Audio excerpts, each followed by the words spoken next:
Hey there everybody, my name is Tim Rickman and you're watching the video tutorial for my origami model, Ridley, version 3.0. This model is folded from a single uncut square of paper. In the example you see here, I used a 50 by 50 centimeter square I made by pasting together two different color sheets of tissue paper. Specifically, I used the Papyrus brand of tissue paper in either the metallic or pearlized variety. I have a video on my channel showing how I made this, but if you're interested in buying a similar paper online, you'll want to search for something around 40 GSM in a 50 to 60 centimeter square of duo color paper. And that's to say, a very large, thin sheet of paper to accommodate for all of the layers in certain parts of the model, and preferably one that is a different color on either side to show off the model's structural color change.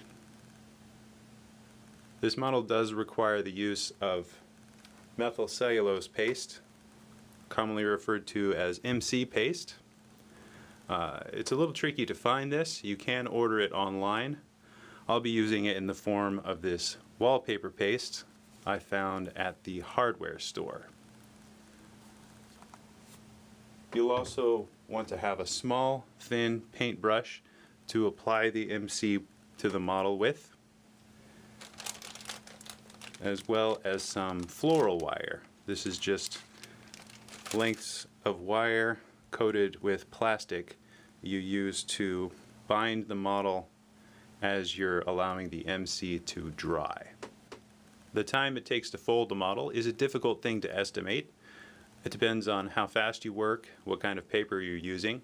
My best estimate is that it takes around 30 hours of work to go from a flat piece of paper to a finished model. In the first part of this video, I'm going to show you how to set up the 96 by 96 box grid this model is based on. It does use box pleating. In the next section, I'll show you where to place the diagonal precreases. Then we'll begin the collapse. We'll shape the model, and finally we'll add the MC paste. Don't forget to like and subscribe. It really does help other people to discover my work. Whether you're here to fold the model, learn about origami design, or just check out some cool origami, I really hope you enjoy the video. Begin with the paper so that the main color that you want the body of the model to be is face up. And we're going to make the creases of a preliminary base. If you bought your paper online, odds are it came shipped to you with these creases already in it. First, we're going to make a diagonal crease from the top left to the bottom right corner. Now I already have these creases in my paper, but let me just show you what that looks like. You want to line up the corners.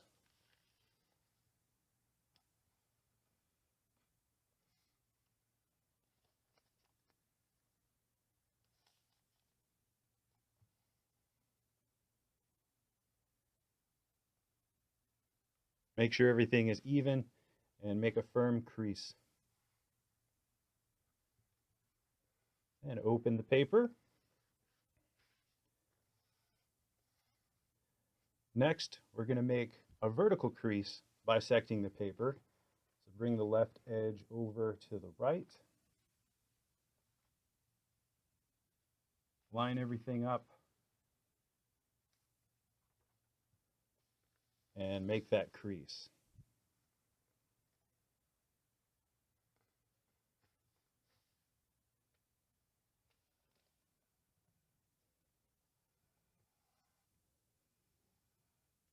And unfold. And next we'll divide the paper in half horizontally.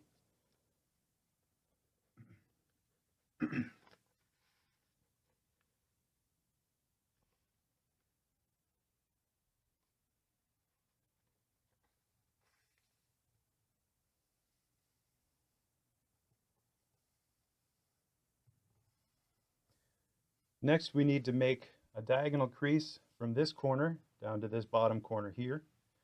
And it's going to go across this diagonal in the paper that we just made. So take the top layer of paper and roll it back. We're not going to make a firm crease. We're just going to make one tick mark, roll it back, and press it down just enough so that you know you have that angle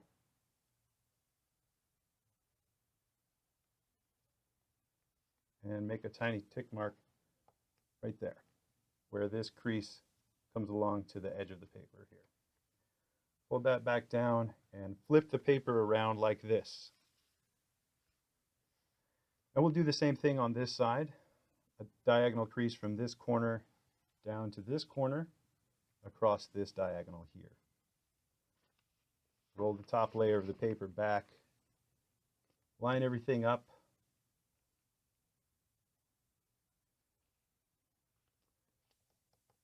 and press down right here to make a mark along this diagonal crease here. Fold that back down and open the paper back up. Now what we have are two reference points here and here where these shallow diagonals intersect this diagonal here. And these reference points are exactly 1/3 the distance to the bottom, or to the edge of the paper rather, either direction. From here to here is 1/3, as well as here. We're going to use these to create a 3x3 grid. So we're going to roll the bottom of the paper up and match it to this point here, and we'll make a crease that goes through this point. Roll the bottom of the paper up to meet this point here. Use the edges of the paper to make sure everything is aligned.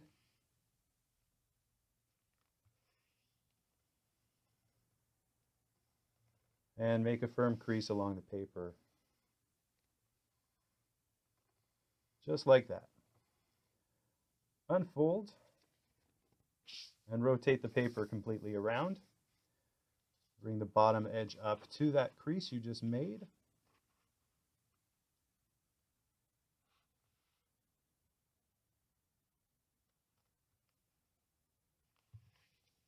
And crease.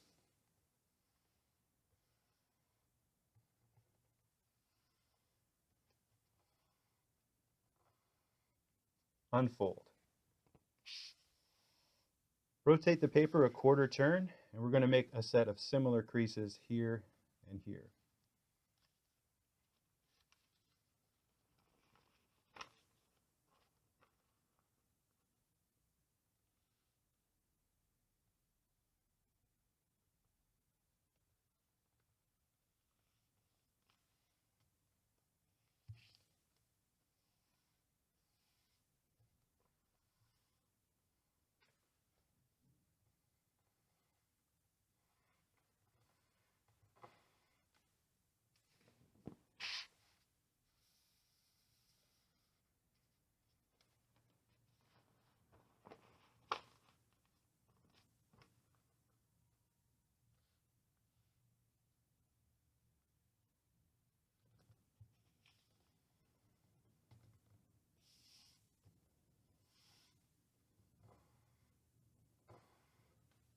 Unfold, and now we have the paper divided into a 3x3 grid with a diagonal crease running through those. Next, we're going to make a series of bisections of each of these panels and rows. Our first bisection will take us from a 3x3 grid to a 6x6, then a 12x12, a 24x24, 48x48, and finally a 96x96 box grid.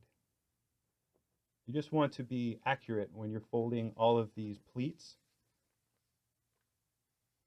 So begin by folding this first crease back and then bringing that raw edge back down to the folded edge. And really take your time and make sure that the edge is lining up on top of that folded edge.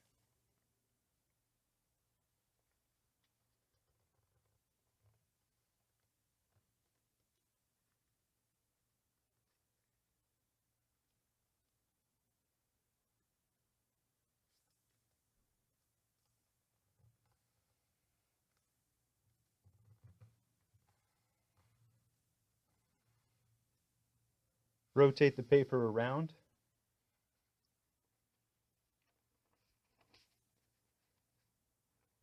fold that panel back and bring that top layer so that the raw edge is right on top of the folded edge, just as we did before.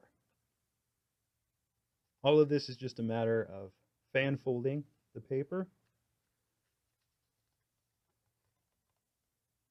It is a little bit tedious, but the result will let us put a lot of detail into the model.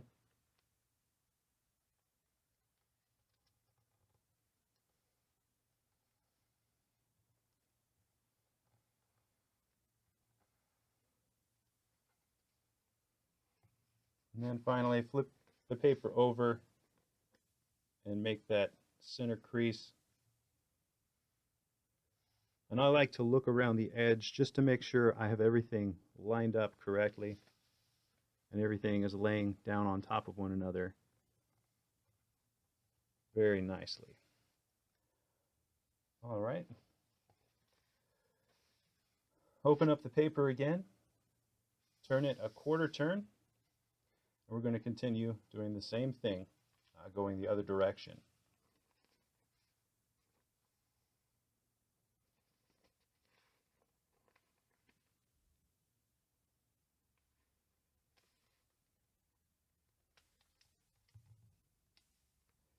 Since it is going to take some time to complete this grid, I'm not going to film every bit of me folding this, or I think what I'll do is film it, but fast forward through it.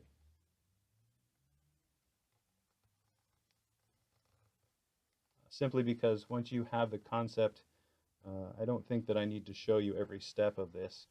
What I like to do is bring my pleats to this central crease, then turn the paper around and complete them from the other direction.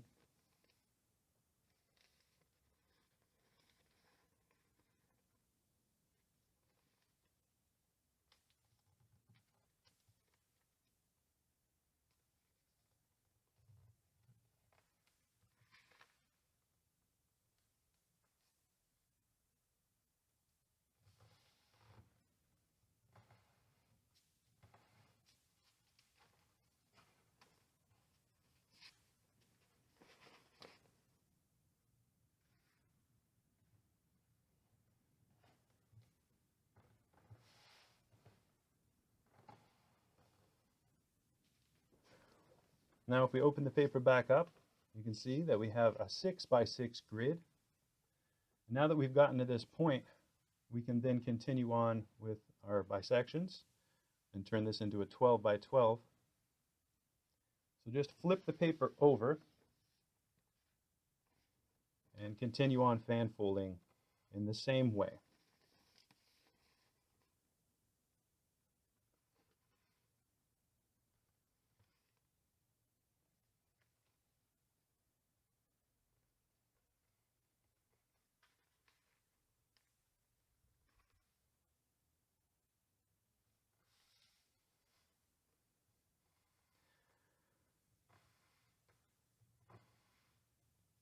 I'm folding all of these in a particular way so that when we finish and we have our 96 grid, when the paper is turned so that the main body color is face up, all of the creases will alternate mountain, valley, mountain, valley, mountain, valley, with all of the outermost creases being mountain folds. That'll make collapsing the model a lot easier.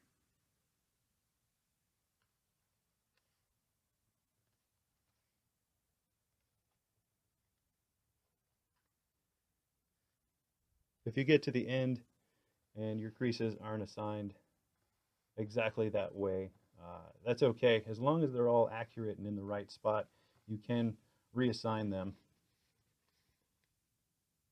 to be that alternating mountain and valley.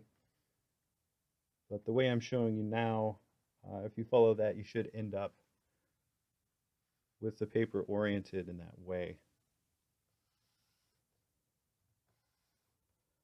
Hold this back, turn the paper around, and continue from the other side.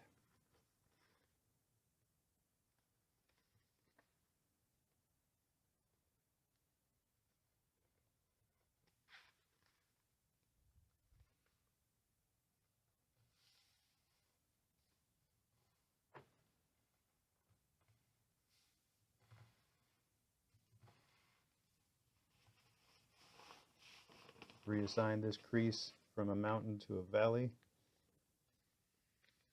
And be careful that you're not creating any new creases here and that you're folding right on top of that other crease. You're just changing its direction.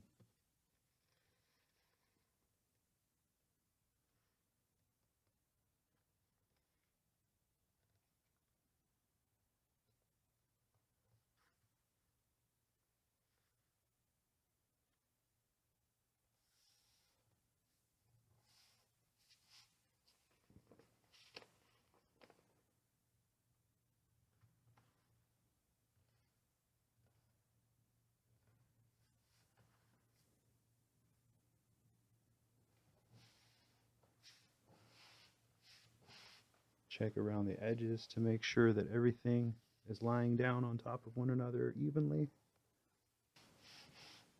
And open the paper back up again. Now we have the paper divided evenly into 12 sections going horizontally, but the paper is still only divided into 6 equal parts vertically. Turn the paper a quarter turn and assign again all of these creases here. This is going to help keep everything even and all of your creases looking very nice as you make this next set of creases. You're not creating any new creases here. You're just folding that back down again so that all of the creases going in the horizontal direction now are rigid, which will keep the paper spaced evenly apart. And continue on bisecting all of your pleats, going this direction now. You definitely wouldn't want to try to fold all 96 divisions going one way and then come back and do them all the other way. It would get very messy because the paper tends to want to bunch up a little bit once you've put all of those pleats into it. And that's why I alternate in the way that I'm showing you.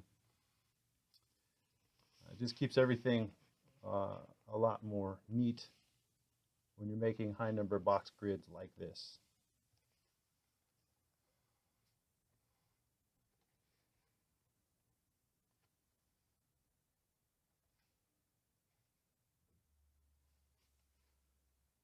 Okay. I'm going to fast forward the video here in a moment through the 24 and the 48 bisection, just because you probably have the concept down, and try to control the length of the video as much as I can. Let's go ahead and continue with our 12 by 12 grid and come to a natural stopping point here.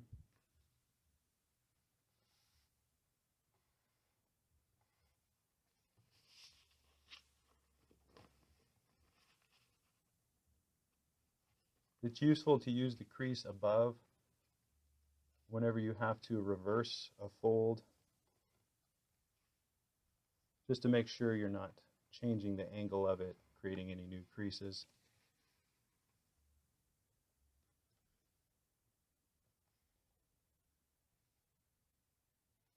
And especially when we continue on to the higher box grids here, you want to pay attention to your accuracy. And always checking the edge to make sure that all the pleats are lying down evenly on top of one another. It's really going to make collapsing the model a lot easier if all of that is aligned properly.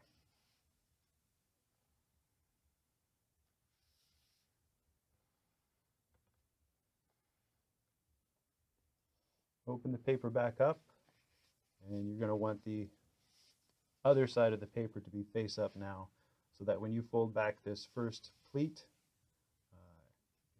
that's the natural direction it wants to go. And just continue fan folding in the way that I've shown you. Everything should work out just fine. Alright, I'm going to fast forward the video.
The paper divided up into a 48 by 48 grid. We have one more bisection to go to bring us to a 96, but I wanted to explain that this last set is just a little bit different because we have so many pleats that are going to be on top of one another. It's better that you do each one individually. So these first few you can do regularly, just lay them one on top of the other. But after that, you're going to flatten out the edge of the paper and just roll back the paper so that you're able to complete the next pleat in the set individually, rather than stacking them all on top of one another. So this first one here, you do normally.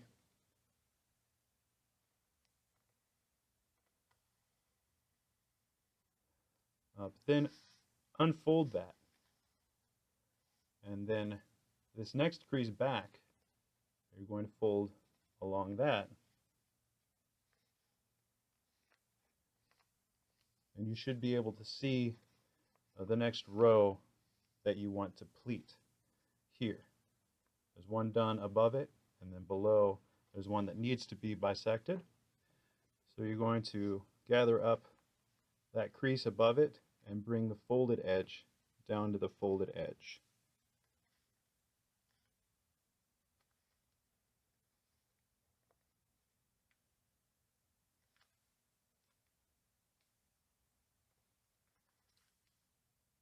We're still fan folding.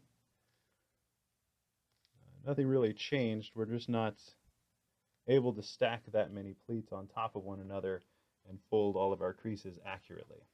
So once you make that crease, fold the paper back out flat, fold back the paper so that you're able to complete that next pleat like this.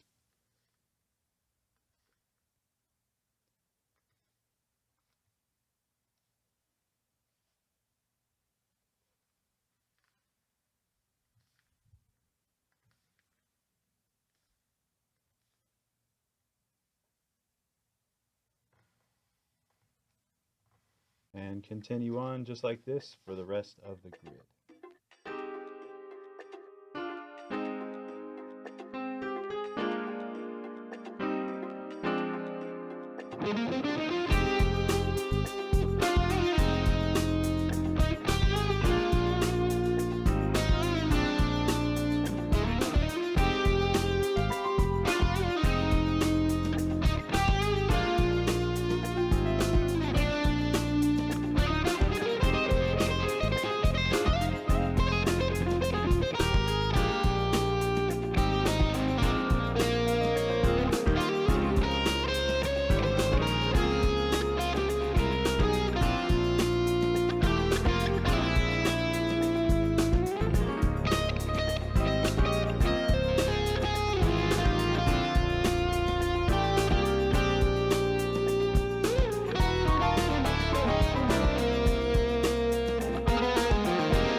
Congratulations if you're folding along and you've completed your 96 box grid.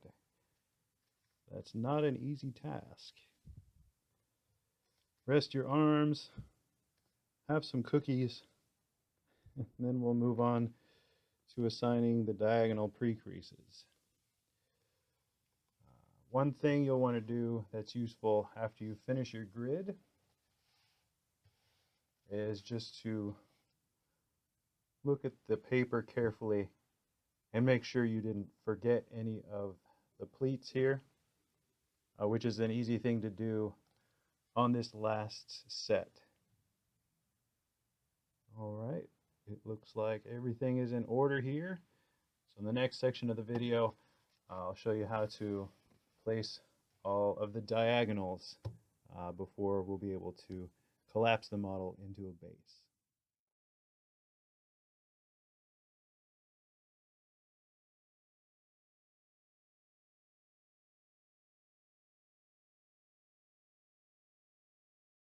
All right, so now we have our grid set up, and this is how your paper should look now. We have a 96 box grid.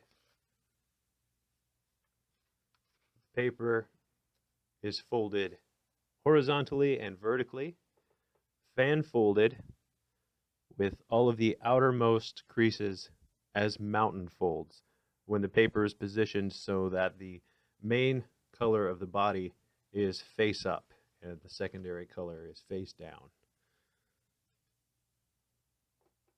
The next step is to add all of the diagonal precreases. The method I like to use is to draw all of these on the underside of the paper with a mechanical pencil. This allows me to make sure that the placement of all the lines is correct before I add any of the creases. I've gone ahead and drawn out our 96 box grid on this larger sheet of paper here, and I'll be drawing out where the placement of these 45-degree angle precreases goes. Hopefully it won't be confusing. I'm going to try to make this as visual as possible so that you're able to see where all of these creases go.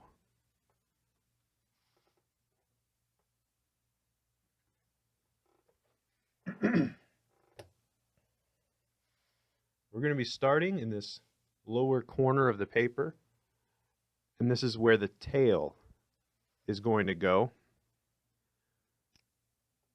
So right here from this very bottom right corner, we're going to start with a line segment that goes diagonally through the corners of 3 boxes.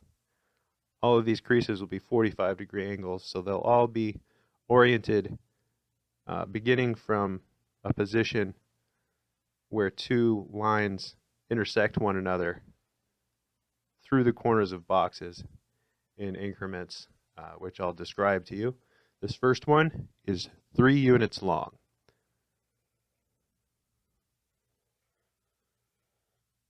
So from this bottom corner, 1, 2, 3. And that line exists along a diagonal crease that should already be in your paper from creating our grid. We made that first diagonal crease, and that'll be our line of symmetry. Everything on this side of that crease and this side will be mirror images of one another. So we have this first line segment 1, 2, 3 units long. From that point, we're going to come back down another 3 units. 1, 2, 3. Next, we'll travel up another 3.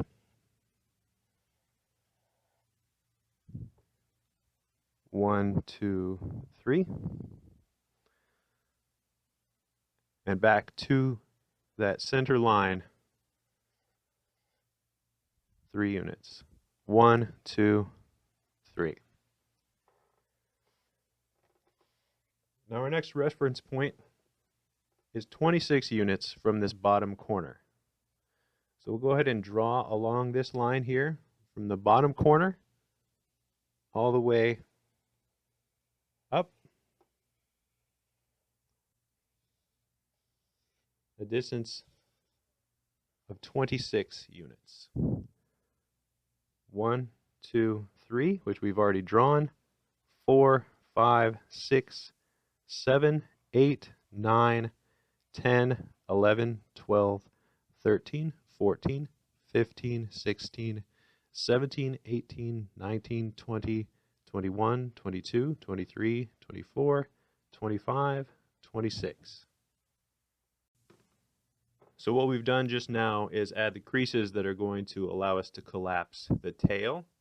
And right now we're going to add the creases that will become the leg on this half of the model. We'll add the creases on the opposite side of the model later, but right now I want to do these first, and then we'll move over to that side.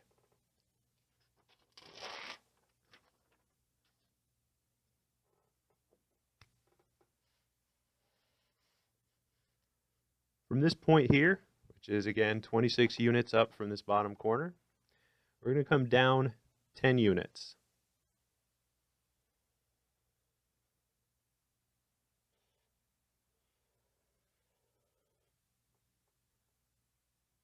One, two, three, 4, 5, 6, 7, 8, 9, 10. From there, we'll move up 2 units. 1, 2. Next, we'll move down 6.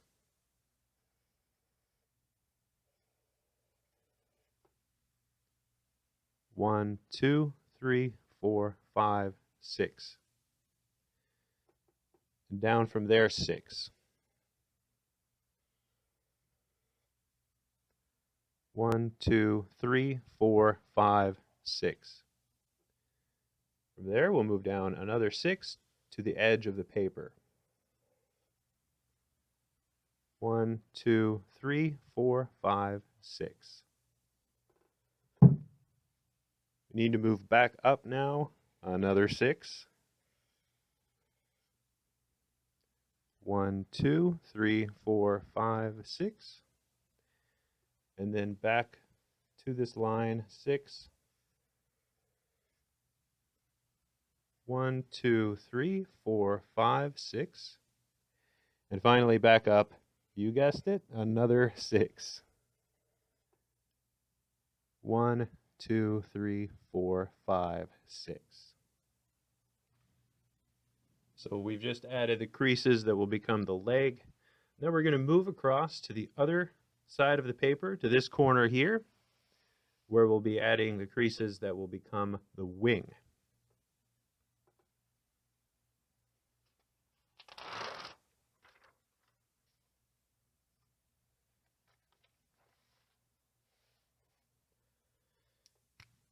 Starting from this bottom left-hand corner, we're going to move up 3.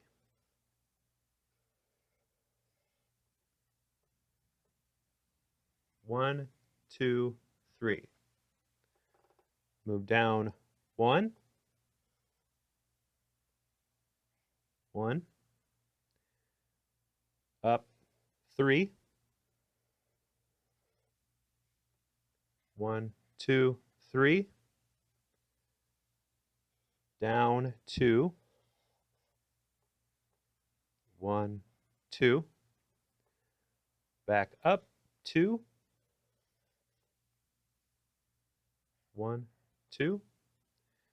Down 1.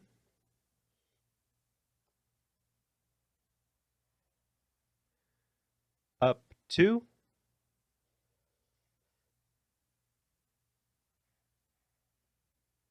And these create all the little folds in the ends of the wing. From that point, we'll move up in this direction through 6 boxes. 1, 2, 3, 4, 5, 6. And back across 8.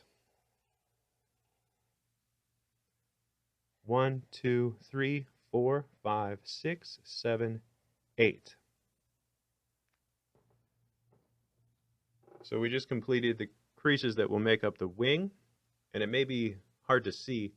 But the next element we're going to add is going to allow us to add the ribs, which are placed inside the arm there in the chest of the model. I don't know how easy that is to see, but I'm talking about these elements right here.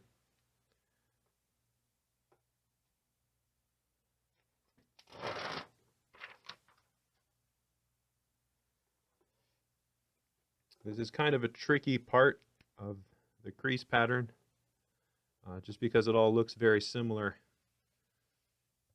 But down at the bottom, things change a bit, so pay close attention to how we're ending this. We're going to start from where we left off here at the top of this line for the wing. We're going to come down 3. 1, 2, 3. Come back up 3. 1, 2, 3. We're going to complete an X. Come back down 3. 1, 2, 3. And on this side again, 3. 1, 2, 3. So we made an X that's 6 by 6 units long if you describe the square that it lives in. We're going to make another X that same size right below it. So 1, 2, 3. 1, 2, 3. 1, 2, 3. 1, 2, 3.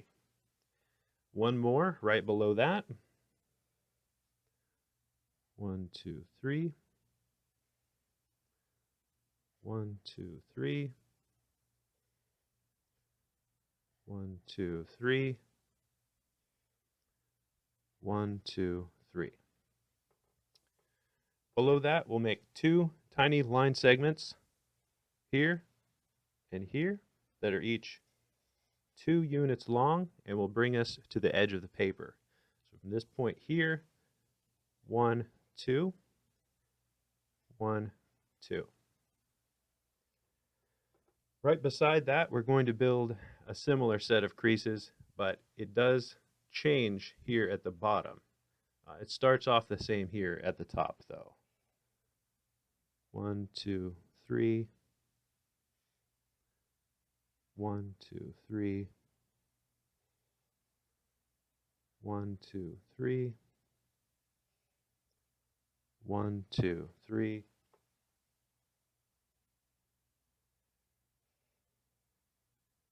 1, 2, 3. 1, 2, 3. 1, 2, 3. 1, 2, 3. 1, 2, 3.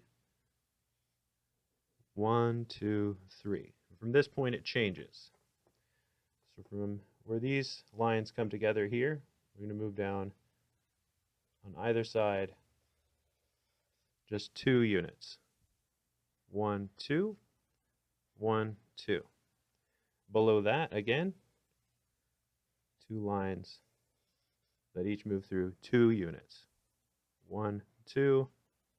1, 2. And below that, we'll come down 1 segment each. 1, 2, to the edge of the paper. I mentioned a moment ago that these ribs reside just underneath the arm, which is what we'll be composing next. And likewise, the creases for the arm are right above where the ribs in the wing are in the crease pattern as well.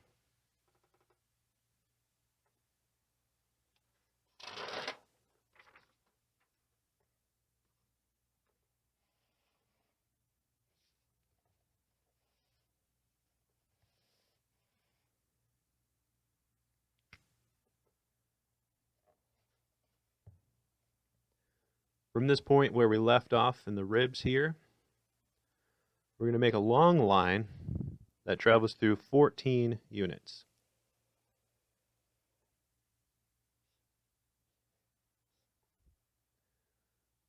One, two, three, 4, 5, 6, 7, 8, 9, 10, 11, 12, 13, 14. And it travels back up another 14 units.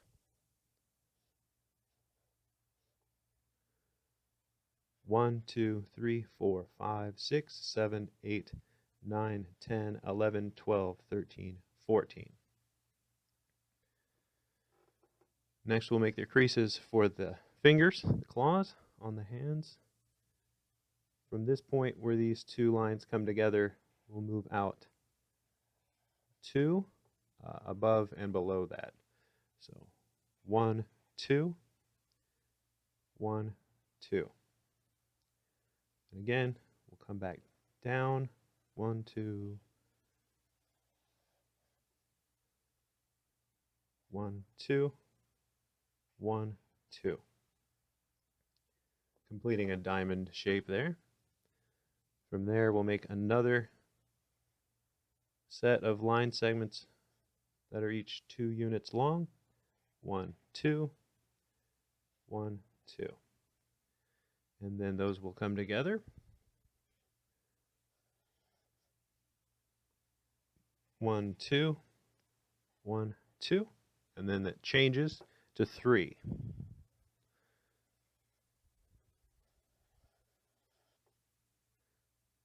One, 2, 3. 1, 2, 3. And we'll make another pair of line segments that are also 3 units long. That would bring us to the edge of the paper. 1, 2, 3. 1, 2, 3. Our next step is to create these flaps on the back that give us the abdomen here. You can see these 2 flaps right behind his wings there.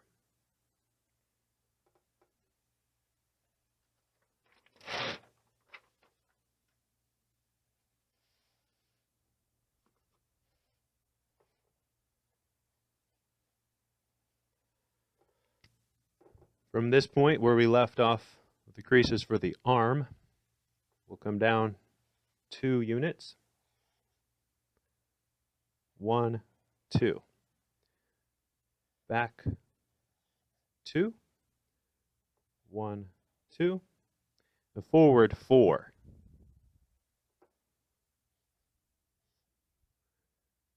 One, 2, 3, 4. Back another 2. 1, 2. Forward 2. 1, 2. And back 2. 1, 2.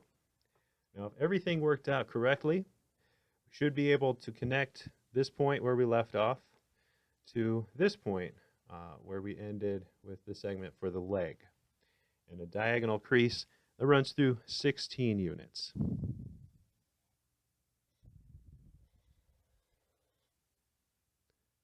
One, 2, 3, 4, 5, 6, 7, 8, 9, 10, 11, 12, 13, 14, 15, 16.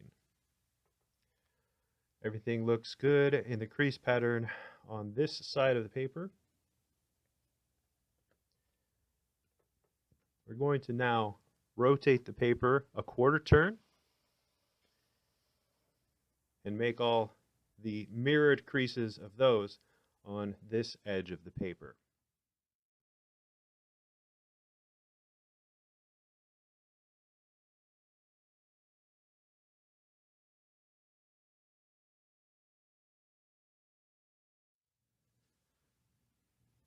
So we're coming back now to the tail, and we'll be building the creases for this half of the tail on this side of the line of symmetry.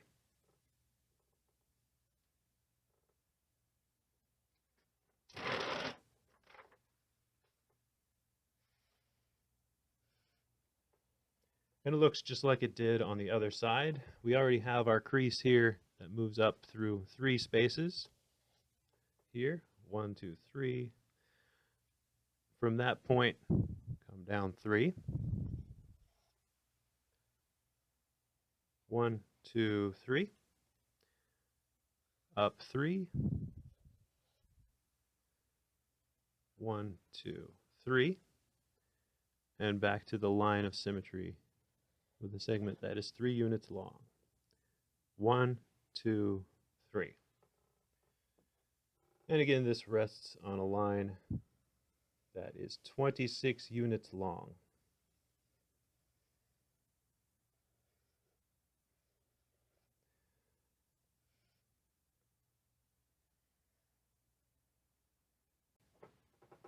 Now that we have the creases for the tail completed, we'll come over and add the creases for the other leg here.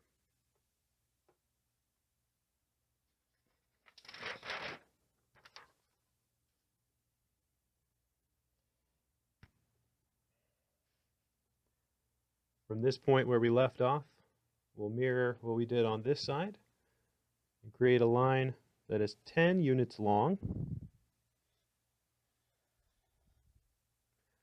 1, 2, 3, 4, 5, 6, 7, 8, 9, 10. We'll move up 2. 1, 2. And down 6.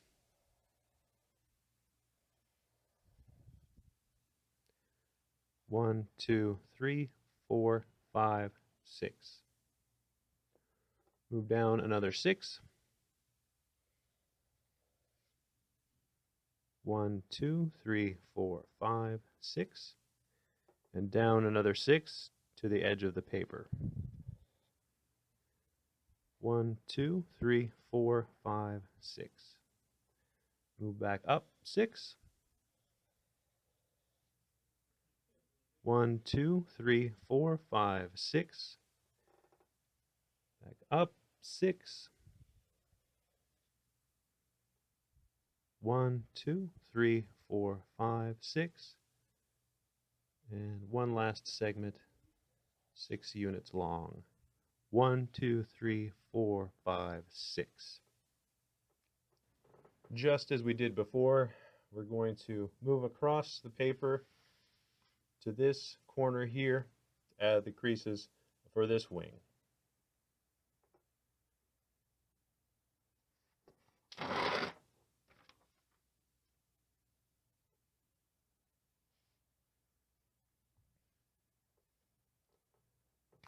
Starting in this very bottom corner here, we'll make a line that moves through 3 units.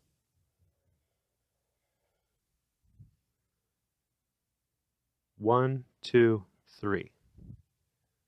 We'll move down 1, 1, up 3, 1, 2, 3, down 2, 1, 2, up 2, 1, 2, down 1, 1, up 2, 1, 2. Then we'll come across 6. 1, 2, 3, 4, 5, 6. And up 8. 1, 2, 3, 4, 5, 6, 7, 8. We're now going to add the creases for this other side of the ribs on this side of the body here.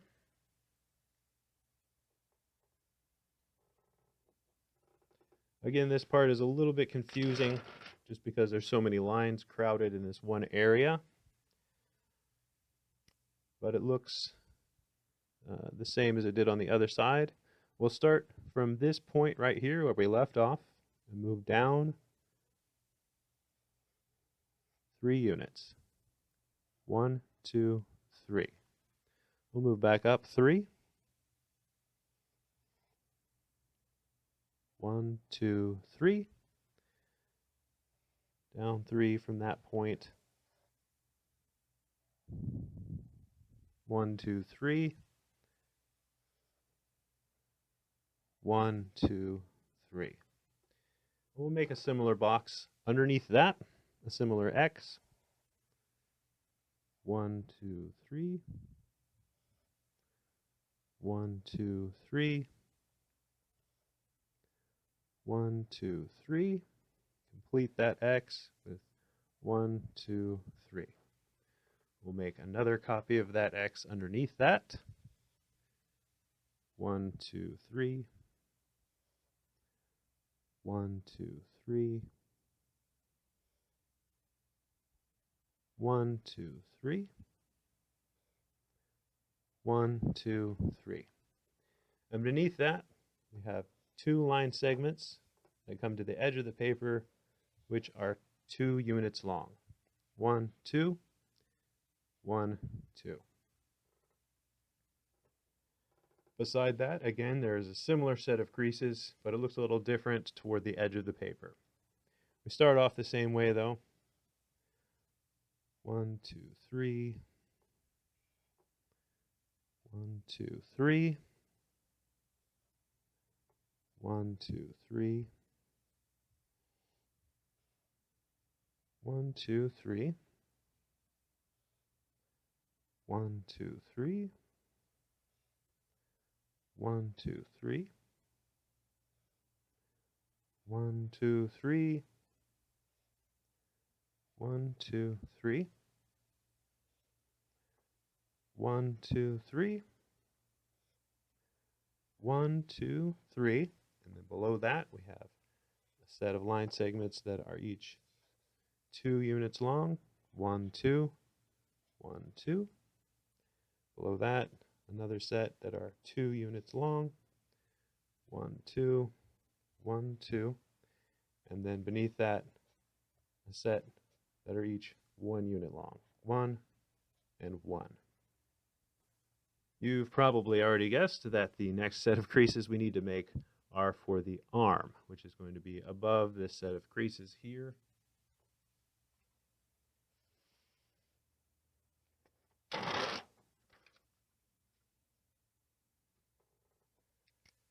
And if you remember, we began with a line segment starting from this point where we left off. That is 14 units long.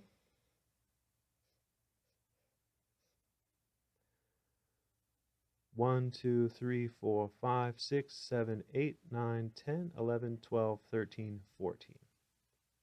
And then that line moves back 14 above that line. 1, 2, 3, 4, 5, 6, 7, 8, 9, 10, 11, 12, 13, 14. Beside that are all the creases for the finger claws, a set that are each 2 units long. 1, 2, 1, 2. Similarly, a set that is 2 units long. 1, 2, 1, 2, and they meet. From that point, another set that is 2 units long. 1, 2, 1, 2, and one last set of 2 to bring those together. 1, 2, 1, 2. From there, 3 and 3. 1, 2, 3. 1, 2, 3.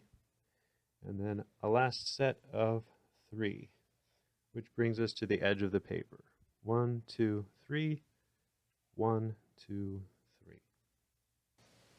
And what's left for the body of the model is to complete the creases that will make up these flaps along the back of the model here.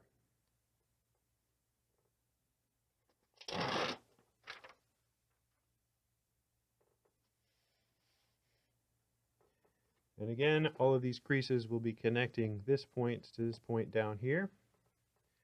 We'll start up here at the top of where we left off with the creases for the arm. We're going to move down 2 units. 1, 2. We'll move back 2. 1, 2. And forward 4. 1, 2, 3, 4. Move back 2. 1, 2. Forward 2. 1, 2. Back 2. 1, 2. And this should allow us to connect this point with a line segment that runs through 16 boxes.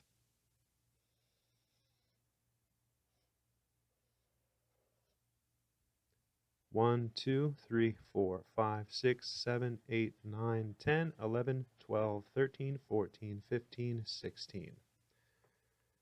All right. Looks like everything lined up nicely for the creases for the body of the model. What we need to do now is rotate the model back another quarter turn, how we had it to begin with. And next we're going to move up into this top corner here and add the creases for the head.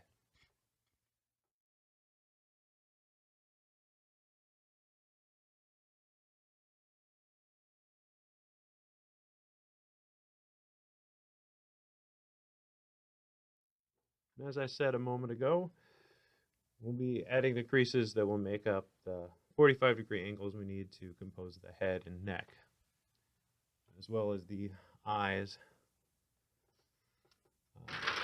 It's not too difficult. There aren't so many creases here, but the creases for the eyes are a little more precise than everything else we've been doing. So pay close attention to all your spacing here. Starting at this very top corner here, we're going to move back 2 units. 1, 2. We'll move to either side 2 units. 1, 2.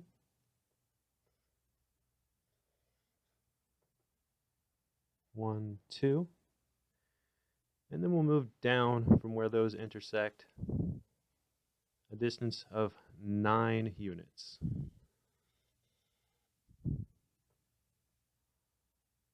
One, 2, 3, 4, 5, 6, 7, 8, 9. From that point, we'll branch out to either side a distance of 11 units. 1, 2, 3, 4, 5, 6, 7, 8, 9, 10, 11 to the edge of the paper. And back down 11 units. 1, 2, 3, 4, 5, 6, 7, 8, 9, 10, 11.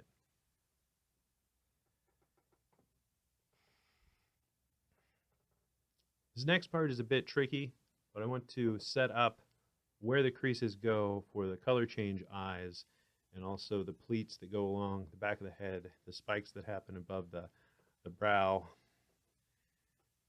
A good reference for that, because it doesn't connect to any other lines, is to find this point where we just touched the edge of the paper with this line here and drop down 8 units. Now we're traveling vertically as opposed to diagonally now, but we're still counting the spaces between each unit.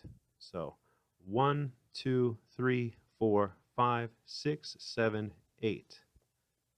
Okay, so just along the edge of the paper here, moved 8 spaces. 1, 2, 3, 4, 5, 6, 7, 8.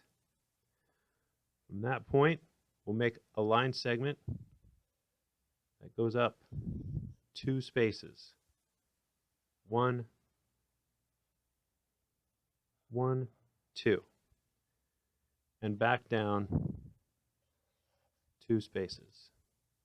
1, 2. We'll move back up to this point here, and again count across 8 units. 1, 2, 3, 4, 5, 6, 7, 8.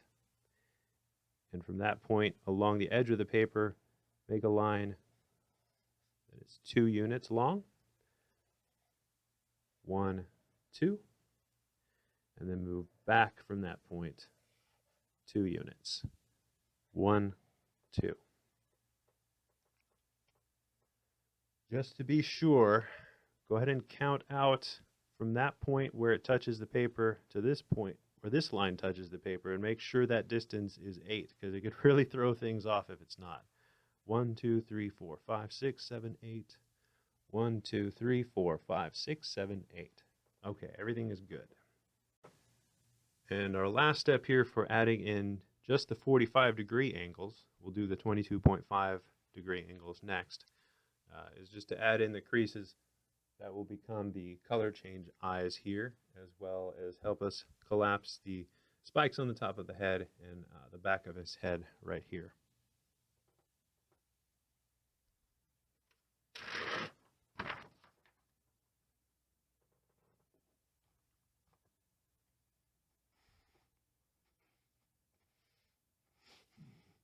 So we've already drawn in part of this here, and I'll draw now the portion that we've already drawn. We made this V shape here, and each of those line segments are 2 units long. Along the edge of the paper, we're going to make a series of lines that each move through 1 box.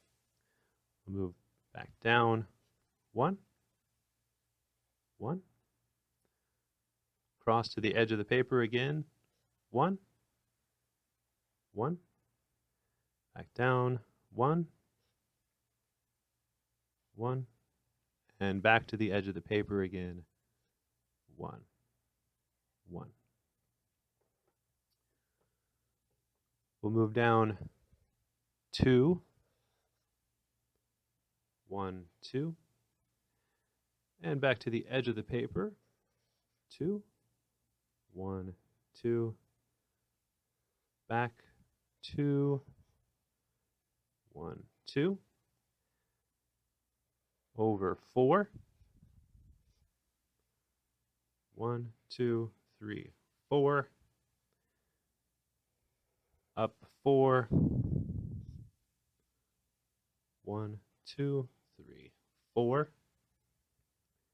and connect these two with a segment that goes through 2 boxes.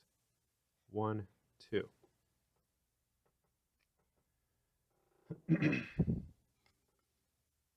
You're going to shift the paper a quarter turn.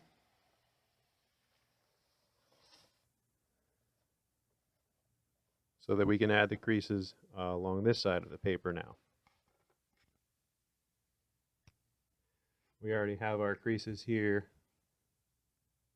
that we've set up, which are 2 units long.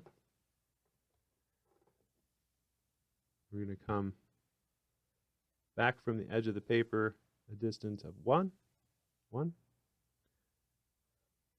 1, to the edge of the paper, 1, back 1 again, 1, and forward to the edge of the paper, 1, 1. Back 2, 1, 2, and forward 2 to the edge of the paper, 1, 2, and back again, 2, 1, 2. Toward the center of the paper, 4, 1, 2, 3, 4. Back again, 4, 1, 2, 3, 4. And connect these lines with a segment that is 2 units long. 1, 2.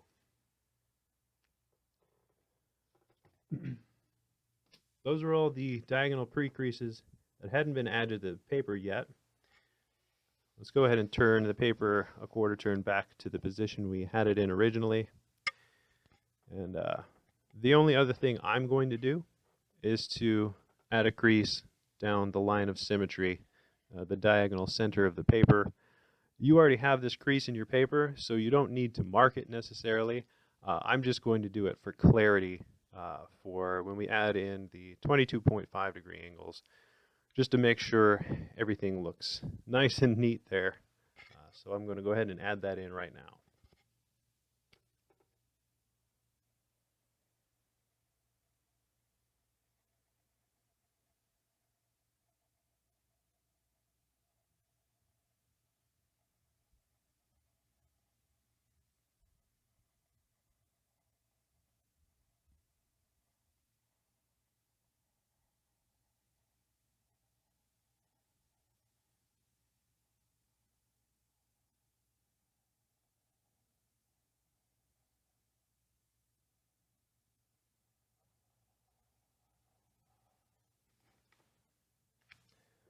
All right, and this is what our crease pattern looks like so far. We have a few more things to do before we can begin collapsing the model, but this is a large portion of the pre-creases that we need to add to the paper. The grid, as well as these lines. There are some elements that involve 22.5 degree angles, as I keep saying, and a little bit of something that I've been referring to as octopleating, which are just slight variations of 22.5 degree angles that allow for more octagonal shapes, which allow for a great deal of compression of elements in box pleated designs. It cuts out some of the wasted paper in this sort of a design. Radial and box pleating, there's always the argument that radial is more efficient, and people use that word to mean that it's maybe better or something like that, but there are ways to use the space that you're not using in artistic ways, but this is a way to sort of use that space in an even more artistic way to gather up some of that material and create some nice features. So I'm going to get into that all right now. So if you've been waiting to learn a little bit about what I mean when I'm saying octopleating, it isn't really that big of a deal, but I'll be explaining a little bit about that right now. I'm going to do a video completely about it sometime in the near future, but if you're interested in hearing about octopleating, you are going to see some of the applications of that in this model.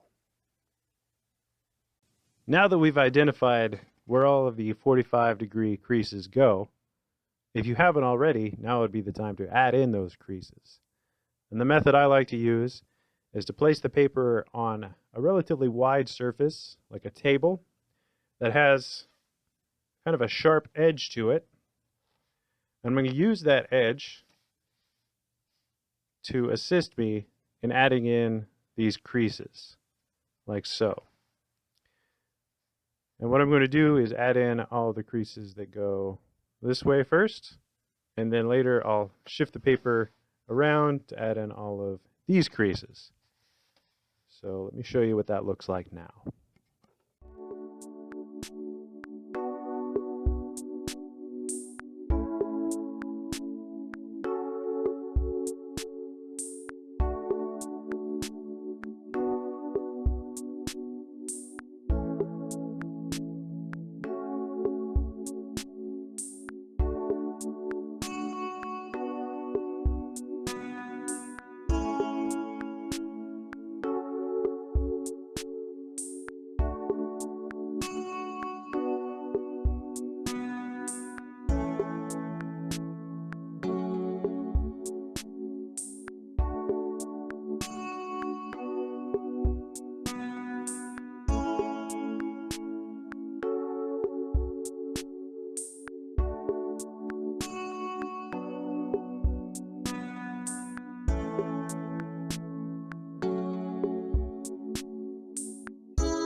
thing that's also going to help is after you've added in all these diagonal precreases, since essentially each of these lines is going to be alternating between mountain and valley through each diamond shape here.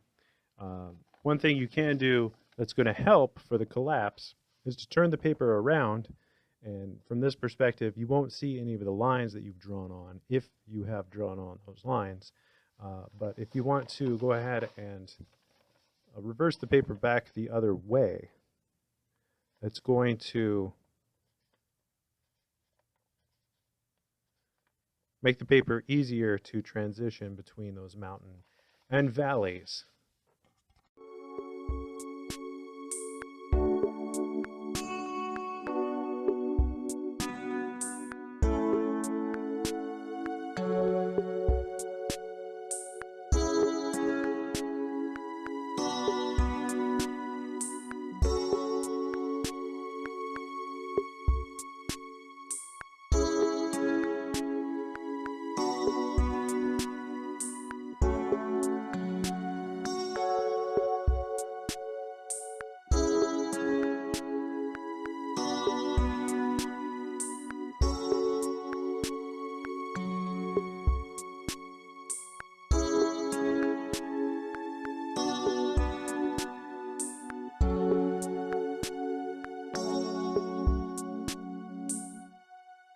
That step is optional, but it is going to assist when we go to collapse this model, because each of these diagonal creases has been trained to go both valley and mountain.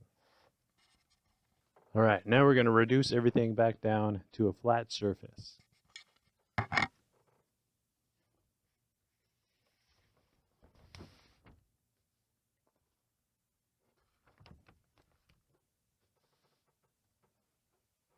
Now we need to start adding in all of the 22.5 degree angles as well as the 22.5 degree approximations.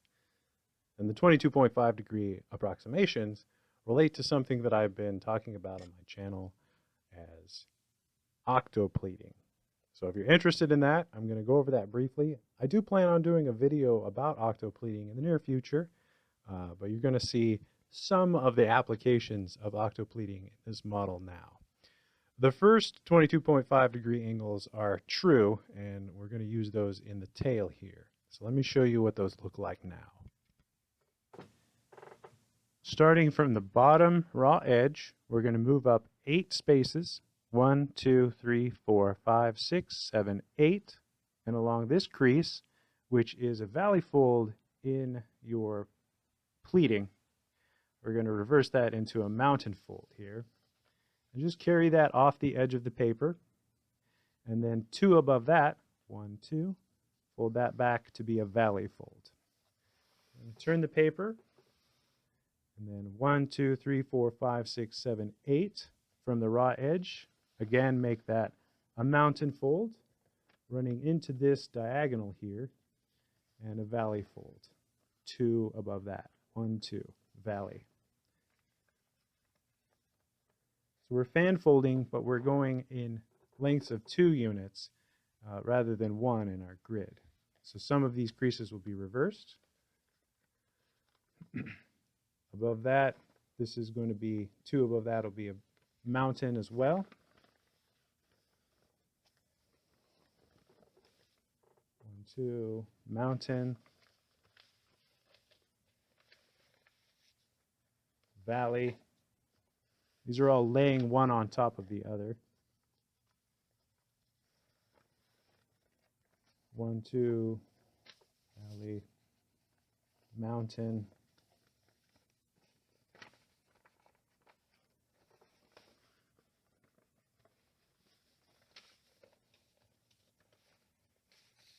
valley, and one final mountain here.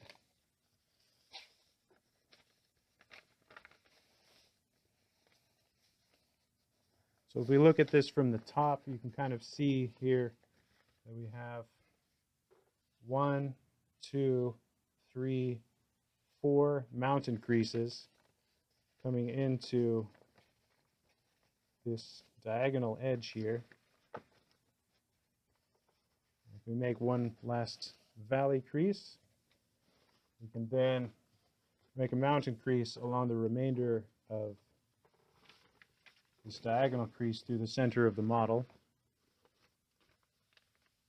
So 1, 2, 3, 4 folded edges. Just fold those down one on the other. And fold all of this down on top of this flat.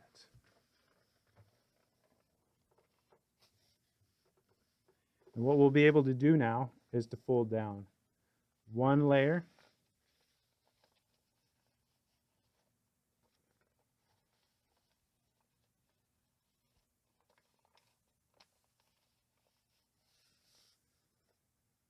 two,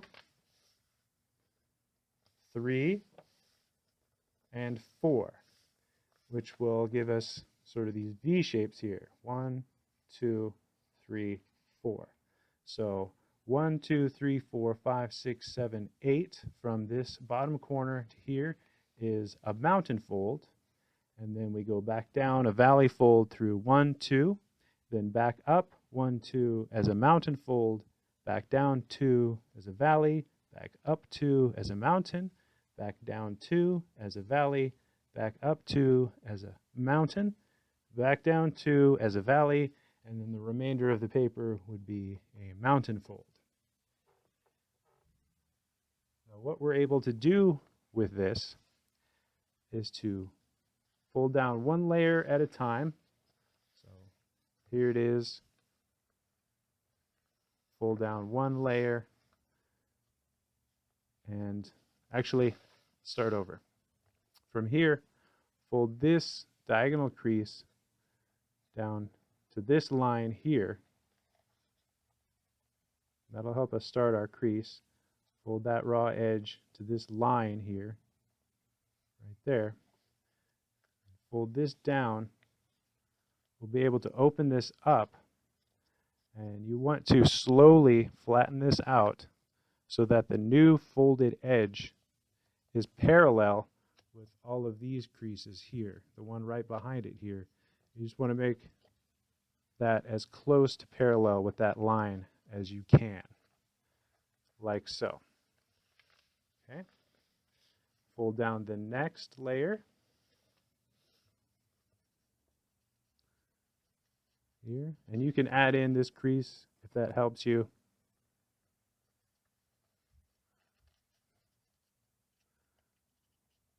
It helps here at the very corner.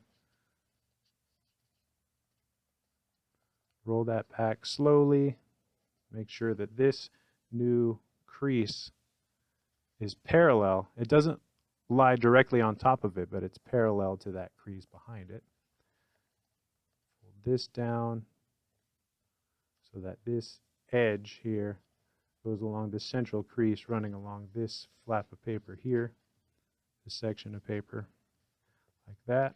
Fold that back. Fold this down along this central crease here.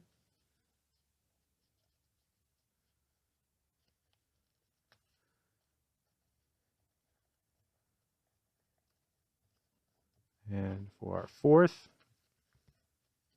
bring this raw edge again to that central crease.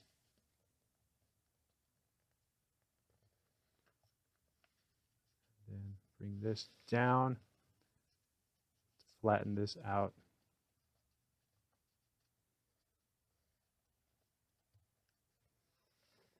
And now we have 1, 2, 3, 4 22.5 degree creases. Now that we have all 4 of these, one by one, you're going to fold. This is our central line. The line below that, you're going to fold up through all the layers and create a new crease right there. Okay? Fold that whole thing up. Fold just this through half of this. Bring this raw edge to the central crease, and just right here create some new creases. Fold that all the way up. Bring this raw edge to the central so. Make some new creases right here. Fold that whole item up. Bring this raw edge to the central crease here. Bring that all up. Turn everything over. And you want to get everything flattened out again nicely. Do the same thing on this side. Bring all of these down. Okay. Now on this top layer, bring this raw edge to the central crease, like so. Create some new creases there. Unfold and flatten that back up. Bring the raw edge to the center. Create new creases. Unfold, bring it to the top. Bring the raw edge to the center. Crease, unfold, fold up. Bring the raw edge to the center along existing creases there. Unfold and fold up. Go ahead and unfold everything.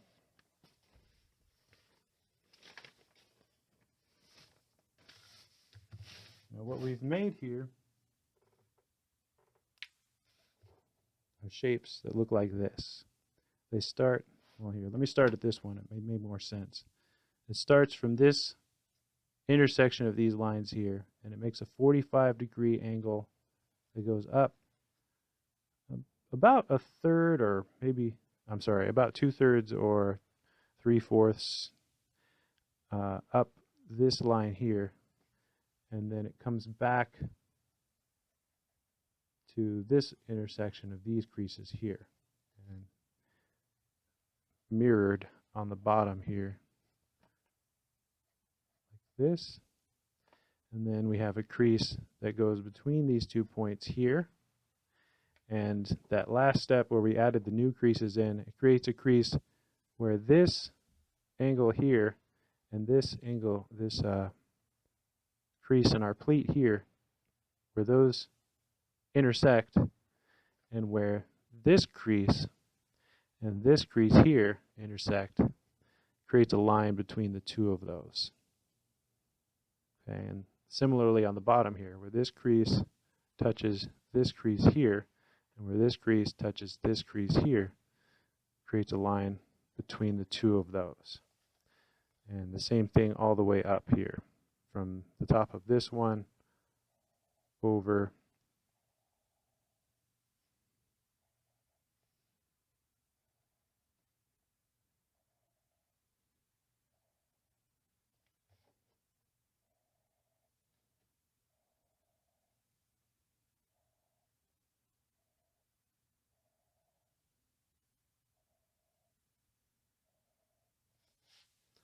and our fourth one here.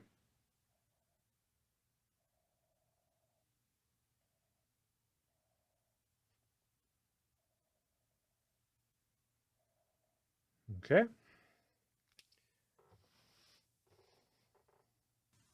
Next, we're going to add in an approximation of a 22.5-degree angle, and this is octopleating.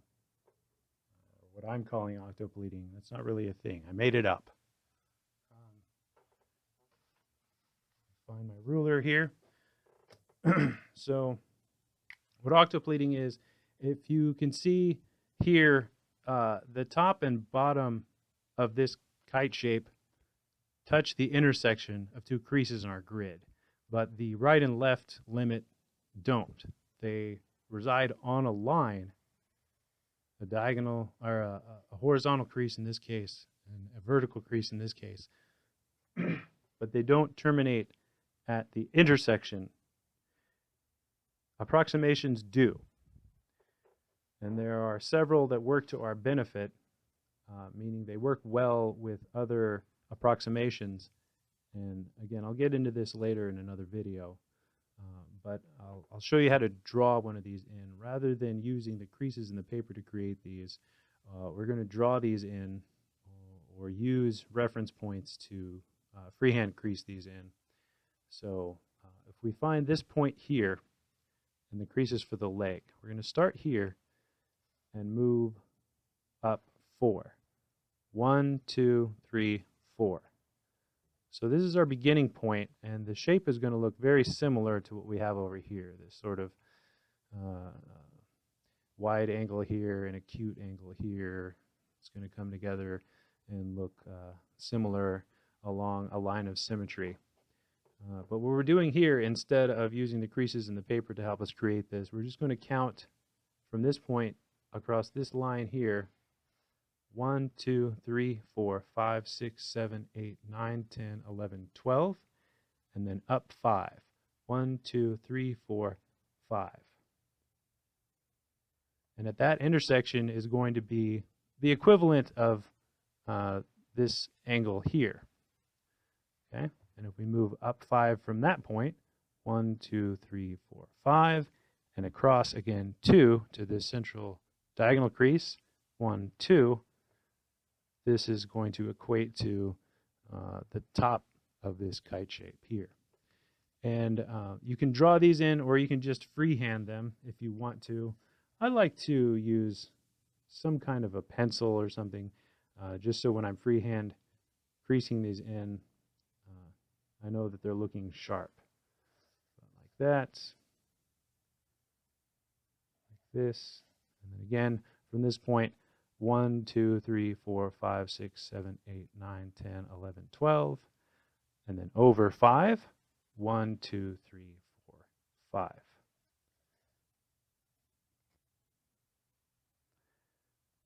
This is really close to a 22.5 degree angle. It's not actually a 22.5. And I know this is going to drive a lot of people crazy who are purists and like to design with Tree Maker and don't think that origami should be anything but what can be created from the Euclidean plane and blah, blah, blah. I don't care. Paper has thickness to it, and these minor deviations and creases, they don't matter. And I'm going to prove that by collapsing this small into usable base. So the other step we need to do here is to draw a diagonal crease from this side to this side here. The thickness of the paper means that the deviations that this odd angle creates are nothing more than a wrinkle in the paper. It doesn't mess anything up. We can use this to a great advantage if we just expand our minds and use something that's a little different than the traditional origami method. Okay, so we have this crease here. So we're going to free fold this. Again, you can do this guided by some kind of a pencil mark, or you can just mark out where the reference points are for this and fold this in. But we need all 4 sides of this shape to be mountain folds in this case. Crease through that. Here. Here. You can use your edge of a table to help you facilitate drawing this, creasing this in. Like so. And as well, this crease going along the center here. This one should already be formed, but this one going across the left and right limit should be creased in as well. So what we're going to do now is we have a nice diagonal crease coming off of the top of this thing, and that's going to help us. But we need a mountain fold that comes into this corner here. So start to form a mountain fold here, as well as here. Okay. Use this diagonal crease, lift the paper up a little bit.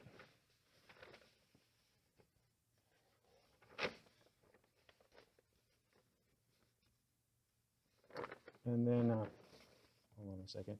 This crease coming off of this corner, this bottom corner here, these are going to be valley folds.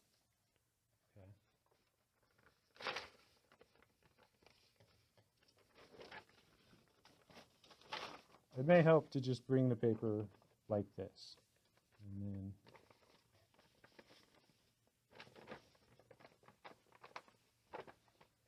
see, we have a valley coming into this corner here. And then this is going to get turned into a valley as well, this crease that we made from this corner to this corner. As we push this portion forward,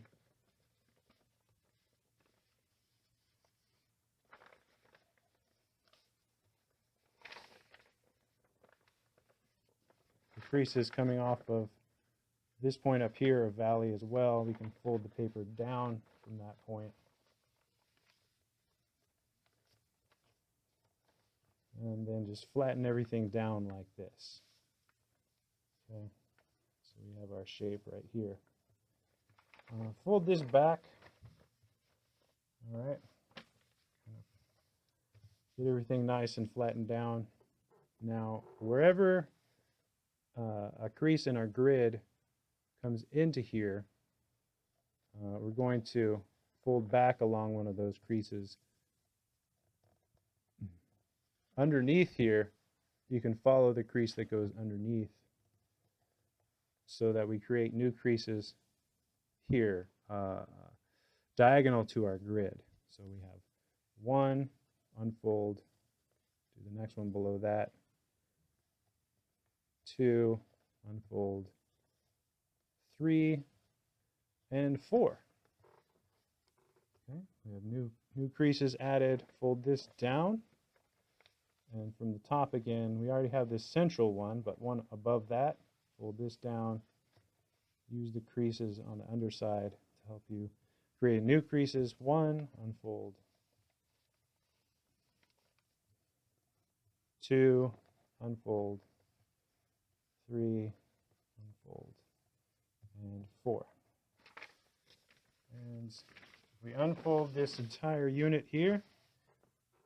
You can see, as well as the creases that are created here, where this crease intersects with this angle here, comes to this point here, let's create a new crease there. Likewise, we have one. A new crease there. New crease there. And a new crease there. And likewise on the other side, from where these creases coming into the model this direction, they coincide here, here, here, and there. And we need to do this, of course, on this side here as well. So just turn the paper. Again, our reference is this point here, 4 above that. 1, 2, 3, 4. From this point, we count 1, 2, 3, 4, 5, 6, 7, 8, 9, 10, 11, 12. From this point over 5, 1, 2, 3, 4, 5. 1, 2, 3, 4, 5, 1, 2. And then 1, 2, 3, 4. 1, 2, 3, 4, 5, 6, 7, 8, 9, 10, 11, 12. From that point up 5. 1, 2, 3, 4, 5. And draw those in. Again, this is 4. 1, 2, 3, 4 above this intersection here.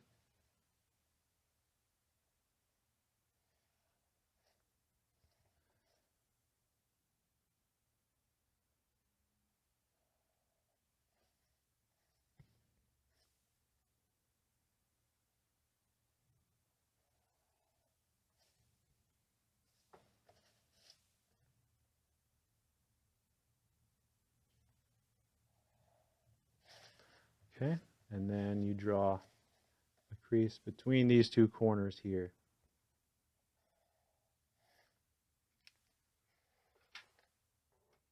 Go ahead and freehand crease those in.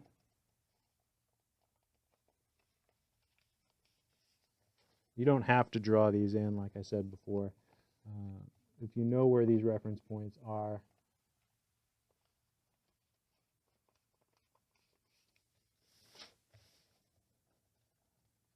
that's all well and good.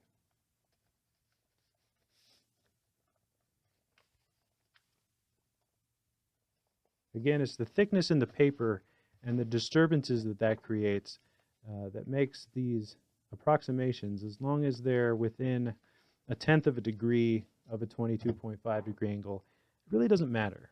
And it makes things a lot more convenient for us. So again, let's show you how to set up the sort of the harp strings, as I refer to them. We turned our kite into a harp, and we're going to string that up here.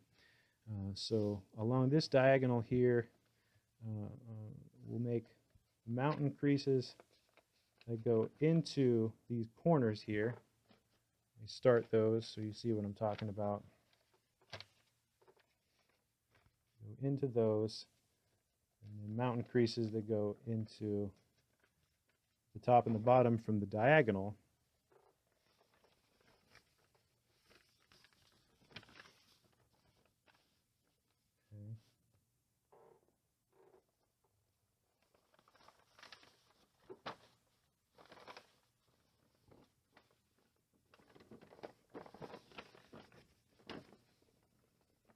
Whew. This is a valley fold.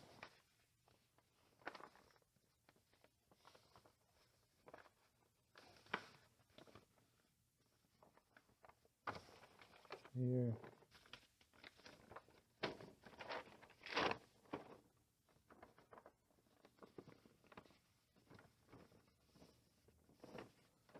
And then all of the creases around the kite are mountain folds, but this one going from corner to corner here is a valley. So once we start to align all this paper back here, we can kind of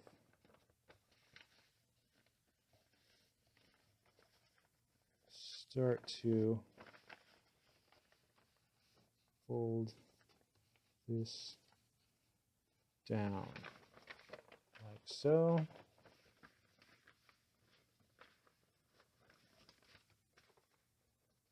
Kind of tricky. You have to have a pretty good understanding of how to fold regular 22.5 degree angles.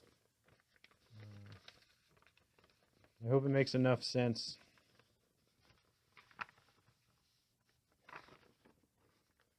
Oh, golly. There we go. Okay. So now that we have all this folded down, the central crease that folds it in half, it's already there. We don't need that one. But one below that, fold through that. Again, the creases on the underside of this will help you to guide that crease to make new creases on the top. Below that, and below that. This down, 1, 2, 3, and 4. And fold all of this. And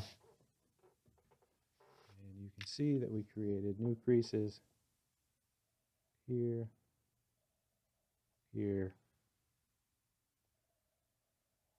here, here, here, here, here, and here.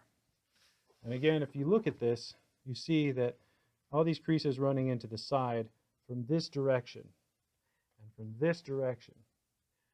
That's what we're matching up. That's what we're stringing together. This one that goes into the exact corner, it just pairs up with itself. The two above and below that come together, and where they hit the edge of this shape here, that's going to create a reference point there and there where these two get strung together, where these two get strung together, these two. So central, the two outside of that, two outside of that, two outside of that, two outside of that. Okay?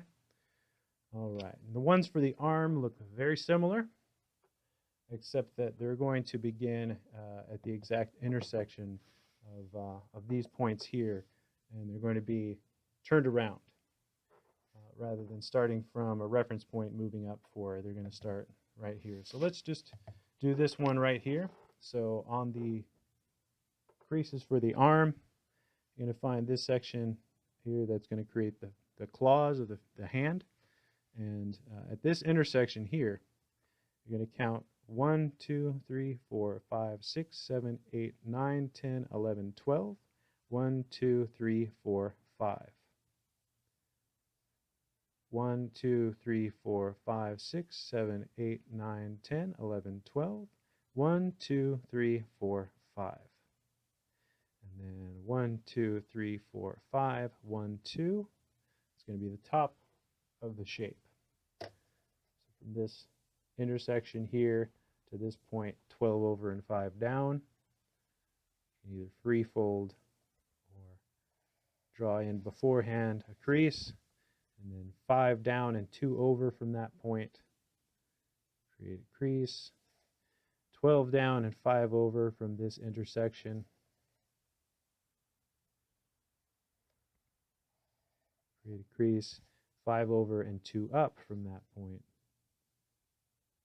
create a crease, and then you're also going to want a crease from this point to this point, like this. Okay. Now we need to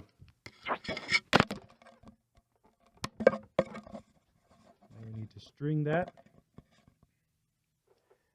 And this one doesn't have nice long diagonals coming out of the ends of it. So if you need to, you can add in some additional creases. They won't show up in the collapse.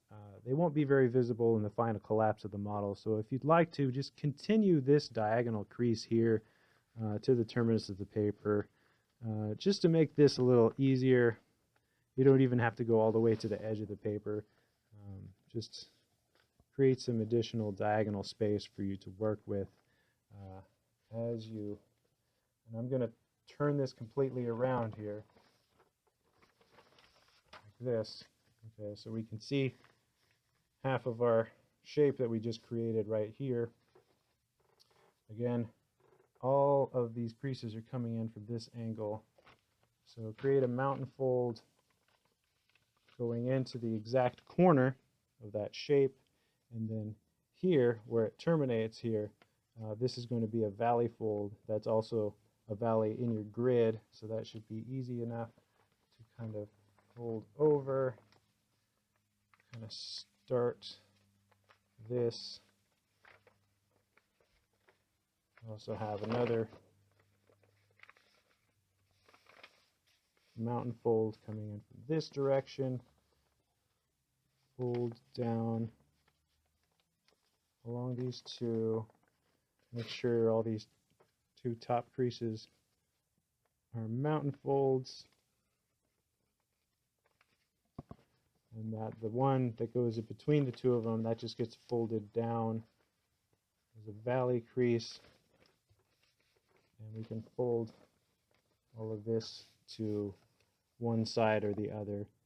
And before you make any sharp creases, just kind of roll the paper, make sure that everything is pretty nice and neat there, like so. And again, we're going to use these creases behind it and these creases underneath it. Just fold the paper up and follow those creases. Create 1, 2, 3, and 4 new creases on this side.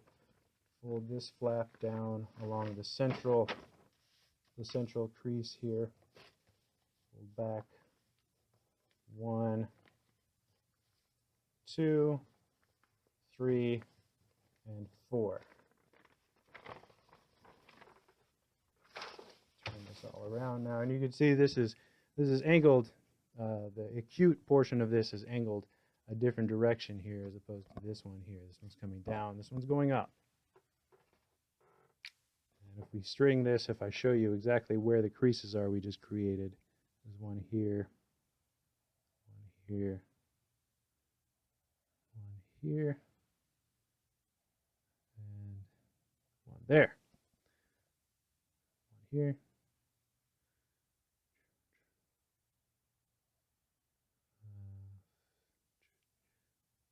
here.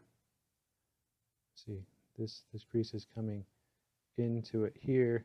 This one is coming into it here. That's what we're stringing together. We're looking at the creases that are coming all into it from this direction here, and the pairs of them that match up. So this one comes along to here. This outermost one comes along into it from here. That's what's being strung together. And then we'll come across to the other side of the paper, to this section here. Turn this around.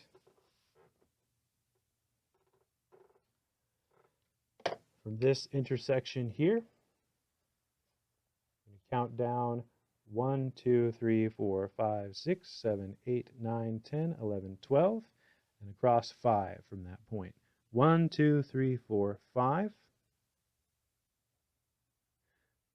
From here again, 1, 2, 3, 4, 5, 6, 7, 8, 9, 10, 11, 12. 1, 2, 3, 4, 5. Down 1, 2, 3, 4, 5, and across 2. 1, 2. From this intersection, down 12, across 5, create that crease. From this point, across 5, up 2, create this crease. Across 12, down 5.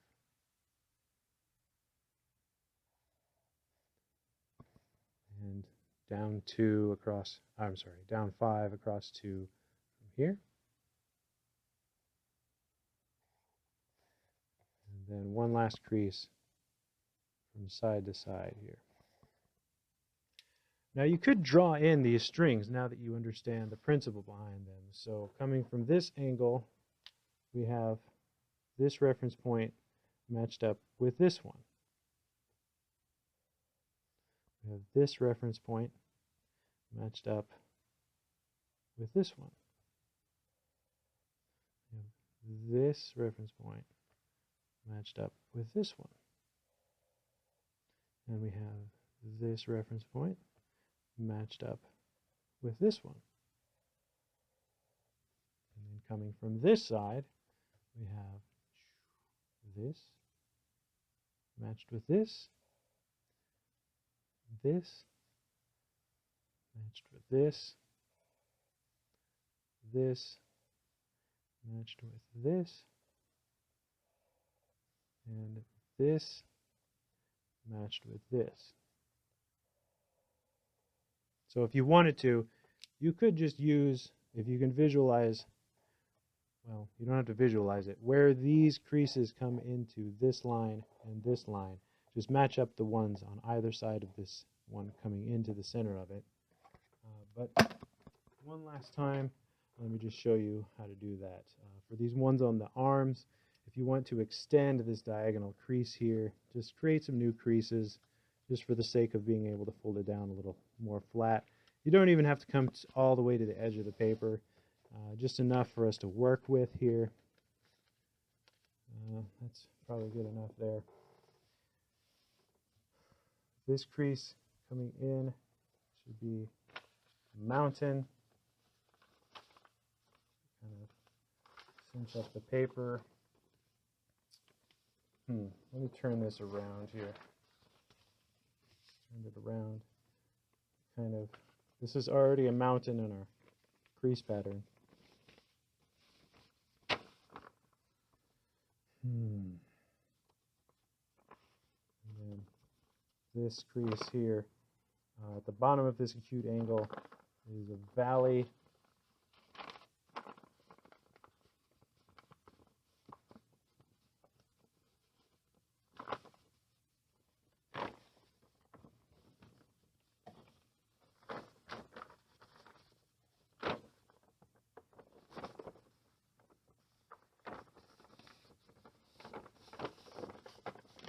Valley coming in here.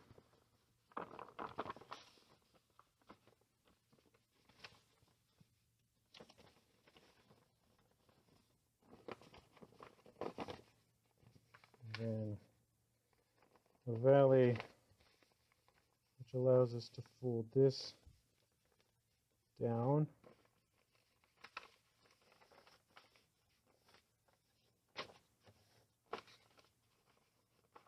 Okay, then you should be able to start to open this up, flatten things down, make sure that these are mountain folds, and begin to lie all this down flat behind it, this flat down in front of it, and then just slowly work to press all of this down along the lines that you've created, like so. You fold this up and then down again. That kind of ensures that you have everything in place. Okay, now this one, the central one, we don't really care about because it's already created for us. But one above that, just down this point, again, using the creases behind all of this to guide the paper down so that you create new creases.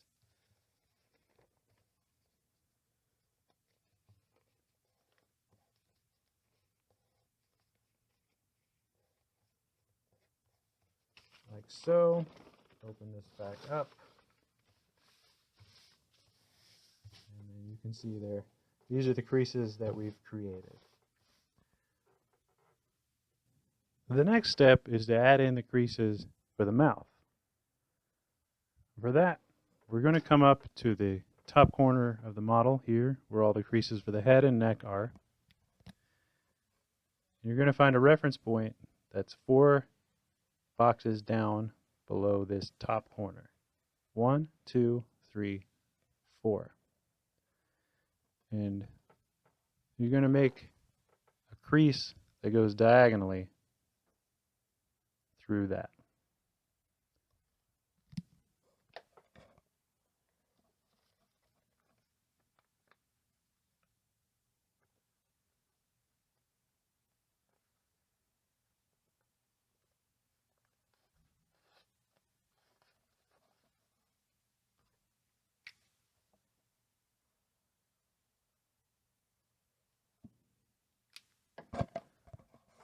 Now that crease is 1, 2, 3, 4, 5, 6, 7 away from this line here. And likewise, you're going to come down 7 from that. 1, 2, 3, 4, 5, 6, 7 here. And make a diagonal that runs through this crease here, this reference point here.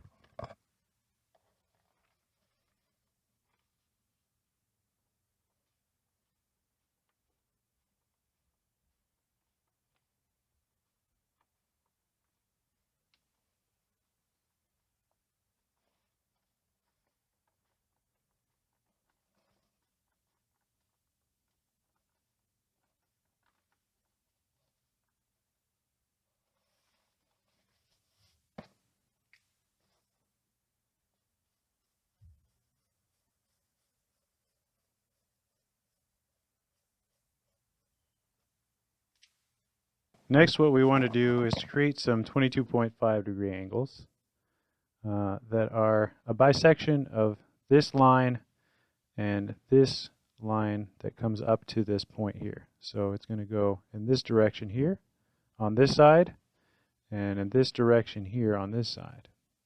Below that, we're going to do the same thing, a crease that bisects this crease and this crease here running in this direction, and one that bisects this crease and this crease here going in this direction. Flip the paper around.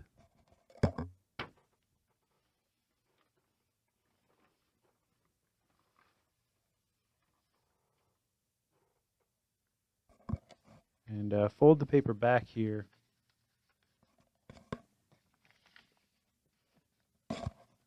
So it intersects this reference point that we made at the top here. That's 4 away from the raw edge.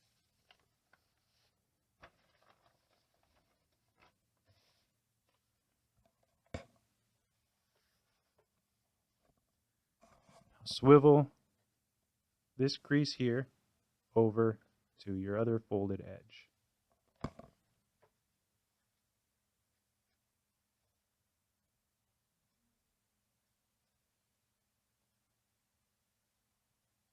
Line those up carefully and make a crease to the edge of the paper.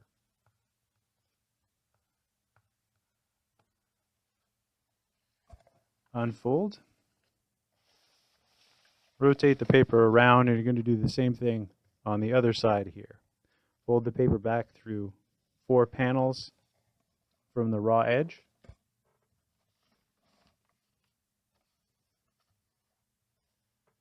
And then this diagonal crease, bunch that up and bring it to this folded edge.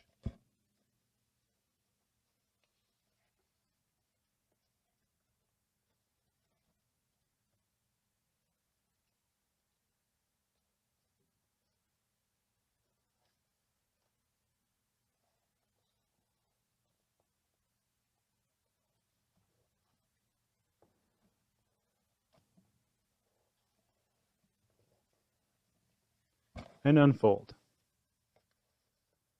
We flip that around now.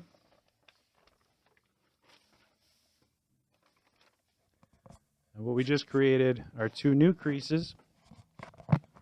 One here and one here.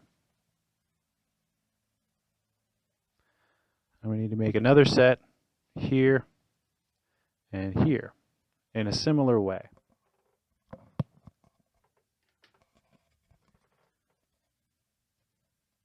We turn the paper around again.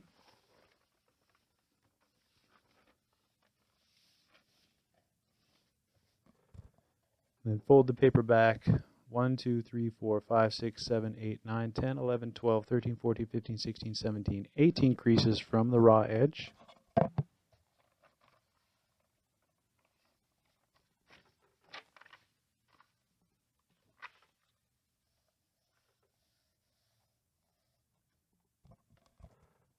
This crease that runs into this reference point here, we can bunch that up and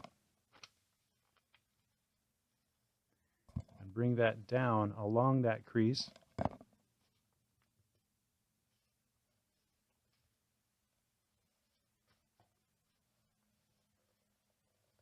Make a firm crease and unfold.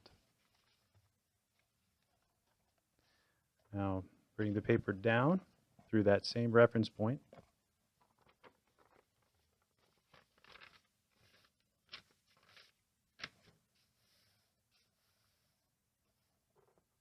Now this line running up into that reference point, punch this diagonal up.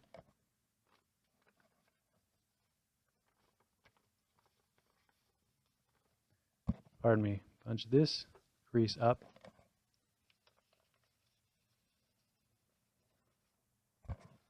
Swivel that over to match this crease.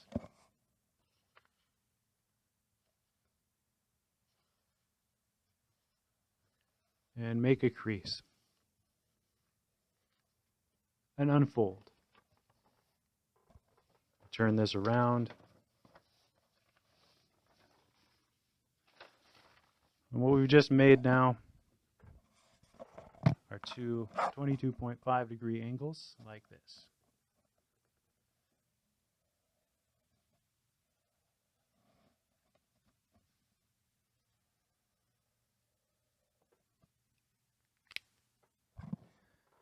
Now we need to reform all of those like so. Fold along the diagonal of the paper.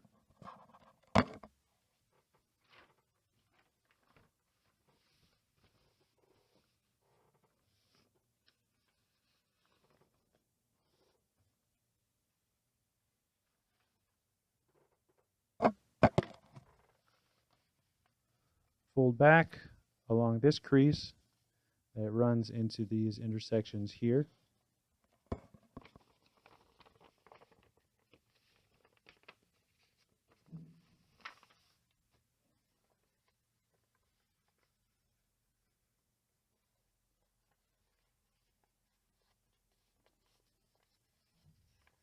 And if we use those creases we just created, we should be able to flatten the paper down like so.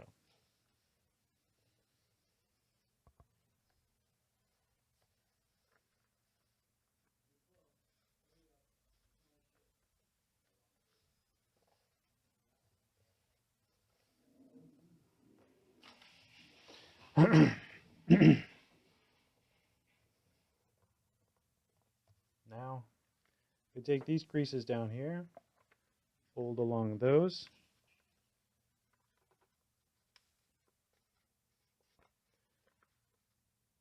fold a mountain through those, and sort of fold this flap to one or the other side here. Should be able to flatten everything out like so.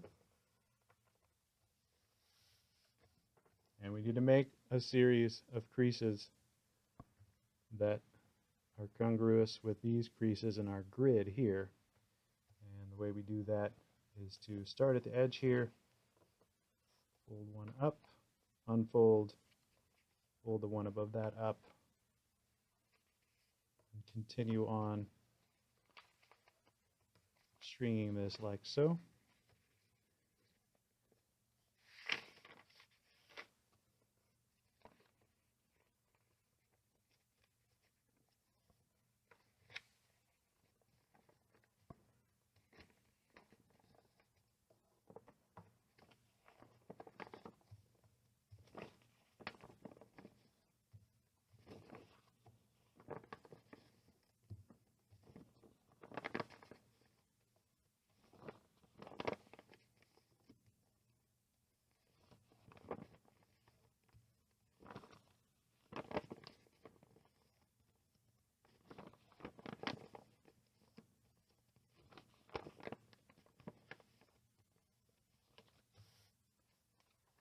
Once you've gotten to the other edge, it may be more convenient to fold this bottom of the paper back to this side. You don't have to do that though.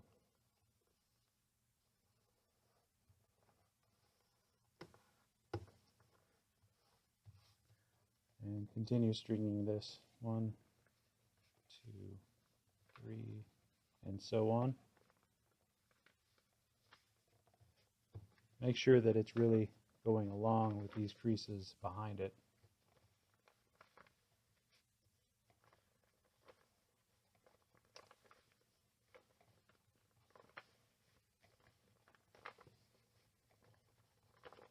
And that you're not creating any new creases along your grid, and just new creases here in this space.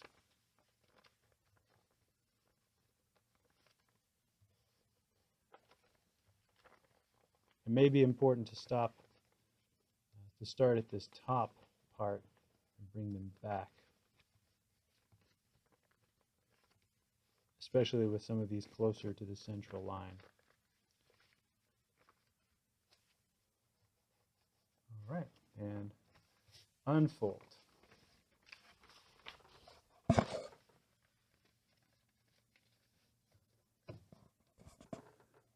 Now we have a series of creases that are strung like so.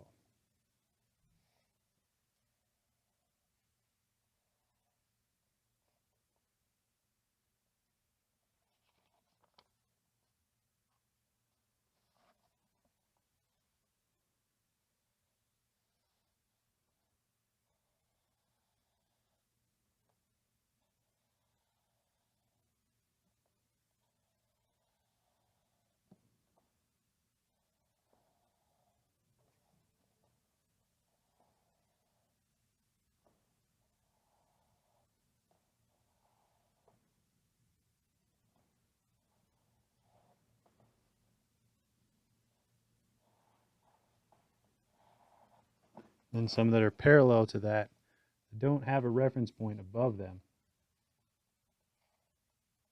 but run parallel to the ones we created beside them. And it's similar on the other side.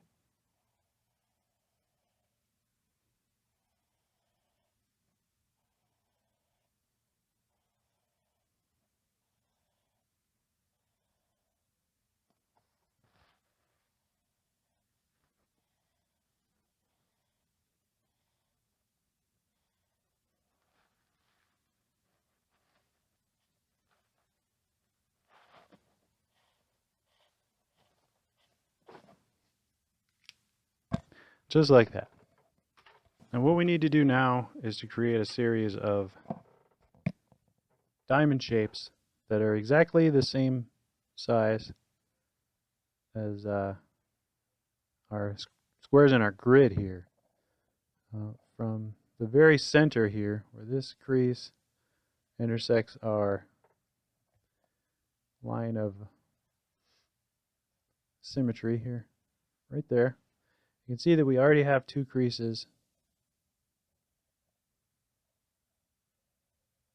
that intersect there that are a part of our grid.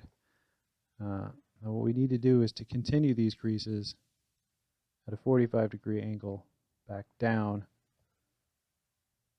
to this line, and keep doing that till we have a series of these diamonds running all the way across.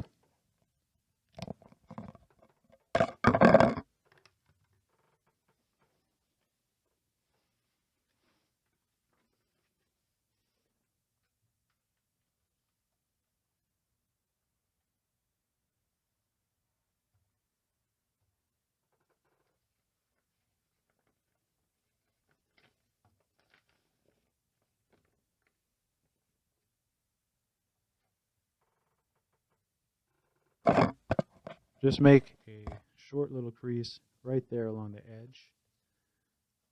Create that crease. Find where this next crease is.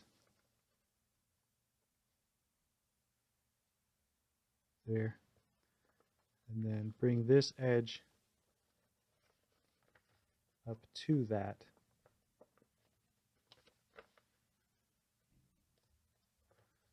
And just close to the edge there, make a crease. Now what we have is that. Bring this side up.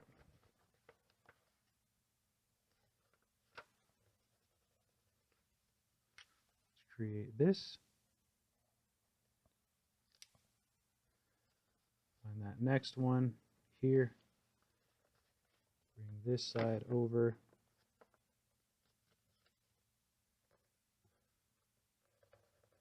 Make a sharp crease at the edge there. So, and so on.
This last one here, to bring it to the edge.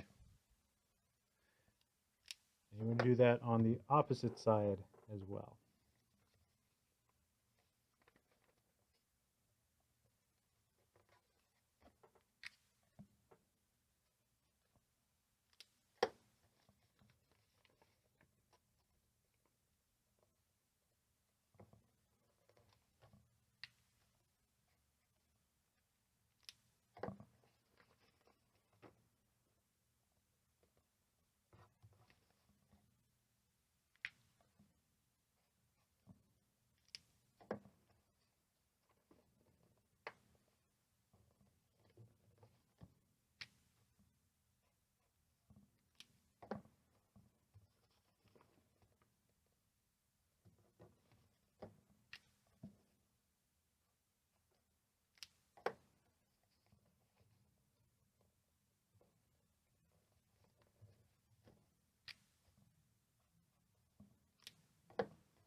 last one to bring us to the edge there. And if we unfold this,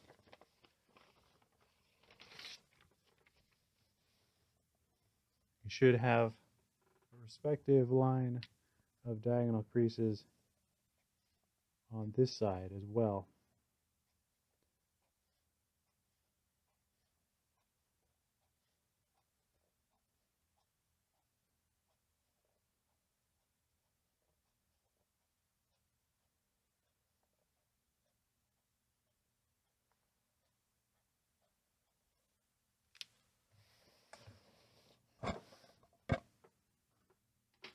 Our next step is to add a large kite shape in the middle of the model here.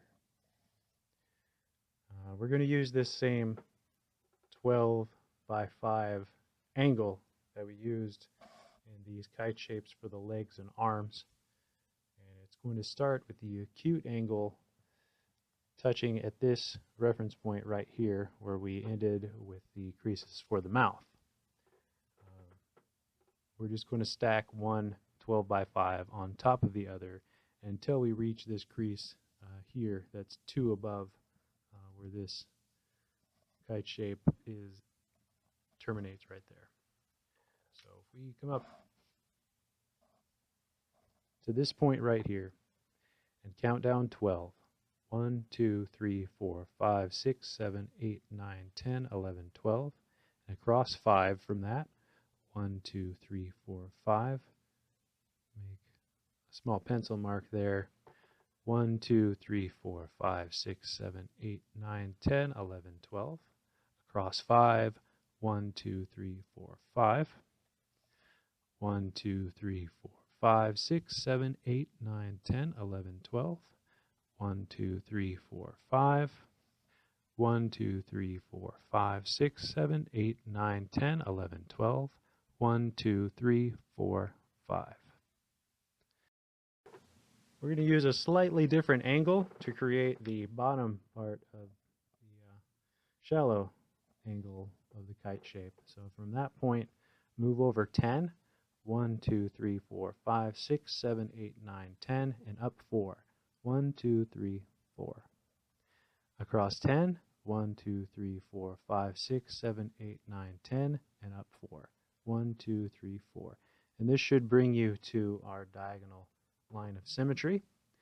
And we're going to reproduce that on the opposite side of this central crease here. So come back up to our reference point at the bottom of this mouth here. Across 12. 1, 2, 3, 4, 5, 6, 7, 8, 9, 10, 11, 12. Down 5. 1, 2, 3, 4, 5. And repeat that. 1, 2, 3, 4, 5, 6, 7, 8, 9, 10, 11, 12. 1, 2, 3, 4, 5. 1, 2, 3, 4, 5, 6, 7, 8, 9, 10, 11, 12. 1, 2, 3, 4, 5. 1, 2, 3, 4, 5, 6, 7, 8, 9, 10, 11, 12. 1, 2, 3, 4, 5. From that point, come down 10. 1, 2, 3, 4, 5, 6, 7, 8, 9, 10, and across 4. 1, 2, 3, 4. 1, 2, 3, 4, 5, 6, 7, 8, 9, 10. 1, 2, 3, 4. And that should land you at our reference point that we created before here. Go ahead and draw these in using a ruler. If you drew these reference points in, it's going to help you to aim this crease. But you could freehand this as well.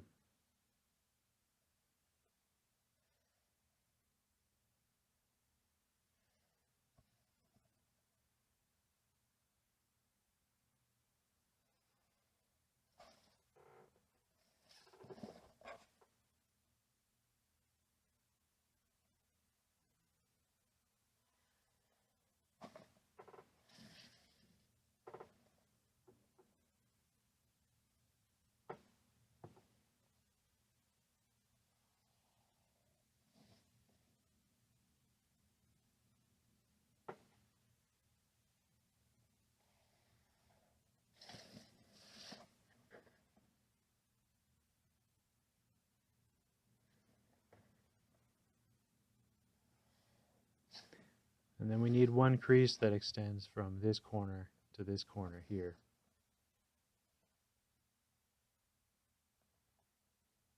And those are going through the diagonals of each of these boxes here.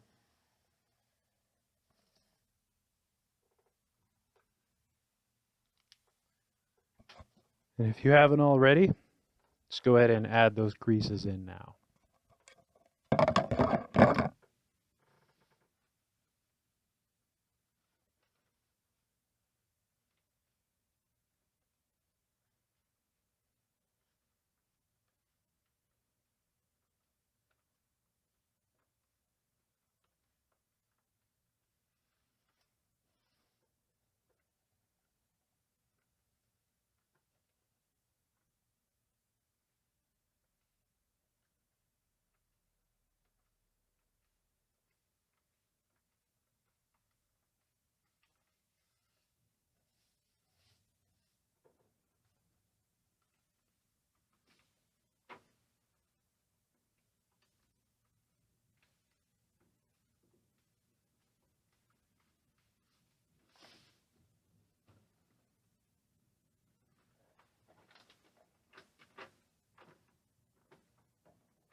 We have this line running from corner to corner, as you can see here.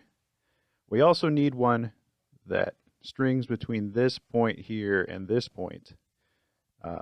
Now, the way we set up this line, we moved from this point 10 over, 1, 2, 3, 4, 5, 6, 7, 8, 9, 10, and 4 up, 1, 2, 3, 4. Likewise from here, 1, 2, 3, 4, 5, 6, 7, 8, 9, 10, and 4 up, 1, 2, 3, 4. You're going to want to put a crease in between those 2 points. And this is going to run through the corners of all those boxes, just like this. What this is going to allow us to do later is to sink half of this flap down into itself so that it rests underneath the pleats, the flaps on the back. So make sure to add in this crease here as well. We're going to come back to this shape here in a moment, but first we're going to move down to this reference point here and create one more kite shape. This one is going to move through 6 squares.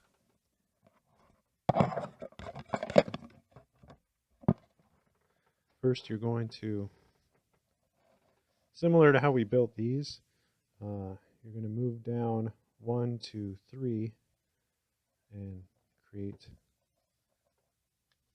a mountain fold that runs into that point.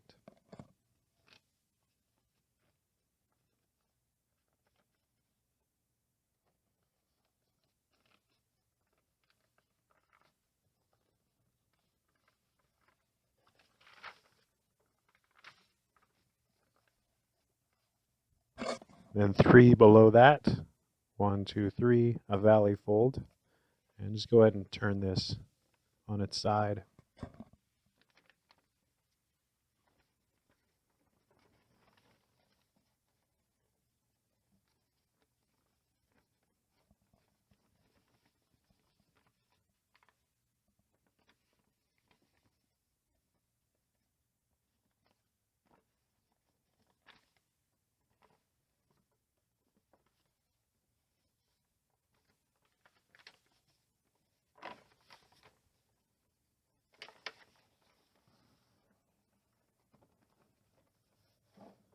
Alright, so we have this sort of ridge here that's 3 units tall. And what we can do is bring this folded edge down to this line here to start our creases.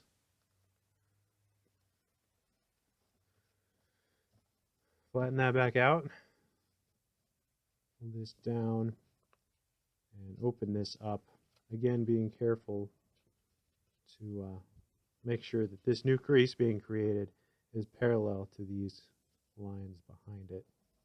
Just roll that back slowly until you're sure you have it placed where it needs to be, and flatten that down. We also need to create some new creases, so bring this pleat in, then the next one. Fold this down and do the same thing on the other side. Fold that outermost pleat in, then the one closest to the central crease.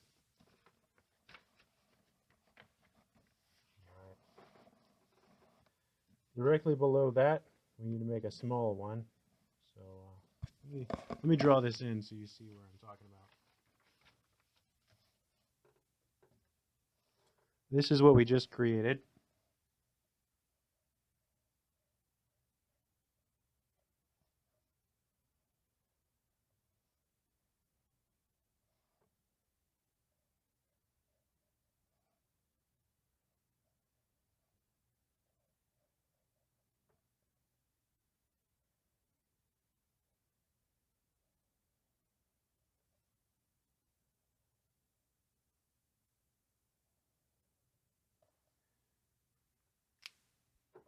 And then we're going to make one that moves through just 2 units right below that.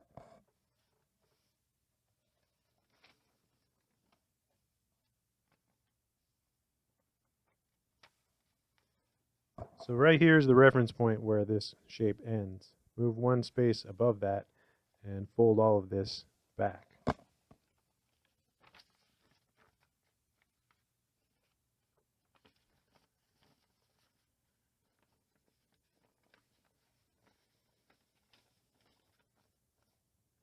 Here's where that space ended, and then one back from that created this crease, and then just one unit past that, fold the paper back again.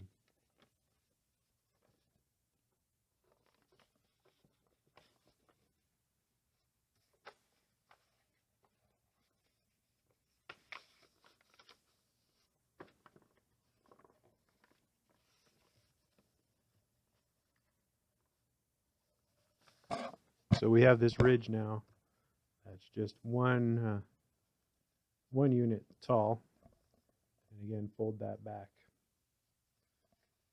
You can fold this folded edge to that crease just to start the creases, but just fold this back and gently flatten this out.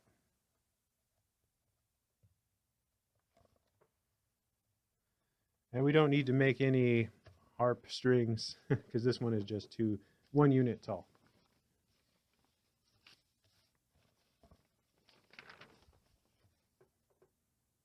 So this is what we've created here, just a standard 1 unit shape like that. Next we need to make sort of a, I don't know, it's like if we took 2 of these shapes here, but instead of this nonsense above it, we mirrored what's on this side, on the other side of this crease here, between these 2 points. So 1, 2, 3, 4, 5, 6, 7, 8, 9, 10, 11, 12, 13, 14. 1, 2, 3, 4, 5, 6. So 1, 2, 3, 4, 5, 6, 7, 8, 9, 10, 11, 12, 13, 14. 1, 2, 3, 4, 5, 6. Let me draw that in here. This is again an approximation of a 22.5 degree angle, so we're going to free fold this in. And again, coming from this side, 1, 2, 3, 4, 5, 6, 7, 8, 9, 10, 11, 12, 13, 14. 1, 2, 3, 4, 5, 6.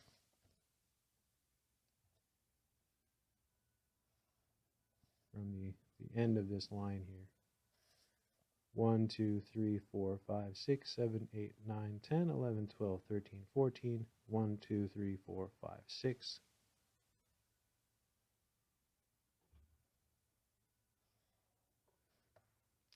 Just like that. And if you just add in those creases, freeform. We already have a crease running through the exact center of it. But we need to string some creases to make pleats that go side to side through the remainder of this.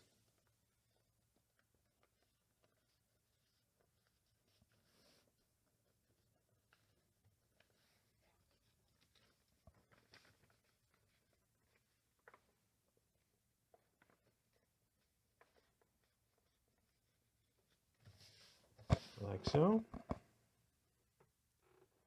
We picked this whole thing up. Actually, let's extend this diagonal crease just a little bit further.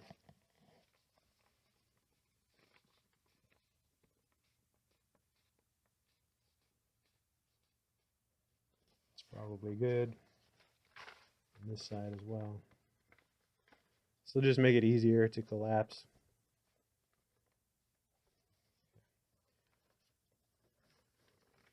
Fold the paper in half. We're going to open this up a bit.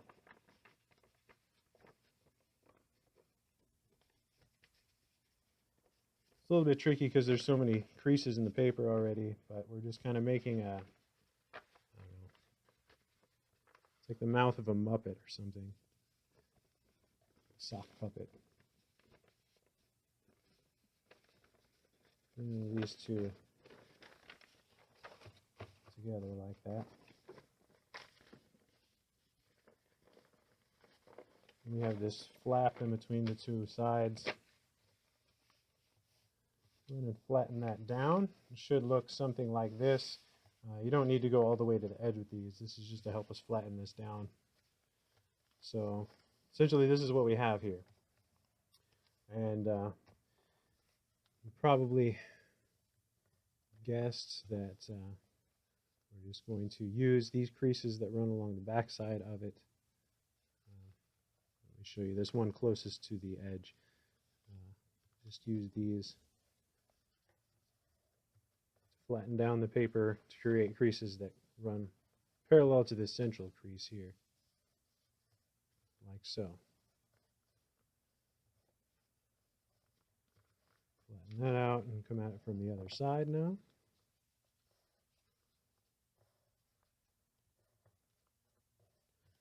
Just like that. And open everything back up again.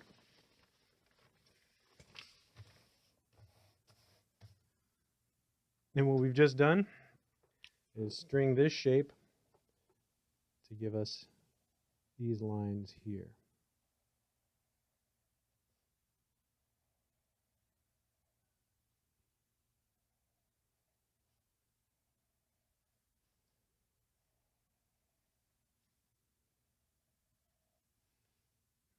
Okay.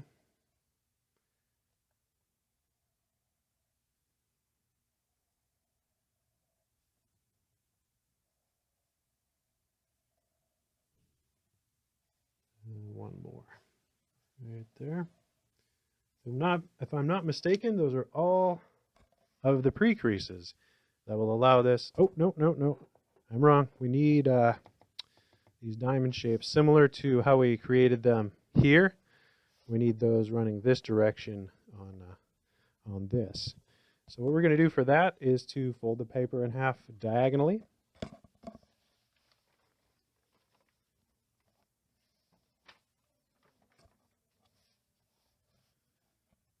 All right, now this first one is already set up for us because this started from the intersection of 2 points.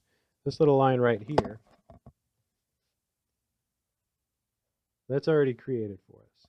But next we need one that comes from where this crease touches this line in our pleat here down to where this next crease touches the folded edge of the paper. And you just do that by bringing the raw edge of the paper to this crease right here and making a short crease there just at the end. It's going to give us the folds in the paper that we need, and then bring this side up likewise to that same line, which gives us this crease. Now bring this up here.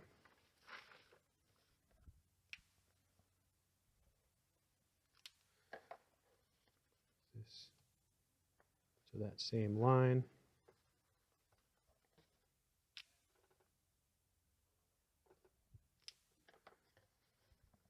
This one is in our paper because this is running through the center of boxes.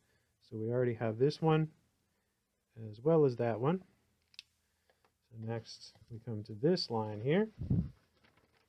Paper back. Fold that folded edge along that line there, like so.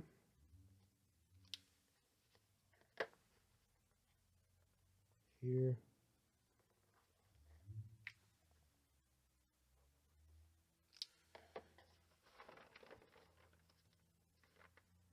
Here.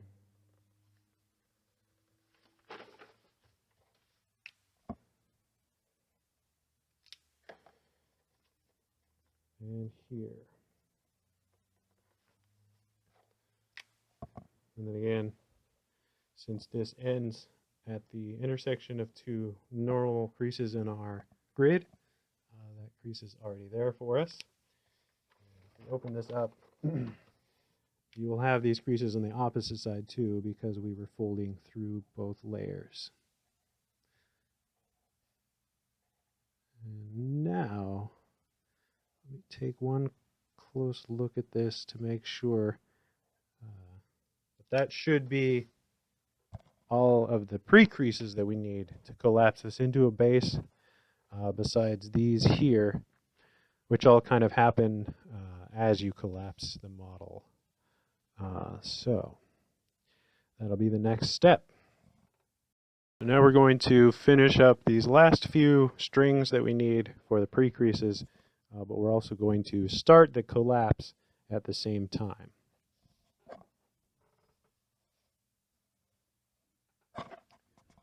So we have all these creases running up into this shape from this direction here, and this direction here. So to start this, we need to flatten this out by tracing this line back to the edge and turning that into a mountain fold, like so. This is going to be a mountain. This is going to be a mountain.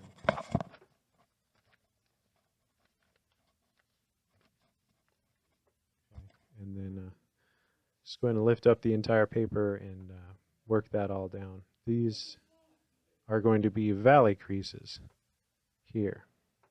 Let me show you what that looks like.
Okay, and you want to make sure that this flap is coming down along this crease that we made through the center of those boxes.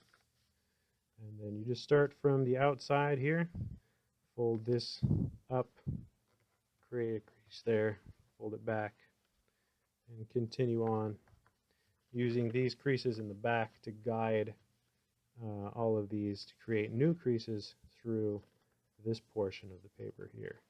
Just as we have been doing before, nothing real new here.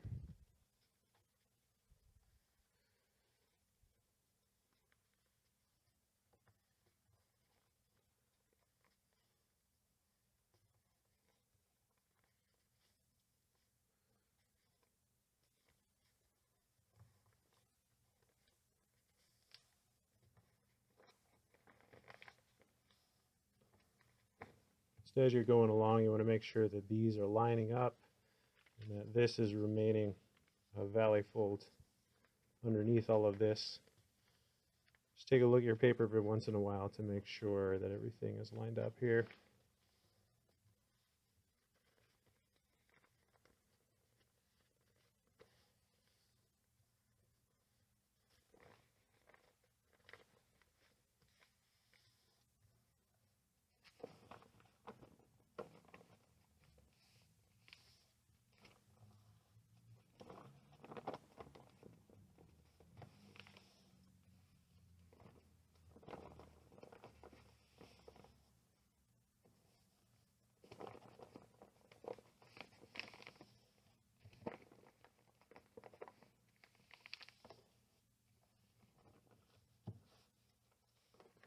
Fold that flap back down to get it out of your way.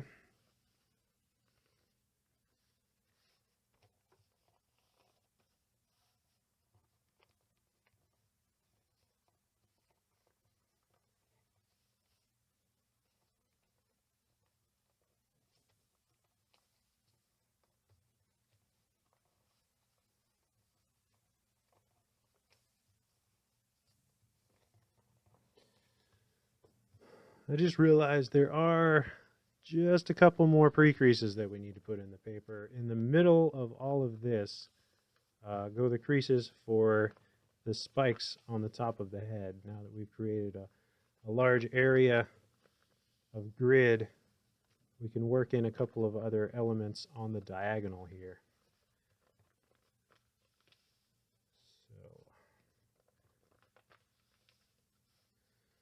So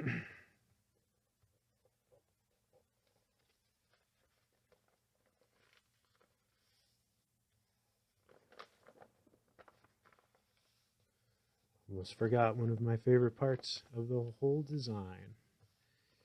And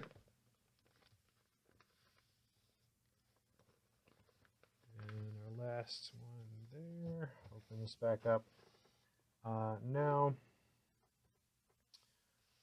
before you unfold all of this, you see we have some creases here.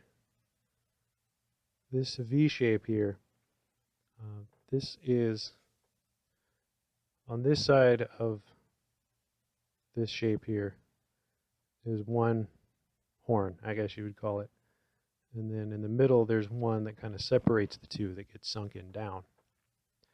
So what we can do now is to crease through the whole paper from side to side here along 1, 2, 3, 4, and 5 lines. So turn the paper around, fold this back to right here at the bottom of that V shape. Line everything up as best as you can. Just make a crease through this. Fold this back. Do that next one for a second line. And then the one past that should be right at the apex of this V shape here. There. One up from that, and then one fifth and final crease through that, like there. So if we open this back up again,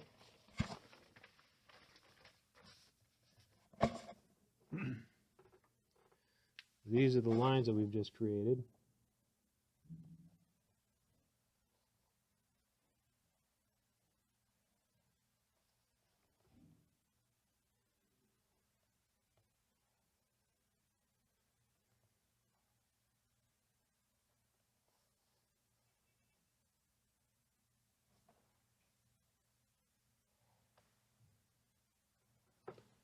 Okay, those are the lines we just created.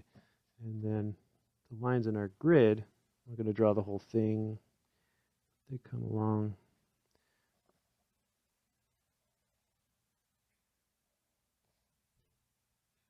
Like so.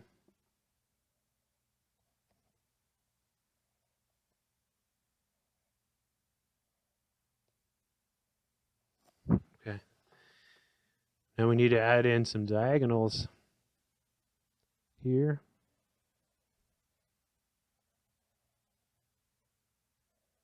Here. And here. Two.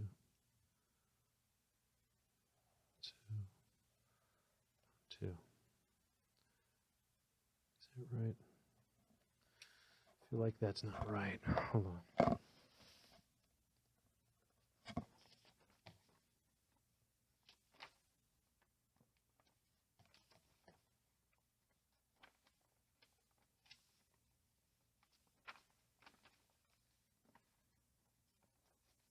No, that's correct. That's correct.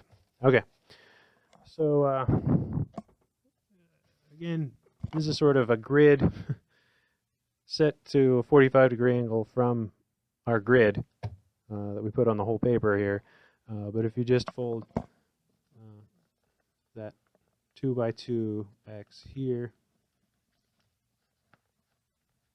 and then the sides there.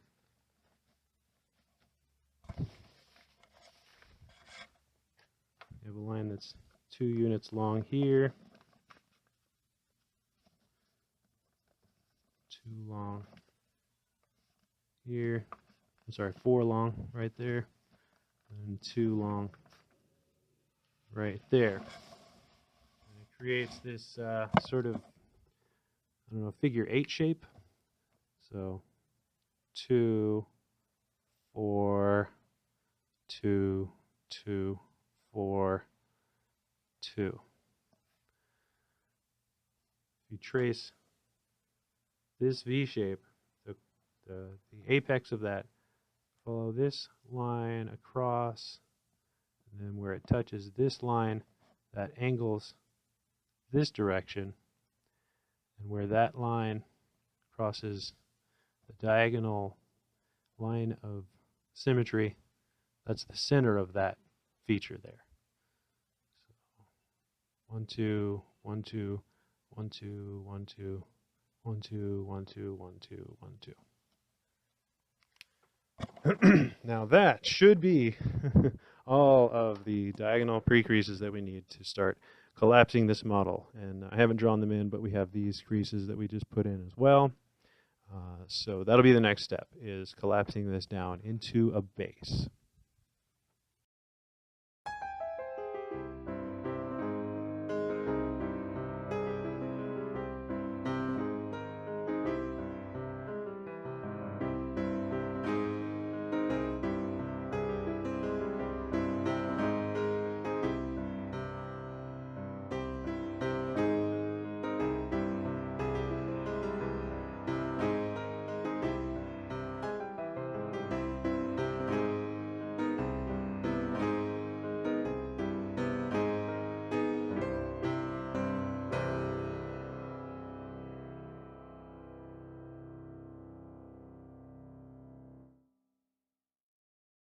Alrighty, this is where we begin the collapse of the model.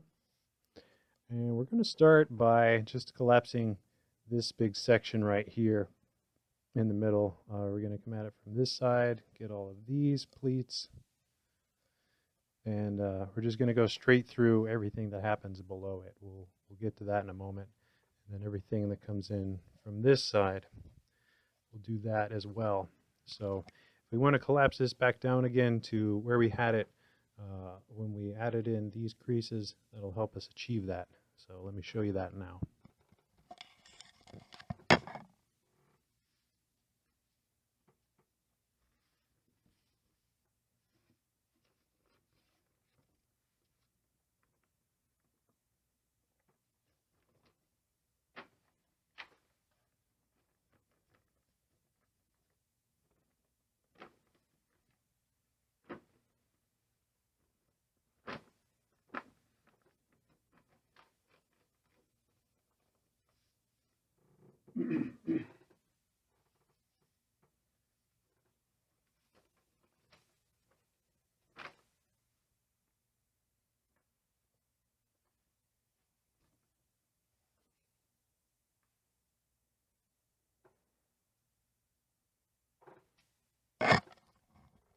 The very central crease, the diagonal that runs through the center of the model, that's a valley fold, but it'll get flattened out into a neutral crease, meaning the model will be 2 units wide down the spine, and then the crease just to the left and right of that will be mountain creases. So if we count down from there, we have this valley, mountain, valley, mountain, valley, mountain, valley, mountain, valley, mountain, valley, mountain, valley, mountain, valley, mountain, valley, mountain, valley, mountain. So this outermost one, this crease here, and this follows along with how we have our grid set up. This very center one that comes into this point is a valley, and then the ones on the either side of that are mountains. So that's how we'll begin collapsing this side.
Okay, so we have all of this folded down, and be very careful when you collapse all of these one on top of the other.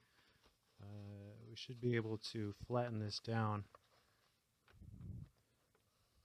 with one side of this collapsed. Let me just show you what that looks like. It's kind of the catchphrase for this video right now. Let me just show you what that looks like. Okay. Very carefully nudge all this down. And you can see we have this sort of flap in the middle here. And one side of this we've reduced in a fan fold down the spine of the model. Now we need to do the other side.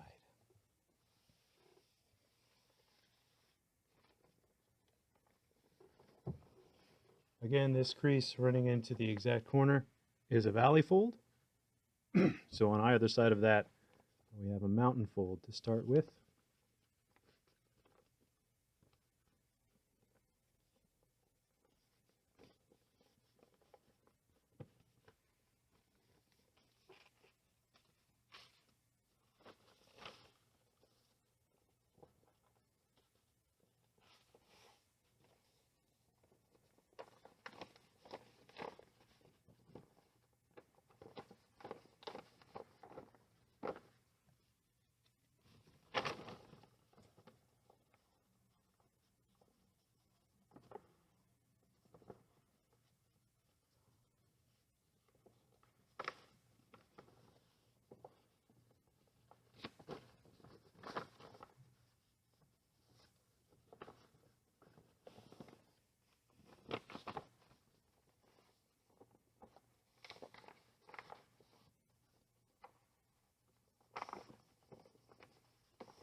Alrighty, that took about 30 minutes, but what we should be able to do now is get this all flattened down.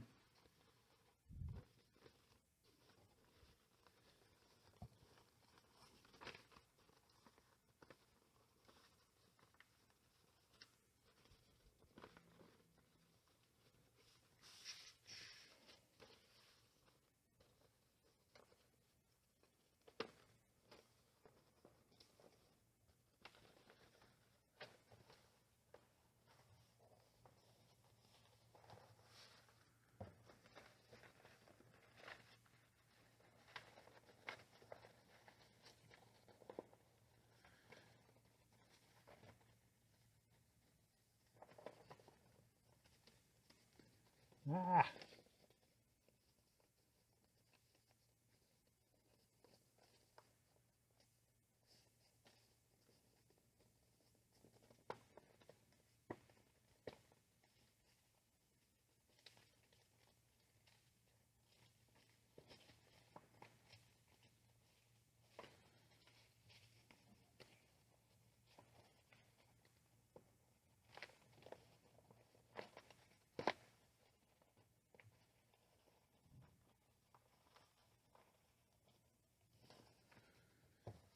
That side, and on this side, oh boy, like this. Okay, and then this flap kind of lay down. It's very bulky here, but we can kind of pitch that forward and lay this down like so.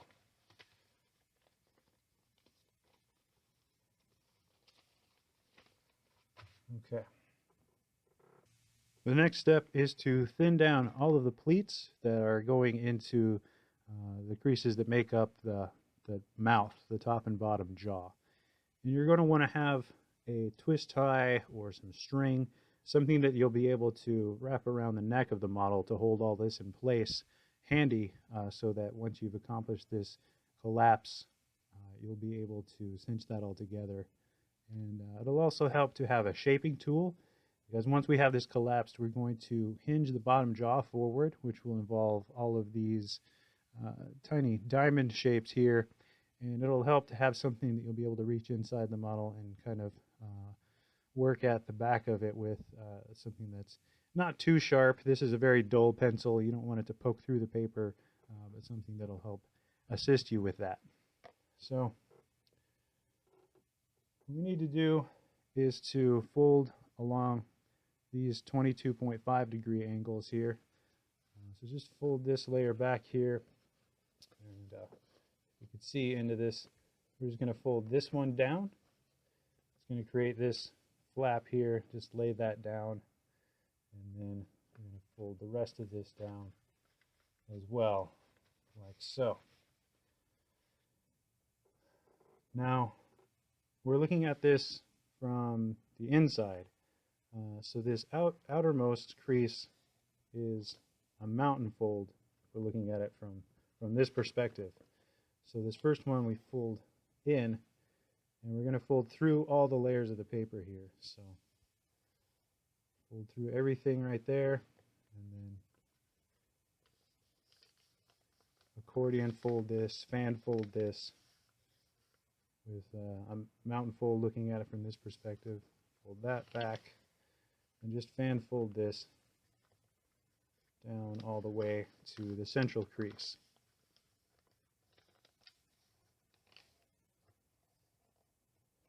Be careful that these are aligned. It can get a little moved around, so as you make each of these creases, just make sure you're folding through creases that you've already made.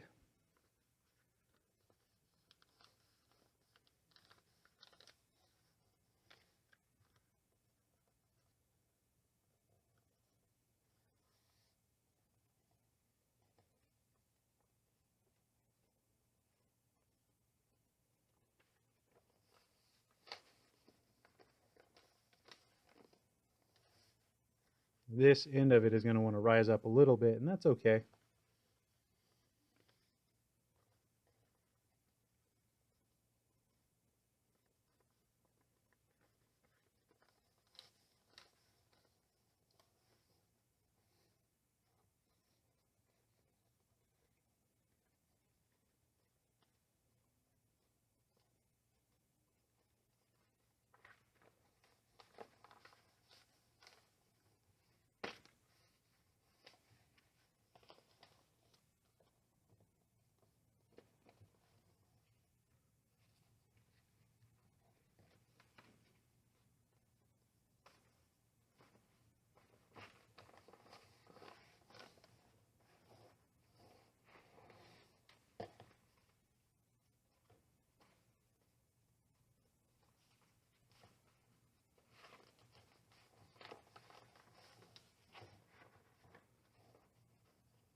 All right, and we've come to this central crease, so we just fold that down.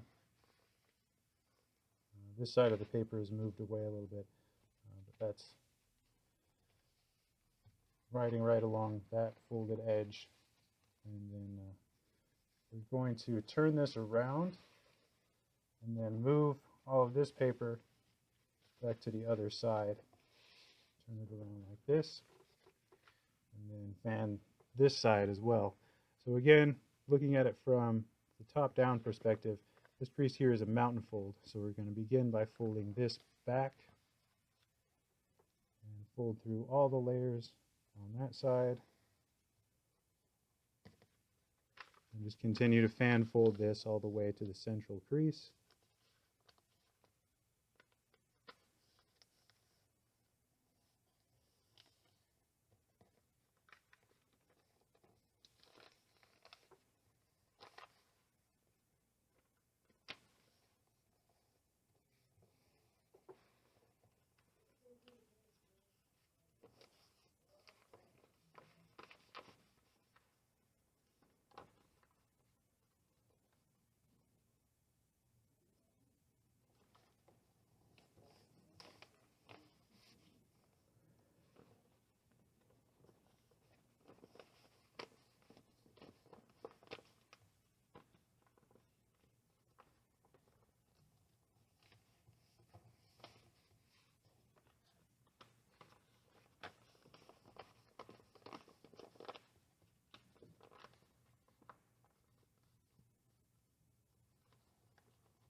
And that completes all the fan folds into this area. Now, everything along this line here, we're going to bring all of this forward. So we just expand this out just a little bit and then fold along this crease that's running from side to side like this. Bring this up so hopefully you can see inside of here we have all these diamond shapes. We have mountain fold running into a mountain fold, and then a valley running into a diamond, and then coming out the other side as a valley fold. These diamonds we're going to push so that we're able to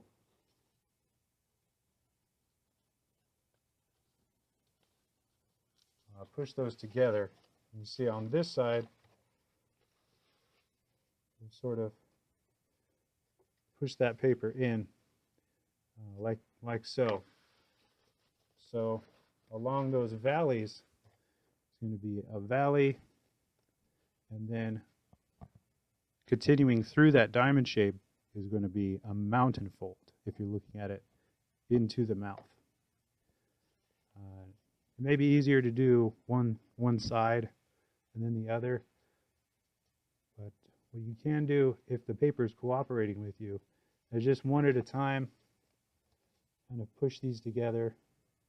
If it's giving you some trouble, reach in with your shaping tool, expand that out a bit, push them together. Try to get them as neat looking as possible, but as long as the pleats coming out of them are correct, it's going to be okay. It's a pretty tight feature. And it'll be well hidden back in the jaw. So don't worry too much about it as long as everything's collapsing together correctly.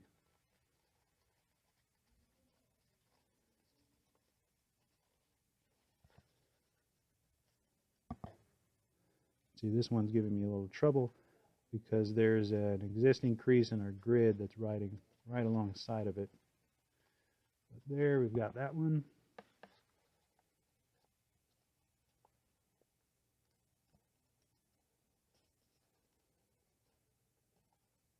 Just two more on this side. And then one tiny one here that's not actually a full crease, full diamond, but like that. So there's 1, 2, 3, 4, 5, 6, 7, 8 little divots on that side, and we need to do 8 on this side as well.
Okay, now all of those are in place. And if you slowly work all of this back together, the bottom half of this, meaning the pleats that are on the underneath of this, nest inside of everything that's happening below it. And then these top pleats are kind of jutting out above this line here. Just work all of this back together.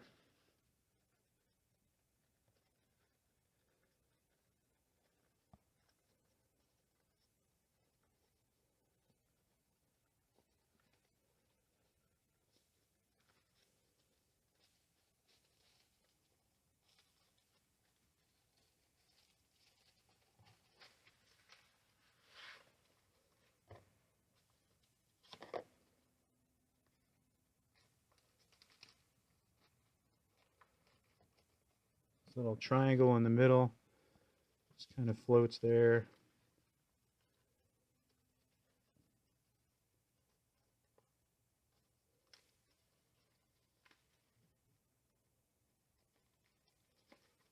If you kind of hold it behind all of this, here and here, you then want to take your twist tie, your floral wire, your string, whatever, and just hold that all in place right there. Let me try to reduce this some more so you can see what it looks like. The paper I'm using to demonstrate this is really thick. It should come together a little bit easier for you though.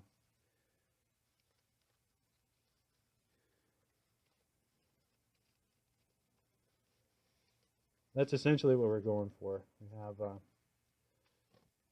of a top and bottom jaw there. And you don't want to articulate this too much yet Later we're going to kind of mess around with this and shape it and make it look nicer. But as long as you've gotten to this point, you could even wrap another twist eye around the jaw here just to kind of hold everything in place. That'll be fine for now. Okay.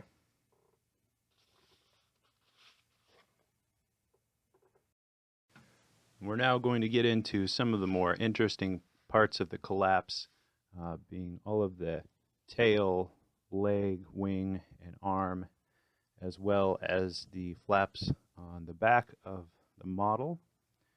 And this sort of happens in two sections, the primary and the secondary collapse. For the primary, we're going to ignore some of the extremities, some of these features that happen along the very edge of the model. We'll come back, open up those portions, and collapse those later. But for now, we're going to fold through some of that and come up to the innermost points just to get this thing collapsed down to start with. So we'll begin here along the edge. This part of the paper here, just leave that be for now and start on this outer edge. We're folding along with the natural pleats in our box grid. So this outermost one, that's going to be a mountain fold. And right here, collapse that down as a mountain along this diagonal crease right there. And you're going to come all the way across, fold through this point right here,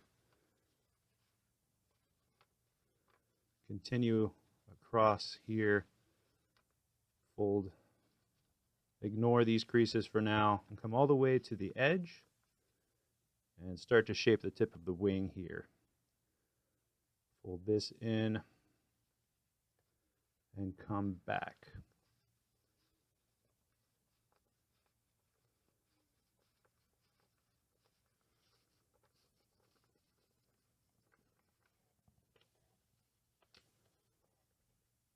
Start to collapse this down.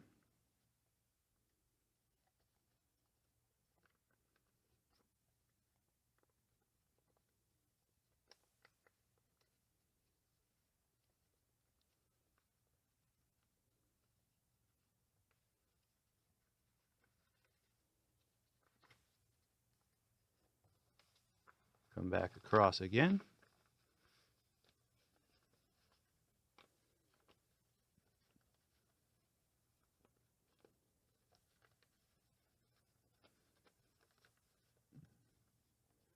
And then start to collapse down these points in the wing.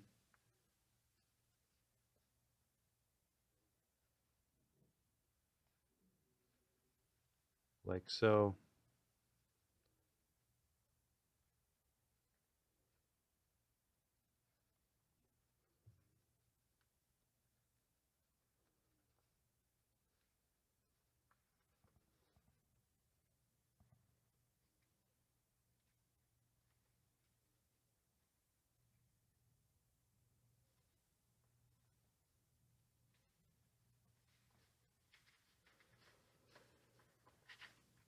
And this might be a good time to turn the model over and repeat these steps on the opposite side of the model because these are starting to come together up along this section here. So turn everything over now and repeat that on this side. Again, this portion we're going to leave open. Just start somewhere here in the middle, work your way back to that edge of the tail.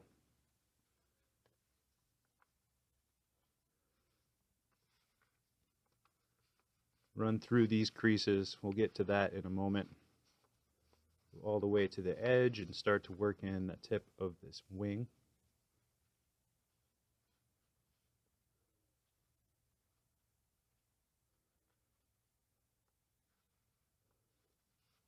Ignore everything I'm going through right now.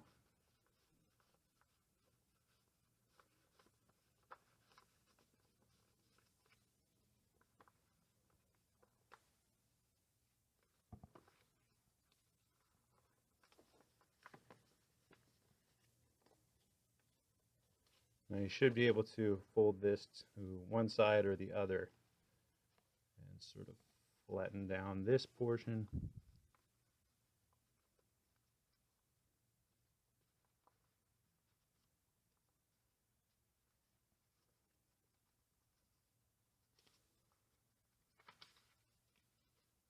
Sometimes you need to look at the other side, make sure everything is coming together flat on that side as well. And we can kind of press that down now. Back across.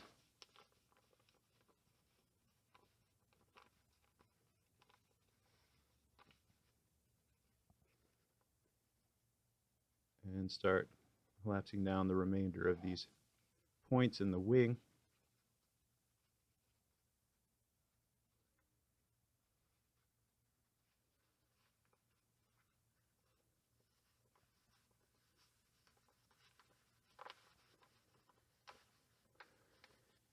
Now we're beginning to have pleats that are going to run into the edge.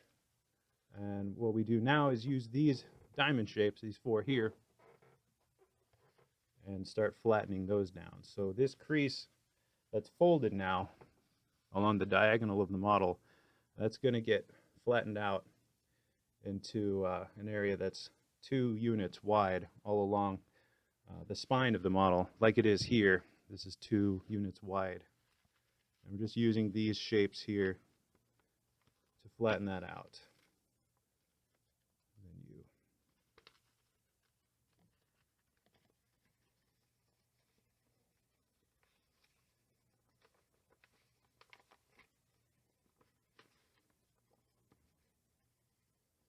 get it started on one side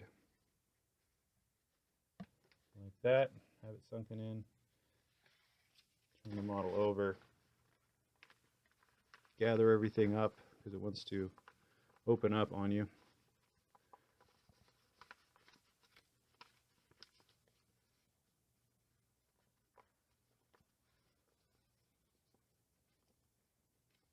And then you should be able to flatten that down, and then you have this tiny flap that forms here. Okay, just keep doing that for any creases that run into this side.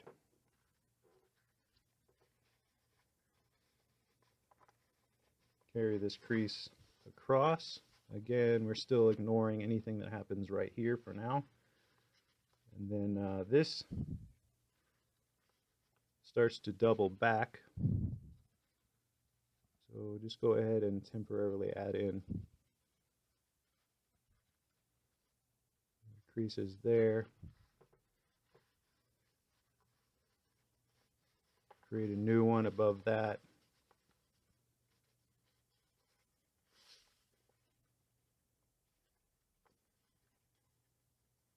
Pull on this a bit and that should pop out. There.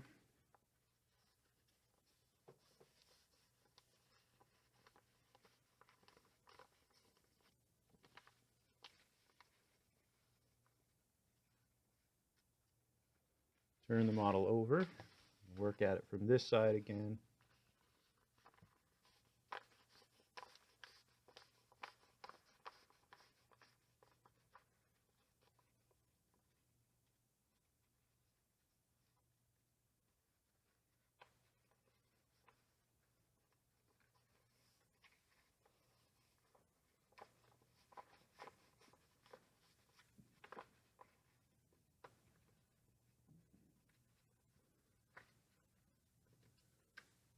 Okay, now we've come to the apex of this point here.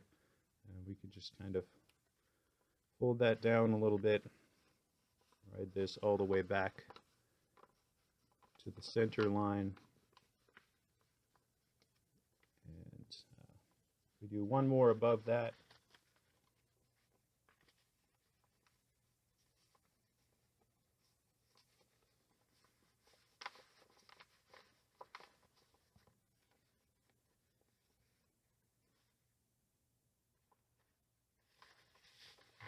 Right here, above that is where we start collapsing where the claws on the leg go. So on this line start to collapse this here.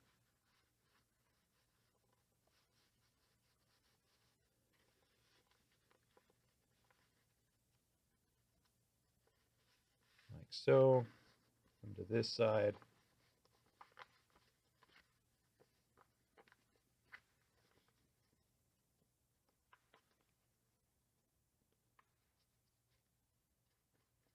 And begin to collapse that next point. Turn the model over. And again, now that we've gotten up to here on this next pleat, start to form that back claw. Bring this over.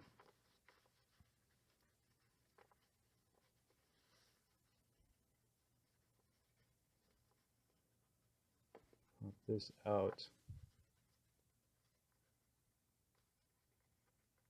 And begin to form the top of that wing. Double back this direction, and now you should be able to form that small flap on both sides. Make sure everything looks good on this side, and we'll be able to flatten that down. Now we have 1 and 2 shaped, the beginning of the claw on the leg and most of the wing. And you just continue on in this way. Do about 2 every time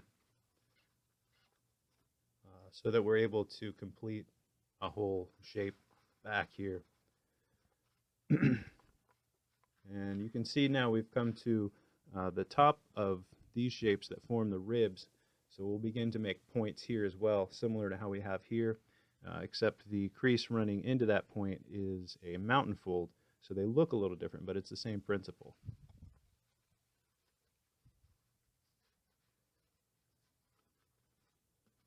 So this is going to be a mountain fold. And just go ahead and get the rest of this here. It's a little thick here, so take your time working that material up into that.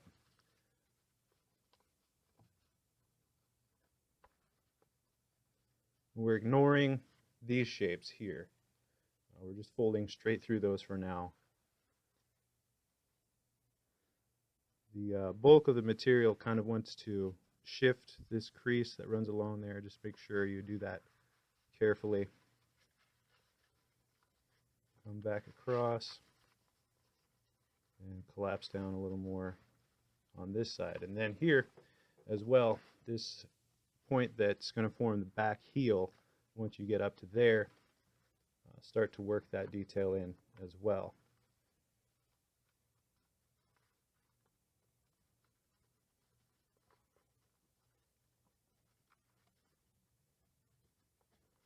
Something that may help as you're collapsing down these points, once you start to create features like this, you can wrap wire, string around those. It's going to help things stay collapsed for you if you're having a problem with this expanding on you.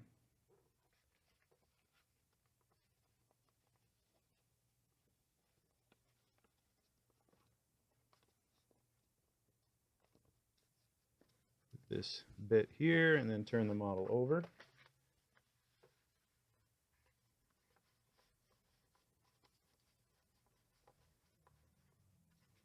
Fold through all of this until you get to these points right here. And once you're there, start to form those like so. That one came together a little more nicely. This one wants to pinch out, push that in.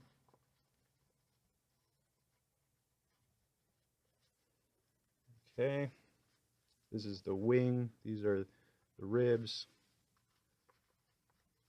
Continue on.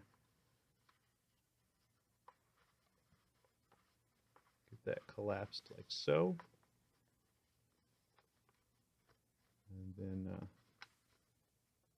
portion here, just fold along the natural lines of the original grid, kind of ignore any of the 22.5 degree angles or the approximations.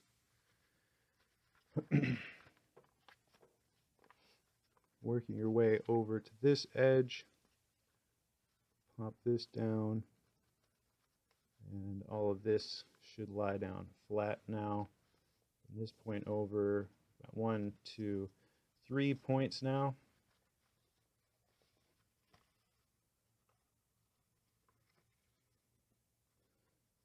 This is being a little bit tricky for me, but looks like it's coming together right there. And just continue on this way. Most of everything on this side is set, so just keep riding this point up. Now this is going to start to double back this way. So follow that crease in this direction. Move up just a couple pleats at a time here.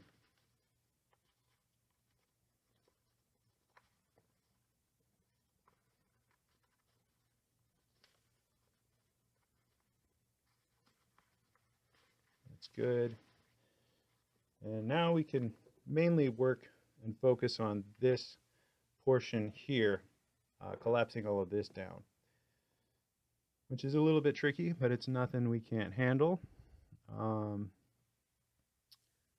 Don't worry about this so much yet. Focus on these shapes above and below that. Get that collapsed down, and then we'll come back and fix this. Just makes things a little bit easier. You can reach in, kind of flatten this part out to start that, like so. And actually, let's begin this. So these 22.5 degree approximations, just start to work those in. The very center one is a valley, so to the top and bottom of that start to form a mountain.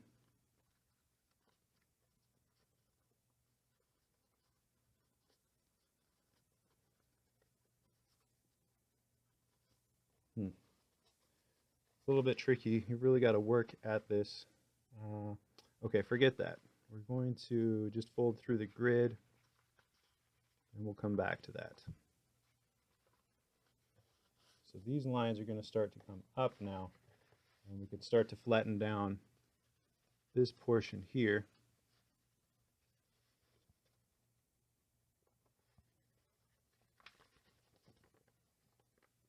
I'm going to reach inside the model and help push some of this material up.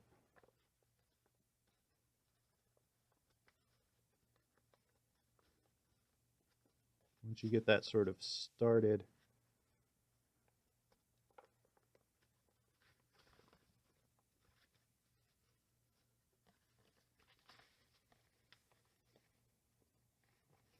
turn the model over, work at it from this side.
Everything wants to open up here.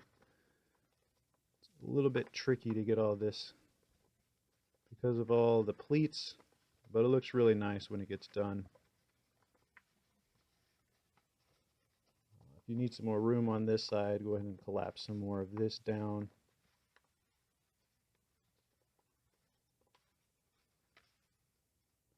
Remember that this starts to double back.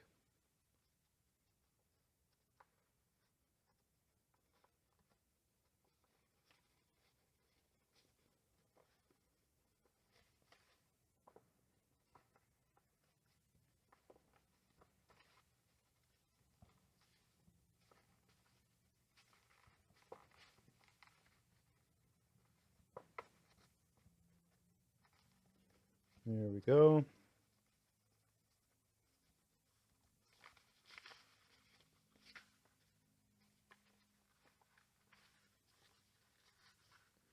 It might be a good idea to add a twist tie around this now.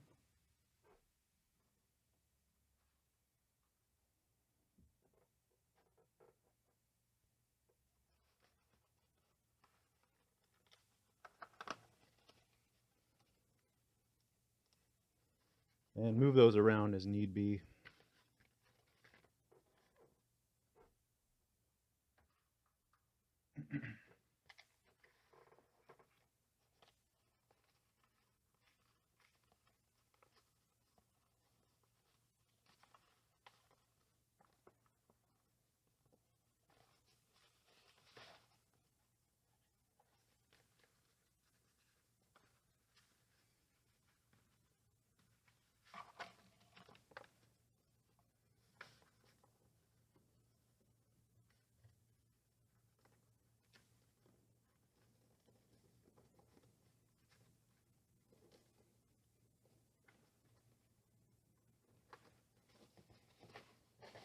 Okay. So we're able to flatten down that feature there. Come over to this side and get this to work in. Gotten that much flattened down. Okay. Once you've gotten to about here, you should be able to start to work in the 22.5s. Take these out.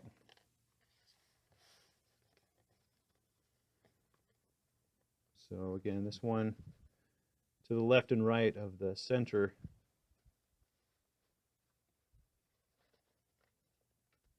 is a mountain.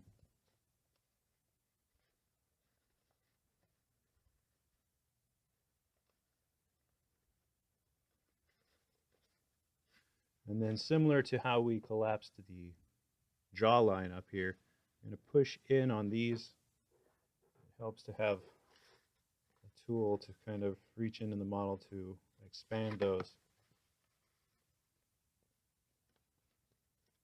And we're kind of accordioning those, flattening those, or making tiny little points there.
Gets really tight right here where it comes together.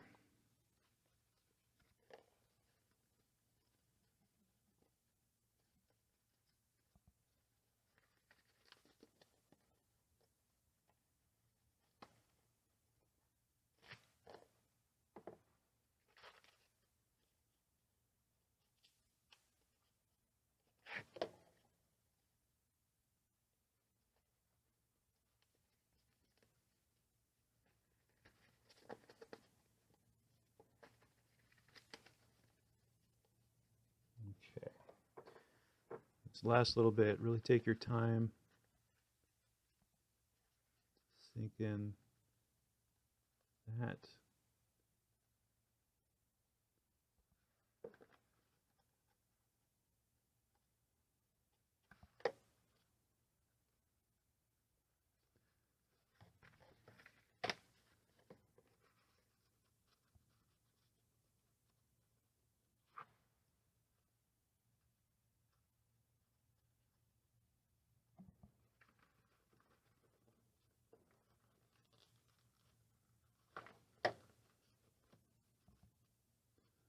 Almost there.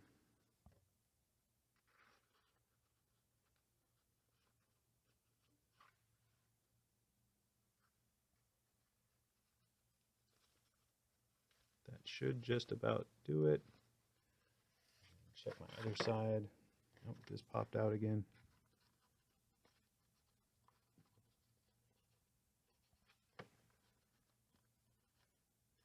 Okay. There's the bottom part of it.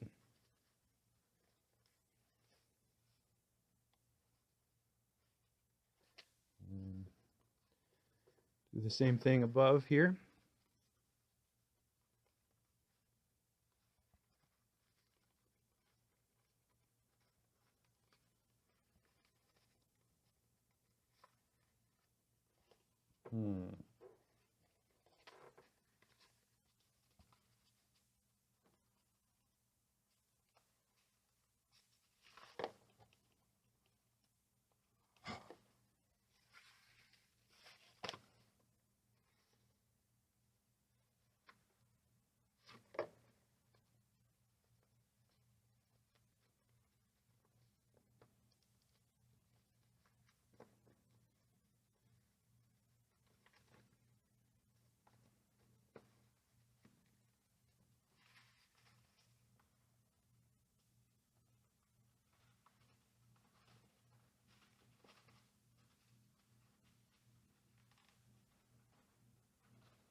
Takes a lot of patience to do this.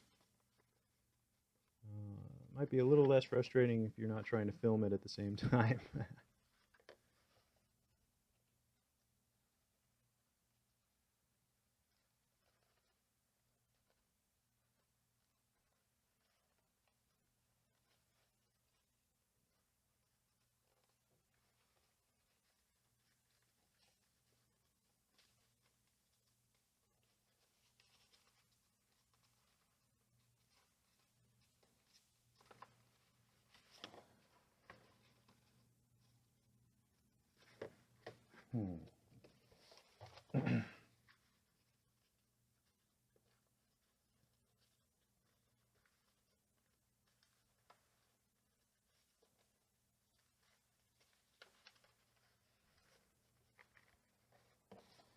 Might help to anchor these again.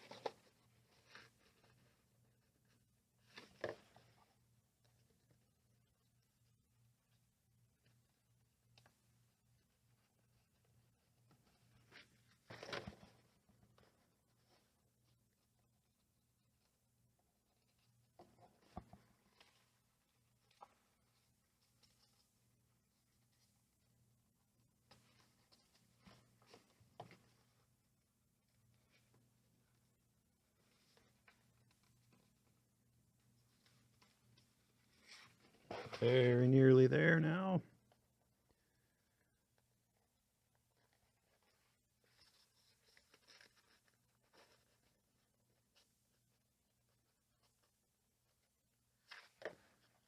And just make sure this last little bit here, these odd shapes here, I get a valley fold through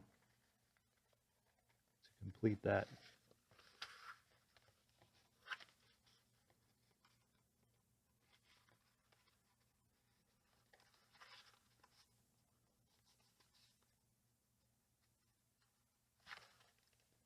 Valley right there.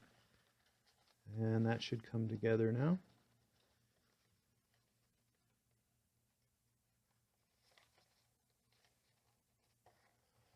Before you fold it down real flat, just take a look and make sure everything is in the right place. Should look like this now.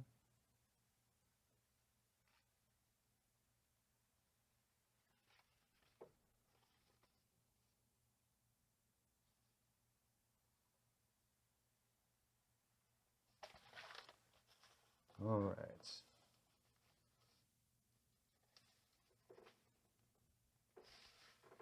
And then you'll be able to continue collapsing this down now from this side.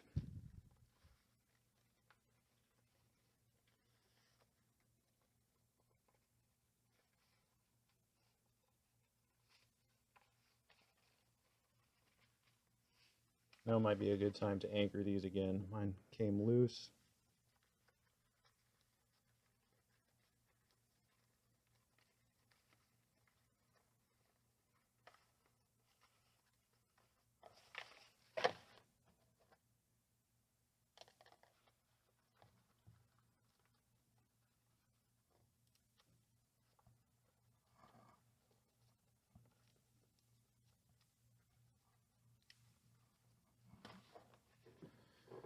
All right, now we're aiming for this point here where the claws begin.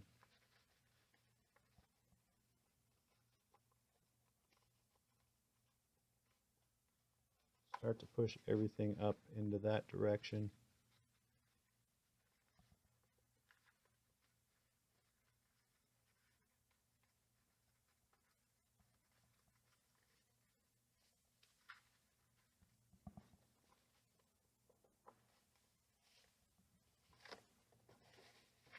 And then once it comes back to this line, move up in that direction.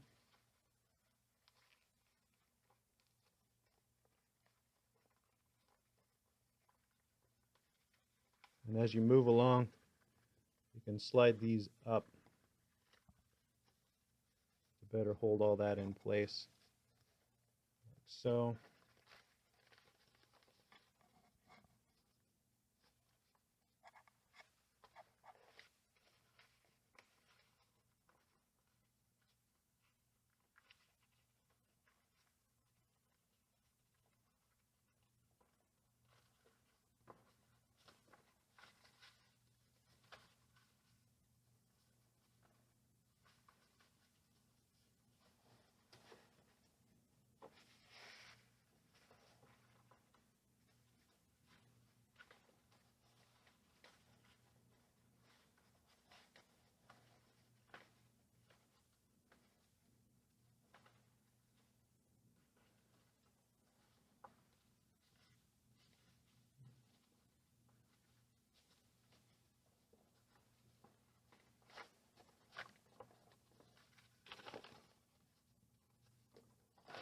Once you move up a few, turn to the other side.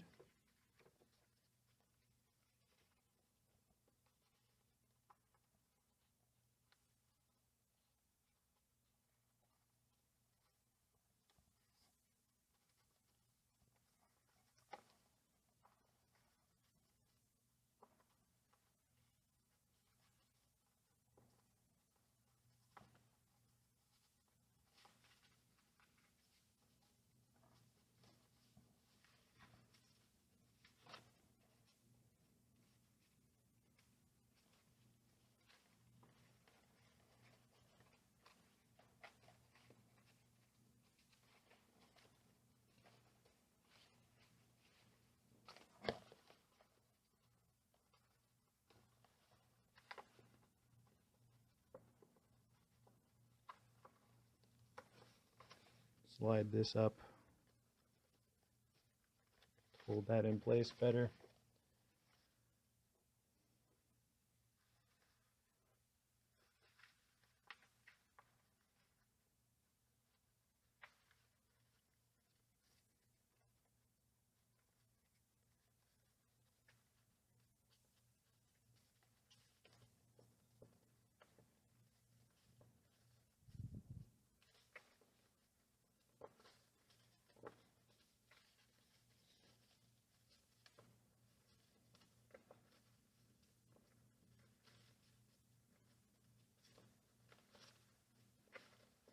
Okay.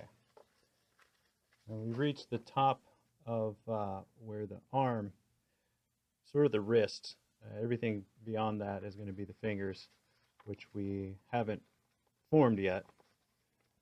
But just bring it up to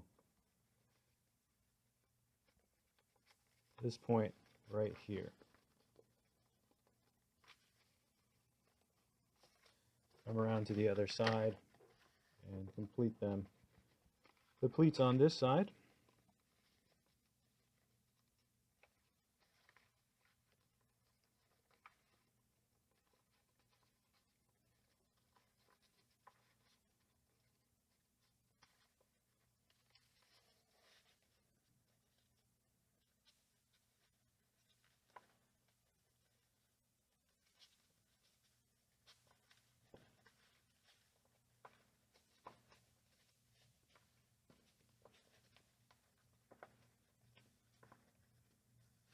Here we have it here.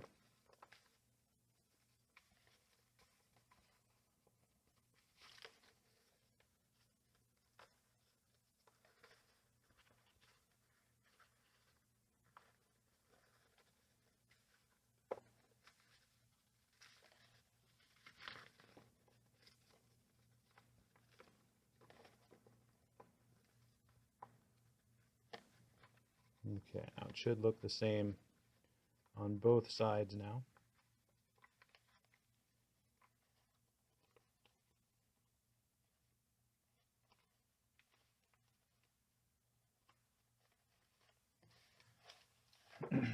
Now we start, well, we'll begin the finish of finishing this diagonal here, which will give us the length for the arm, and then these points back here, they're going to give us the creases for the back of the neck, the flap for the back of the neck, and then the two flaps along the back. So these points are going to push this paper up. So this inside is going to be a valley fold. Outside along here is going to be a mountain fold, and it'll push through that material.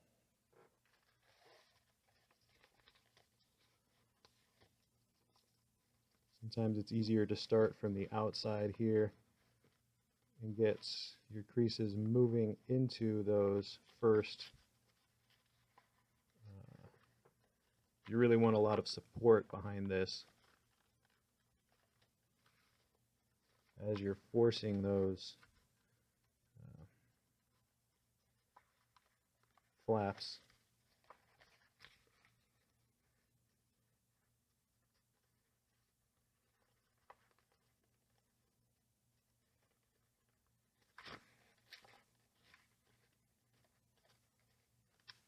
Start this one, but don't press down too hard just yet. Just kind of get that started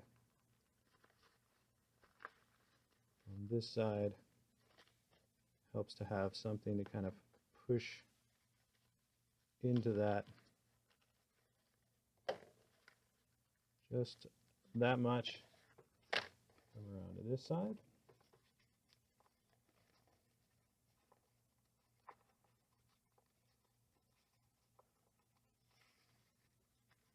And now that we have it started on the opposite side, it should be easier to create this point. Oops.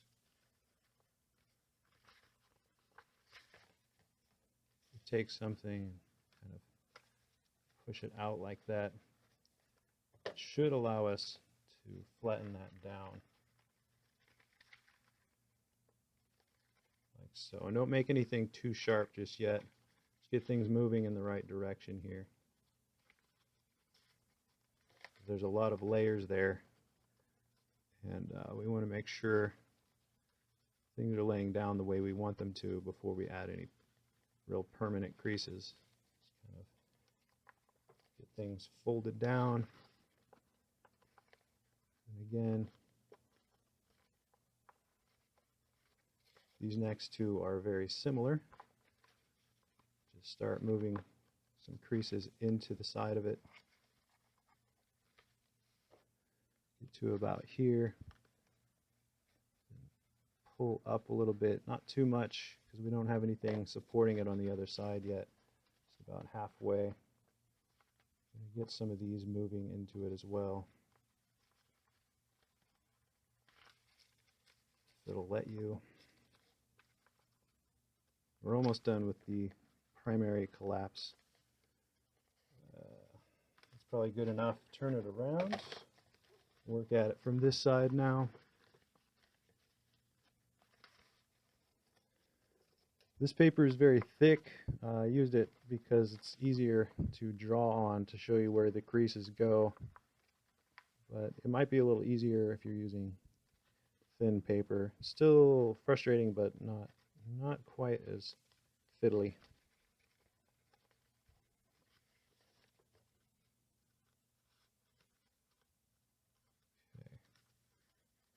Here, pinch that out a little bit, and press this together again.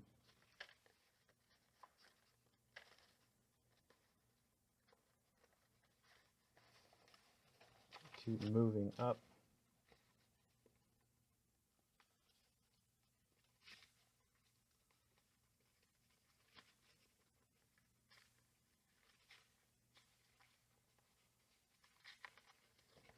Get to about here. Turn everything over.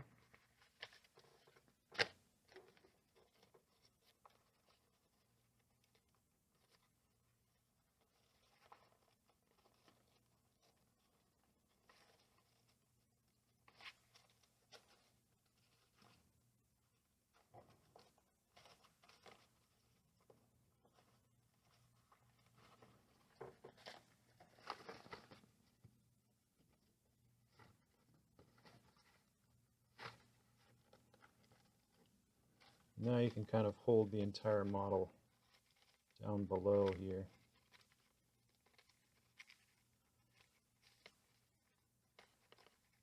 And it might be a good idea to wrap a twist tie around the waist here.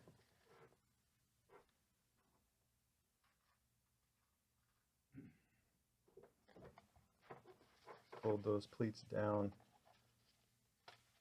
Have one right around it. Like this.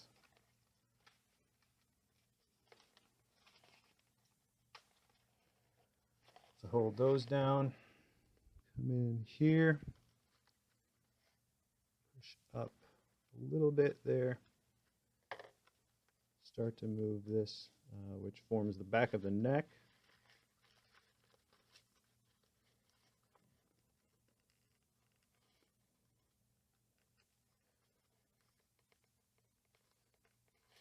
Kind of grab all this and push down.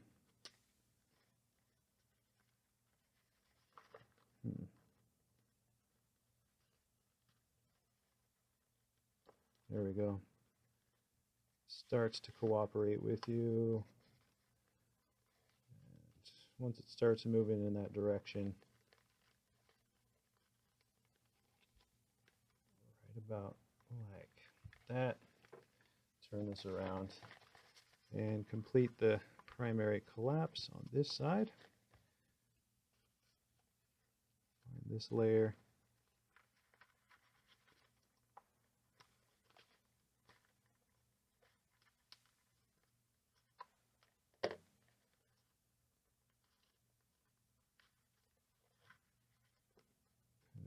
pinch things together here. Push this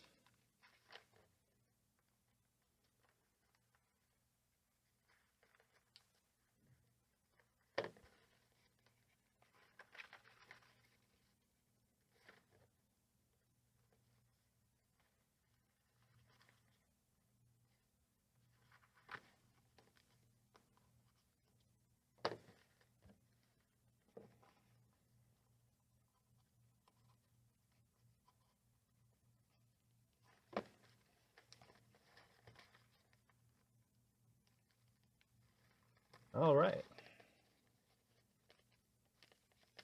And press this together. All right, now we have the primary portion of the collapse completed.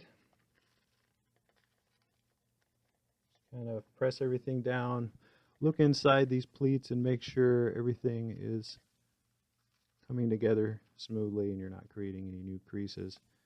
But give it a nice little squash there. All of these angle down, so if you want to press these against the model pointed down, that would work. Let's see, it's a little bit muddled right here. Just kind of get in there. Make sure those pleats are straight and looking good. Okay, go ahead and take these off now. So we need to open the model up a little bit to form the secondary elements of the collapse.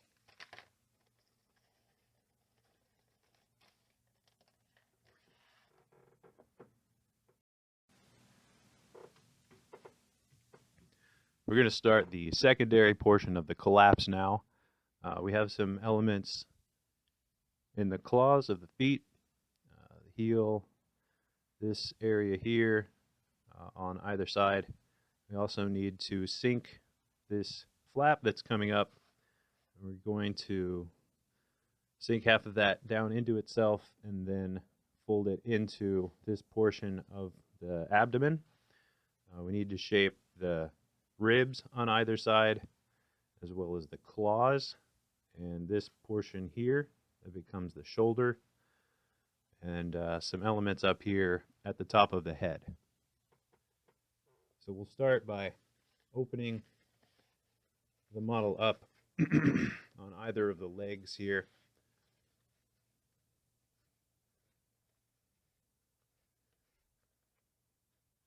If we carefully unfurl this amount of paper here at the edge, and be very careful not to rip the paper. Take your time with this. Open this up here.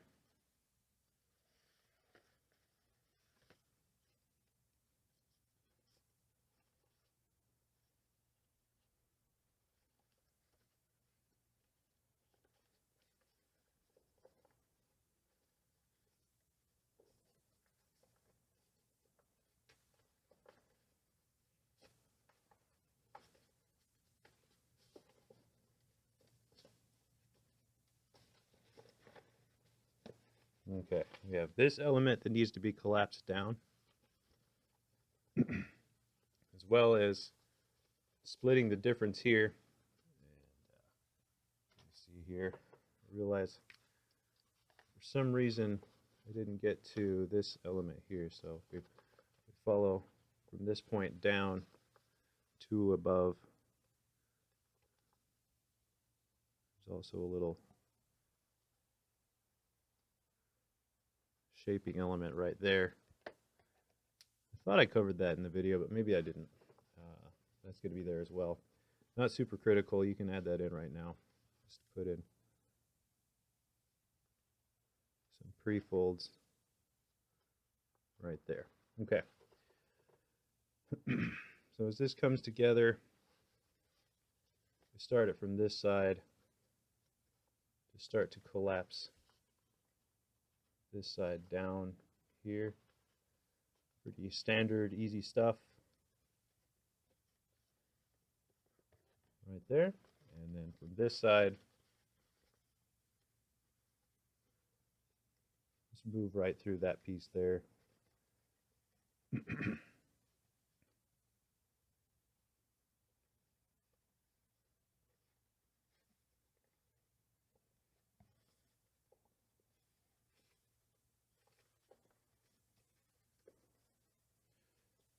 Now right here, kind of bring these together so you're able to start pushing these together. And somewhere here in the middle,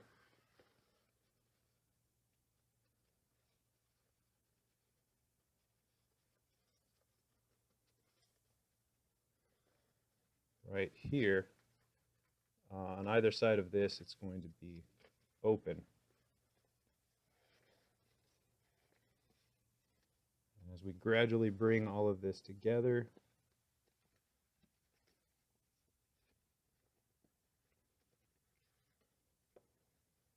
we'll be able to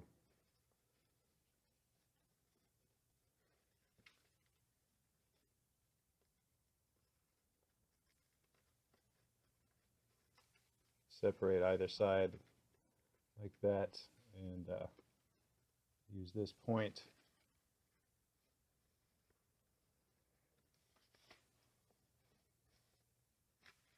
create the heel, kind of like this here.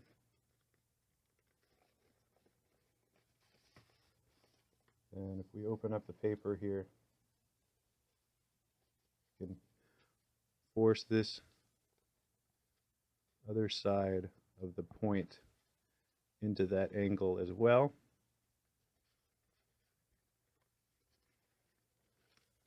Fold all of this down.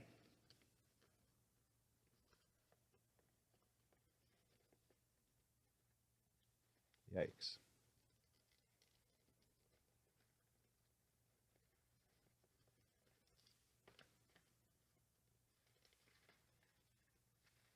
I would fold this back for now and in half like so.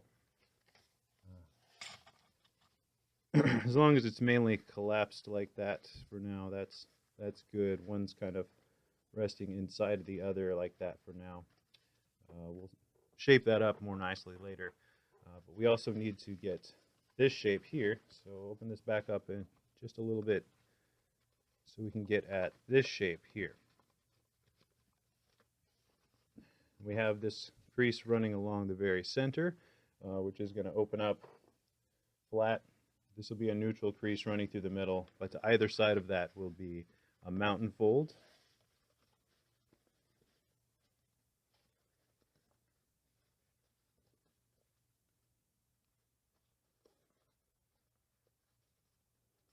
An alternating valley, mountain, valley.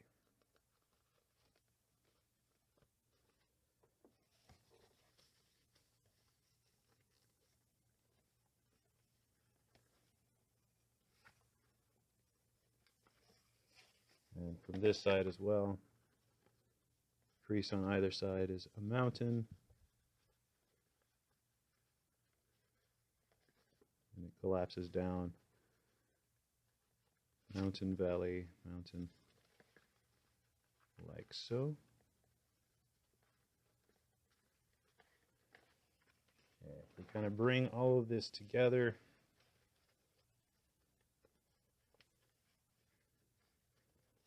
Collapse it back down again. It's a little tricky, but it's going to allow us to make a small flap up at the top here. There we go.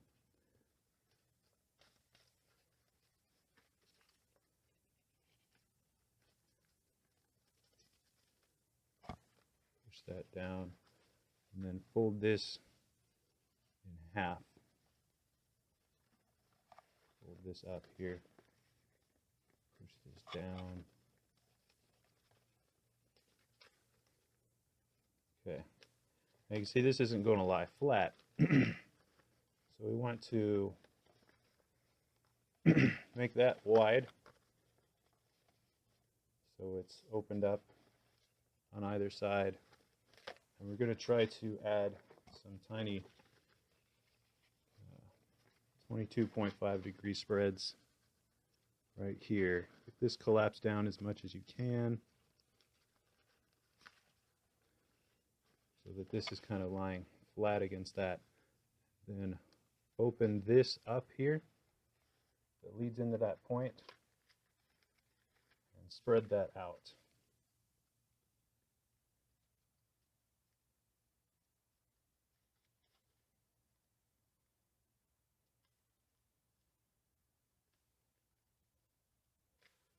There, and this might help as well if you do the one above it.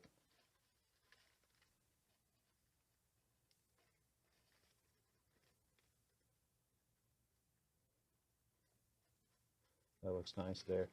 And then just keep this flap that's created angled down and fold that into this shape to get it out of the way for now, so that you're able to fold the model down flat again. And we'll come back to shape that later, but we need to do this on the other side as well. Turn the model over and do the same thing with this side. So open this up, kind of start by unfurling these pleats that are wrapped around this point. Being very careful not to rip the paper here by pulling on it too hard. Just gently open this up.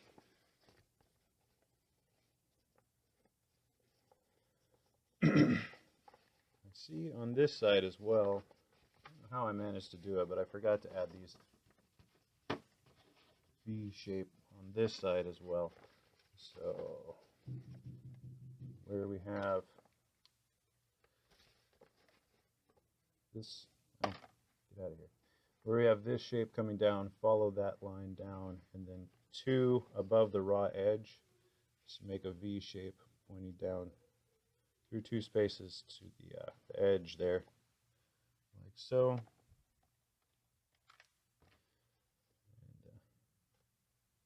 make a crease through that.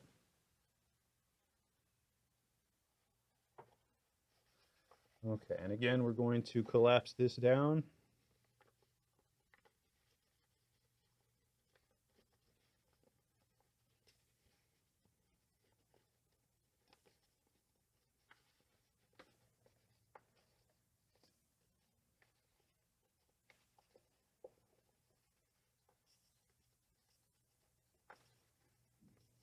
On that side as well as this side. Let's move through that for now.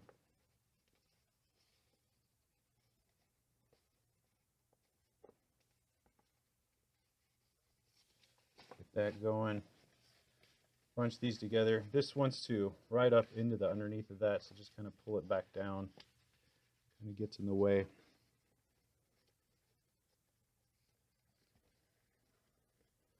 Make it so that you can hold on to this flap here, and then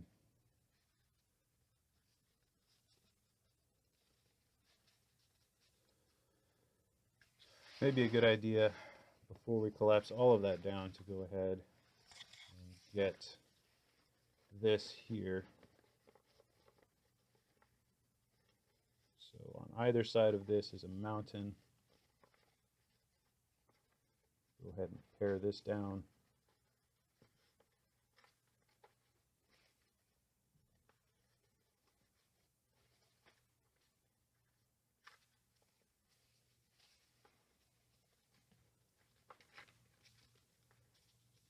One side, the other.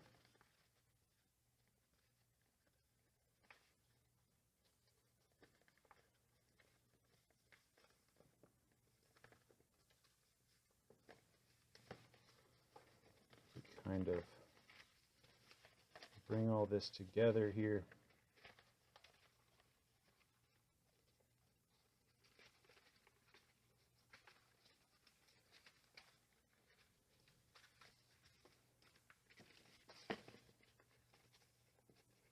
Enough that we can pitch this forward like so.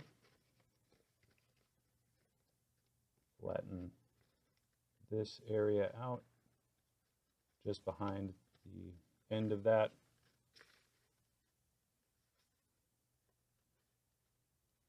You want to spend a little more time than I am creating that feature, working the paper around so that you're able to flatten out these two. You really only need the one, but it might help a little bit to have that second one there as well. Okay, and then come back around to the front. Get everything behind it repositioned again.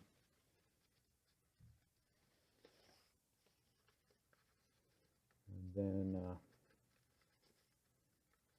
fold all of the pleats down on this side of this line on top of that point coming into the claw, the back heel, kind of push from the inside to start that. And then once you have everything moving in the right direction there, come back inside, lift this part of the paper out, start to form this point, which is going to point into that heel as well, like so. And just kind of collapse this down as best as you can.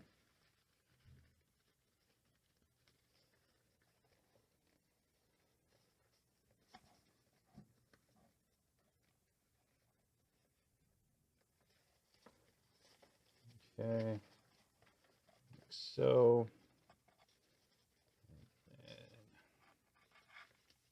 Good night.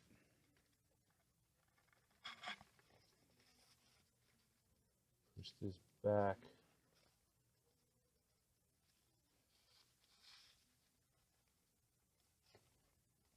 These sides together. This gets pushed down. This flag is just placed in between those folds right now. It doesn't matter too much if it opens up. And that's the way we're going to leave the legs for right now. I think the next best thing to do would be to probably work at the ribs here, perhaps. So let's take a look at what that looks like. We've got a lot of material on the other side of these 2 points here. Start to open some of this up. And what you'll notice is that these points, they don't point up from the main side of the paper, they point up from the opposite side.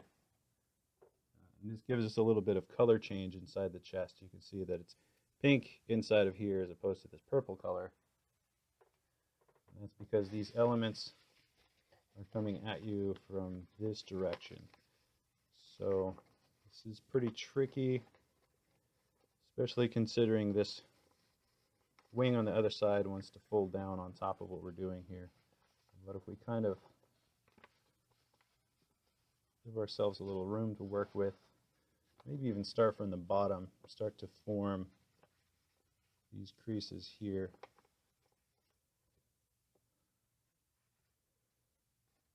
And if you want to kind of do this to start with, reverse some of these creases on the opposite side just until you're able to kind of collapse this part down, and then you'll be able to open that back up.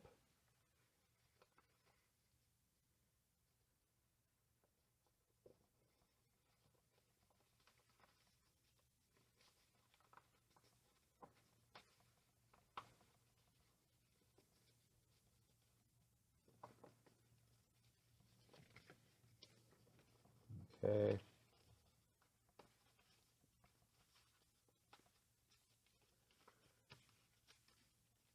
Push that down. Okay, we've got part of it. Now, kind of,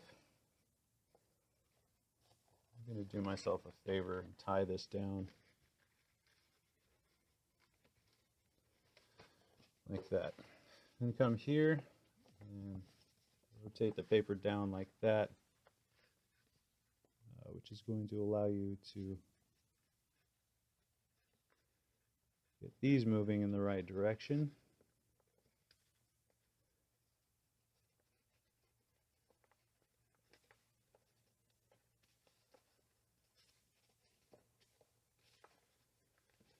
we're not worried about the other side right now. We're just trying to collapse one side of this.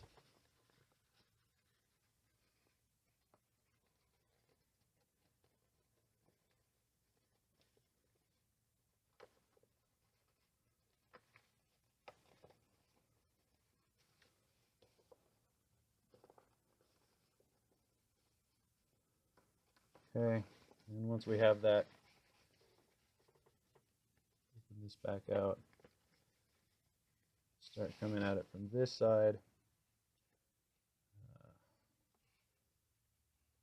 Valley to start with, coming up into there.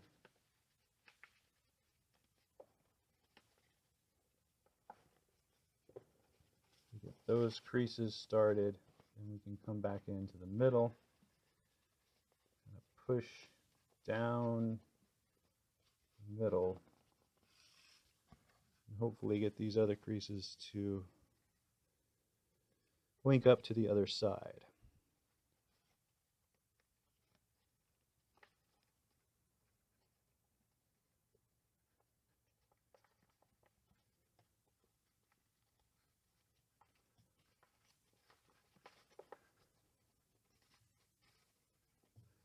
And once you have everything trained to go in the right direction, it's a matter of trying to get these to collapse down again.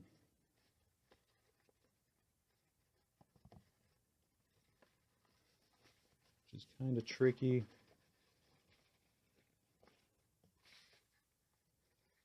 But it should look something like this. You can start to hold on to these bottom flaps here. That'll kind of allow you to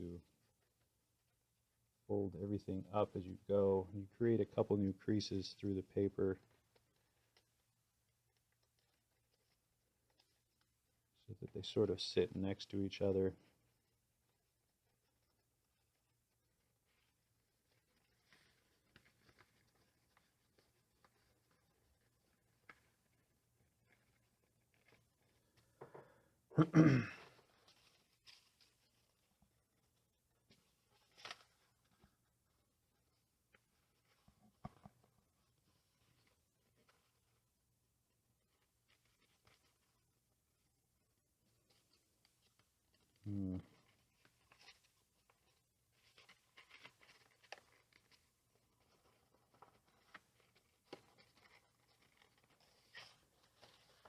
Wow.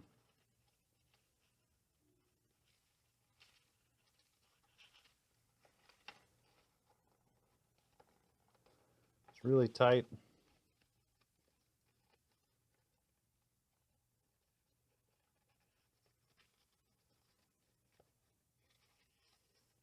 Paper is going to be very uncomfortable here as we're collapsing this.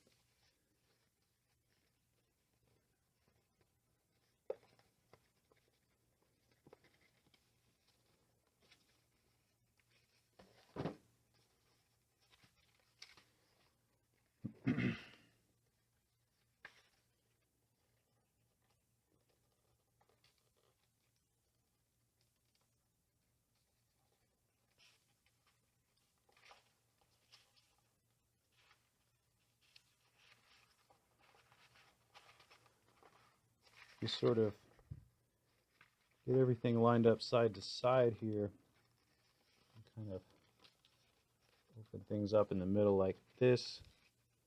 You get all of those creases formed, like so, and then you'll be able to push either side up into its respective side here. Push those up into there.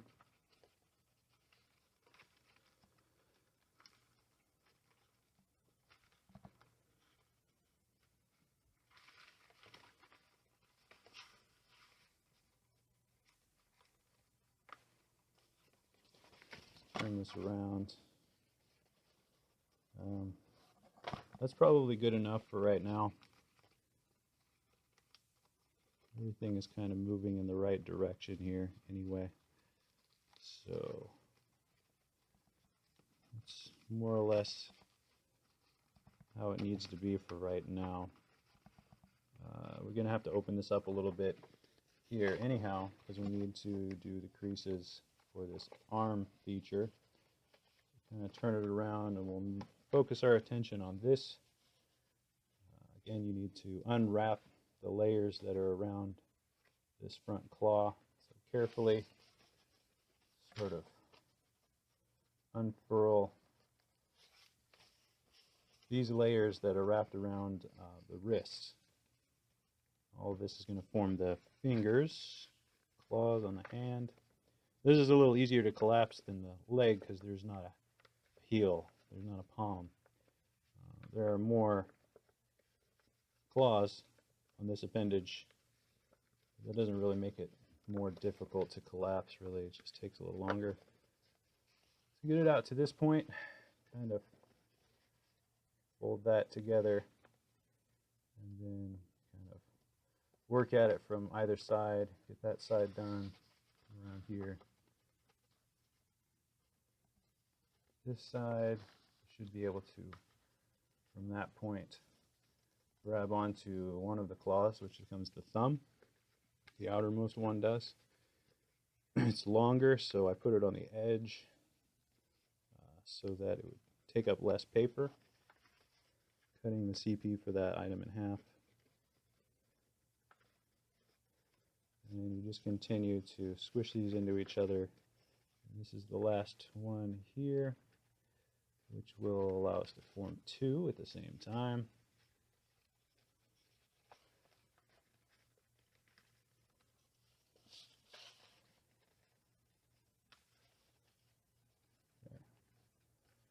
Bring everything together.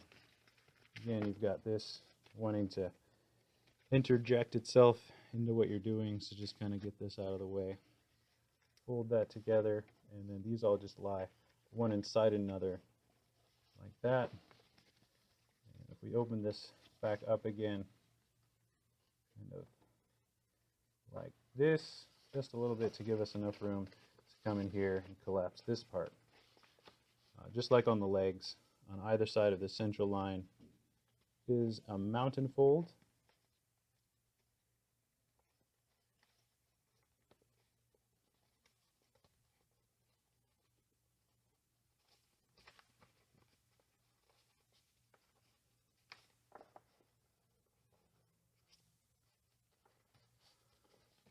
And again on this side.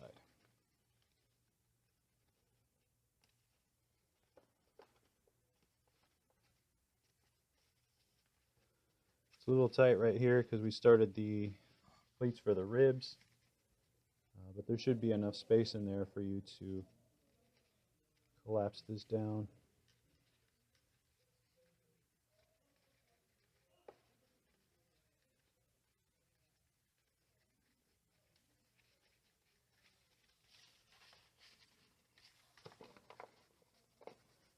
The finger is going back to where they need to be again. Those claws there.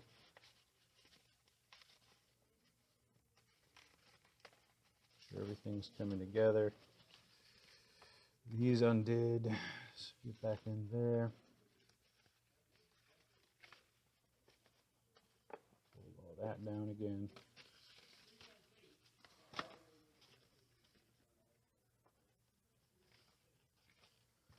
Bring this together.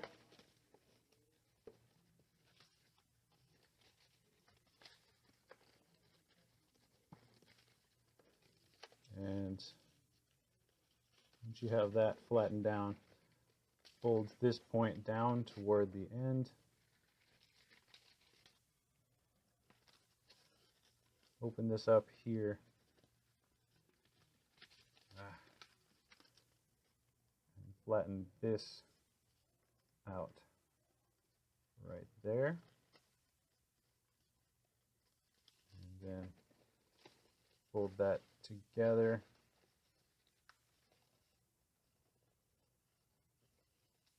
Like so, evenly on either side, with this sort of nested in there. And let's come back around and take a look at the ribs.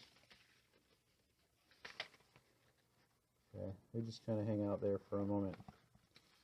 All right.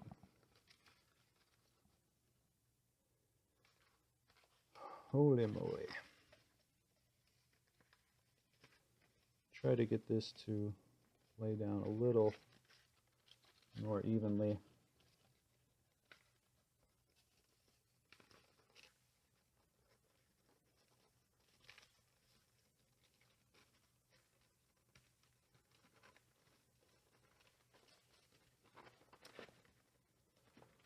Push those into that corner.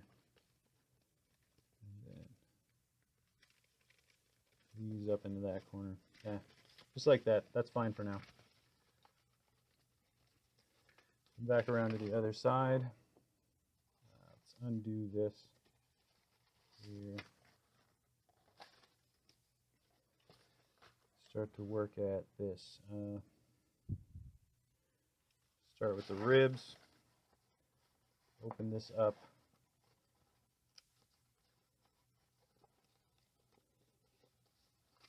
Like so. Flip this around here. And we'll start collapsing down the ribs. We'll start from an outside edge. Kind of create some new creases just as a placeholder. Where it comes up to a point, you're making a mountain fold behind it, just temporarily.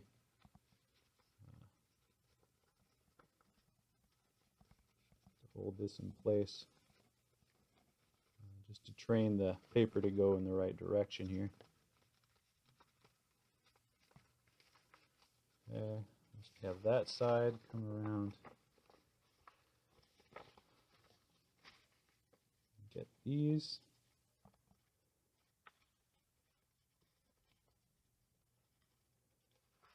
Be able to make this bottom point here. Kind of hold on to that once you've created it. Keep the paper together.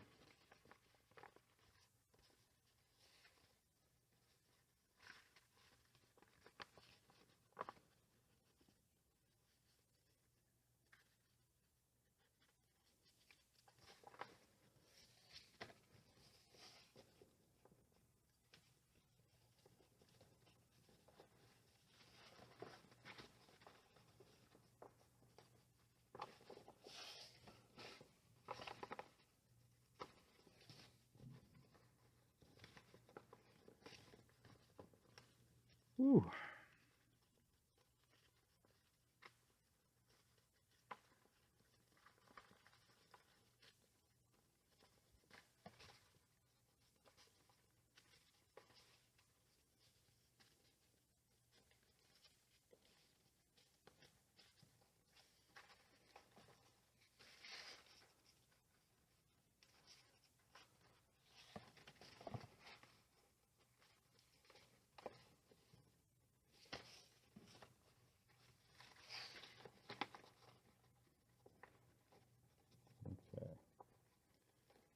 Have all this trained now. I'm going to open that back up and do the ones next to it.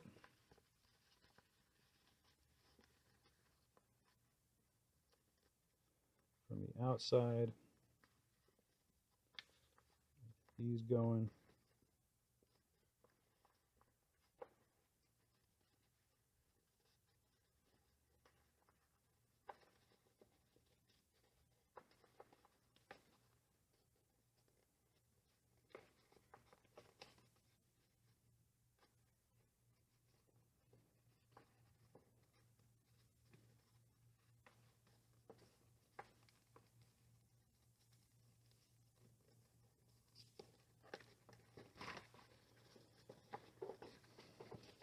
And this is sort of the tricky part of it, getting the inside to collapse and come together,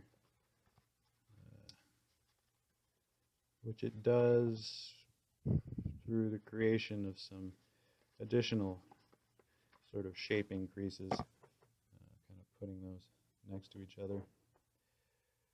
Oh, good night. Okay.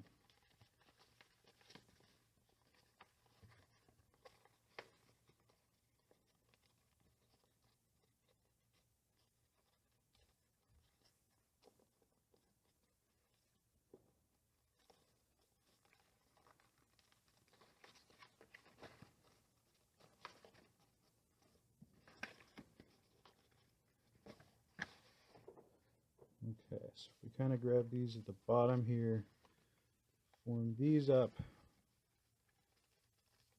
kind of push the sides in, gather this up, go along in this way.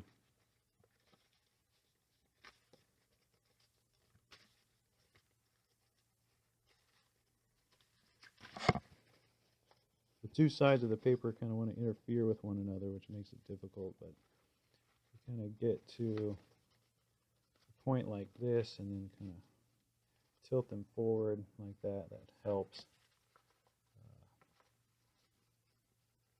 bring those together in the middle section.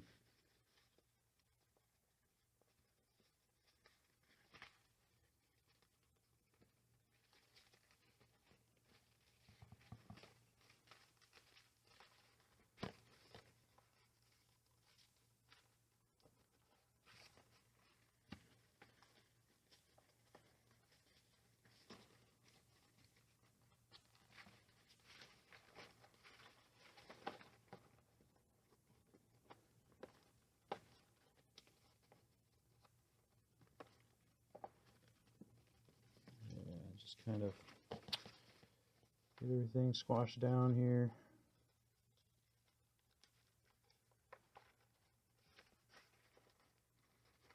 Boy.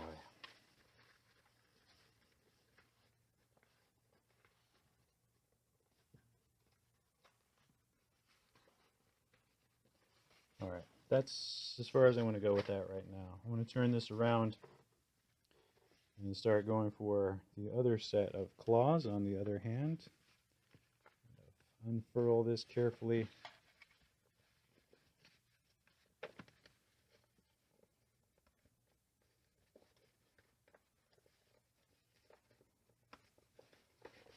Okay. And then, might be a better idea to do this first. So bring this out on either side of the central crease is a mountain fold.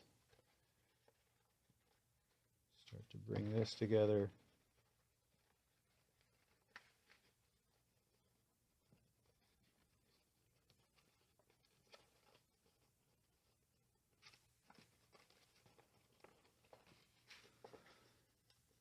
Now this side.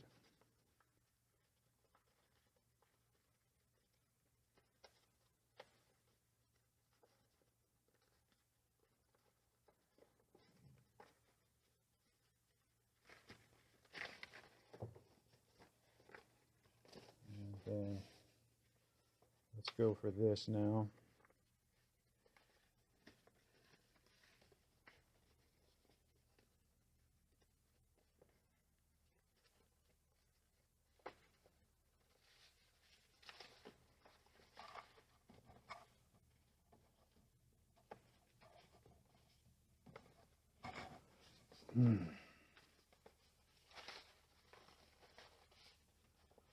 The closer you can bring these two sides together, the easier this is going to be, especially until you get this first one. Once you get this first finger, then you can kind of hold it together from this side. And that makes things a little easier.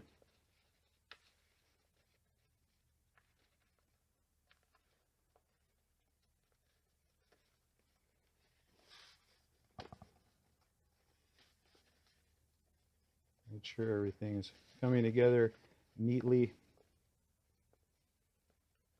It's okay if things are a little expanded right now. We just need to make sure that when it does collapse down, everything is going to cooperate and not create any new creases.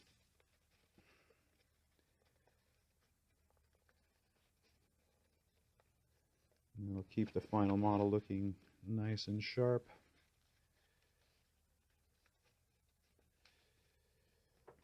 Okay. Looks like this is just about done here. Yikes. Okay, push that together. Get inside here. And there we go. Okay. Able to fold the fingers together. Oh, oh, oh. This is a little uncomfortable here.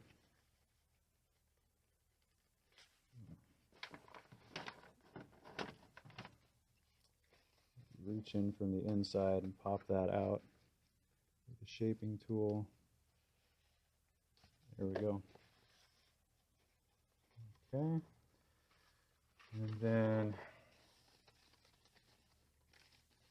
get all this laying down flat, so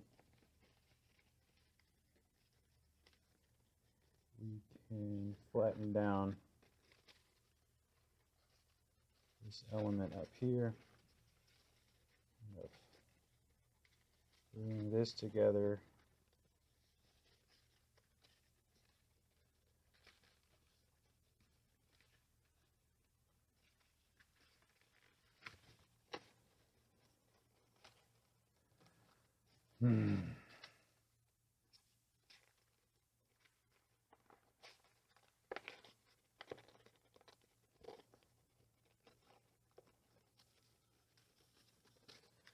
Bring all that together enough so that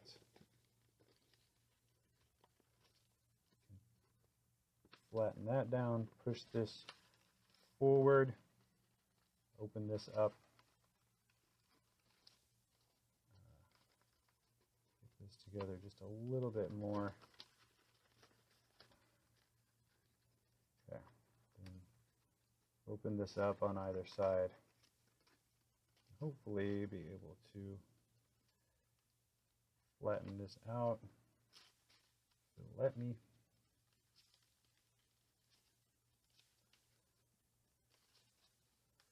It's really easy to tear the paper right here, and just be careful, take your time. I'm rushing a little bit because I'm trying to make the video, but let's even try to reach in with a pencil shaping tool. Spread that out a little bit to start it. There we go. That helped a lot.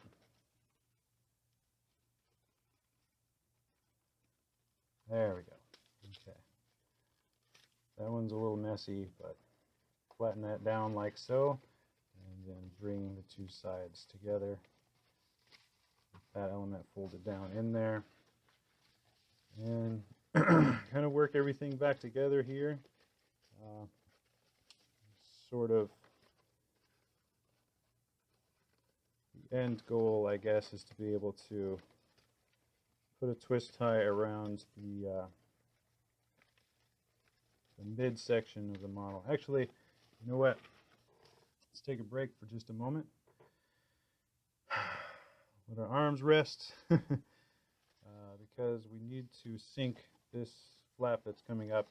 So here's the end of the tail. There's all these pleats right here, this ridge. We have this flap, which is fine. But then we have this. And this gets folded into the waistline. So from this crease here to this crease here, all of that is just sort of its torso. And you can see this is twice as long. So we're going to sink the top part of this down into it, and then fold this along all the creases into there. So we're going to open this up a little bit. And I showed you how to make a crease a little while ago through the middle of this. Let me see if I can recreate that. So you want this to be lying down flat. See this element here? This has to be lying down flat. You don't want to expand that. Have that lying down just like so. And then find that line that you made here. And then find where it connects to this crease. Follow that back along here. Should be 1, 2, 3, 4 down from this top point.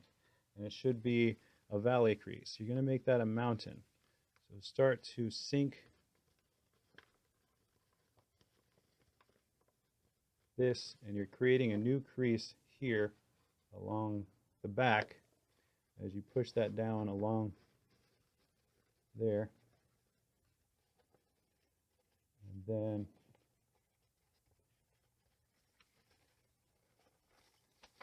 close everything down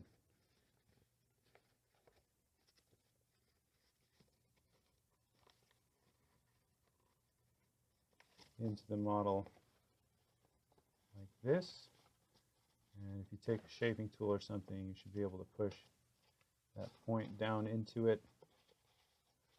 Let me get this closer to the camera so you can see what we just did there. Made this entire crease that runs along the inside is a valley fold. Let's look at it from the inside. Maybe you can see creates a flap inside that comes down right here. That's what we want. Okay. And now if we make everything from here over to here, a valley as well, we'll fold this whole flap up, and it should make it so that this folded edge rides just underneath that first flap in the back. Fold everything up from that corner across. And you can start to collapse this.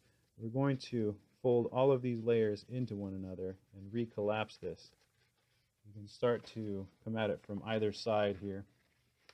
And find this corner, start to fold that up.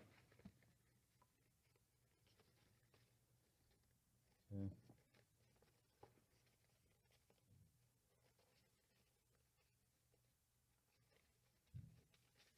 And start to fold all of this sort of into itself here.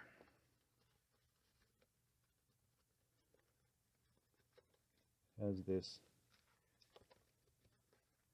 Make sure you're not skipping any pleats, that it's one for one. One crease is going over the next. It's a little tricky. And then on the inside, maybe you can see what we have here. There's like an opening. But we lay that all flat down. It's one folded edge on top of another folded edge.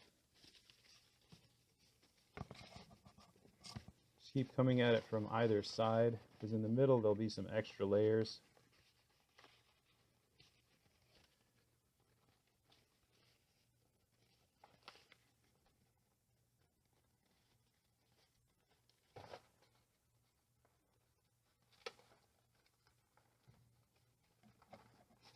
Feels uncomfortable, look inside to make sure you are folding along that valley fold in the middle.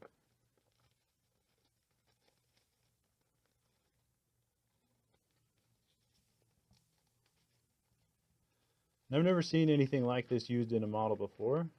If you have, I'd like to know about it. I've never seen sort of this half open, half closed sink in a box pleated design. And I'd be curious to know if I came up with something original here.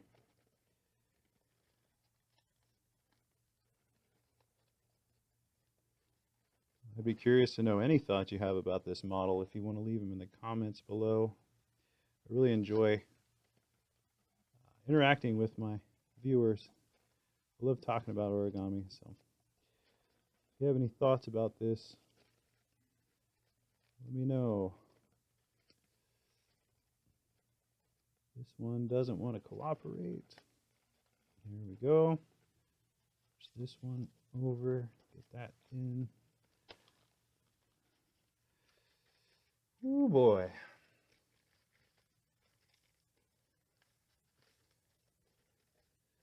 And then this final one here gets a little uncooperative.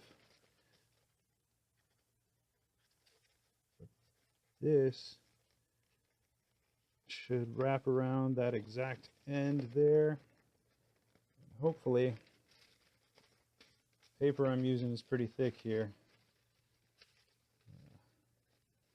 This should come together a little bit easier for you with the thinner paper. Hopefully that all collapses down for you. And as you can see, right now. If I can get all this to come back together. I'm going to switch over to my true paper that I'll be using here in a moment. I'm just using this so you can better see the lines in the paper, hopefully help with the collapse. Oh boy. But this should come together and make this second pleat along the back jut out. And, well, I'll fiddle around with this a bit, but basically this area of the pleat below it is right here along this edge. It kind of tucks up underneath into that. Right now, just need to fiddle around with this a little bit more to get it to cooperate.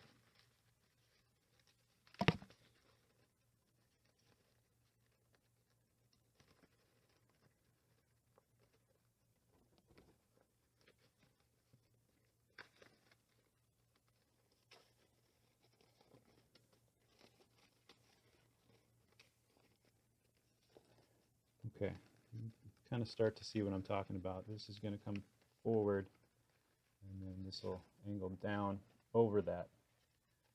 It should be working a little better than that in a thinner paper where the layers aren't quite so bulky behind there. I'm going to work a little bit at this off camera and try and get it to look a little nicer to give you a better representation of what this should look like as it's collapsed. So I'll be right back in just a moment. Oh, you know what? I forgot. We have one more element that we need to work at up here in the head. So let me show you what that looks like first. So that's kind of removed from everything that's going on down here. Okay. So if you have one, take off this twist tie up at top. Open this up here, and we're going to be attacking this feature right there. And also forming the pleats for the eyes in the back of the head. So what we're going to do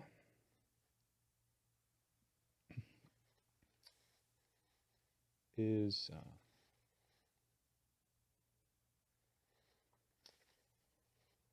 take the paper, and between these 2 points here, I'm going to fold down. So go ahead and open up either side like so. Be real careful there. Paper wants to hitch together.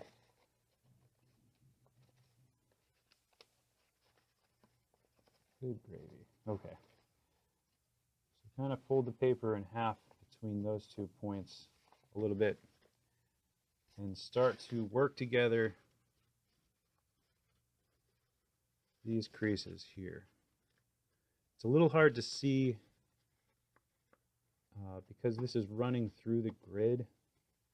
There's sort of a grid set at a 45-degree angle to the grid. You're just making one point in the center and then a point on either side of that as well, or the beginning of a point on either side of that becomes a wrapped point. It also kind of creates some artificial creases out this way to help you kind of form this down.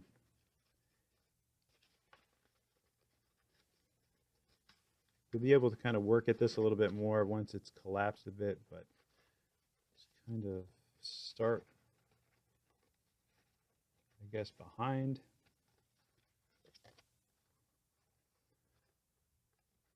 You'll want to use a shaping tool because there's so many creases here. You need to help the paper identify which creases you want to move in it. Like here.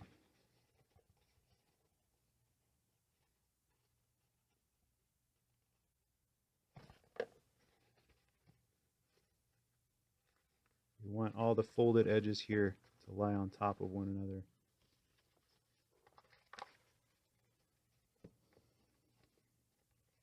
So now that we have the ones in the back, and, Reach this forward even more. Try to gather it up from this side. Oh boy.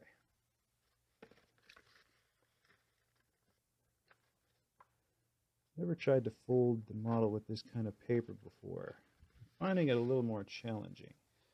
Or maybe it's just that filming at the same time, I'm having to think about camera angle and praying that you're able to see what I'm doing here.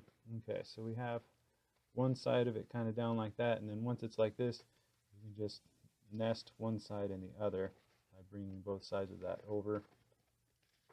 Same thing on this side. Find my creases here.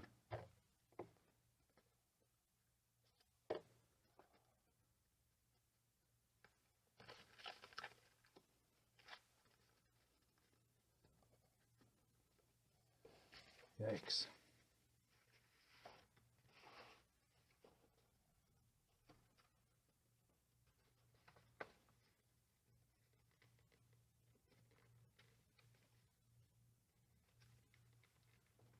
There we go.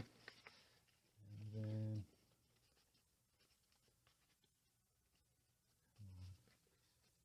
on this side,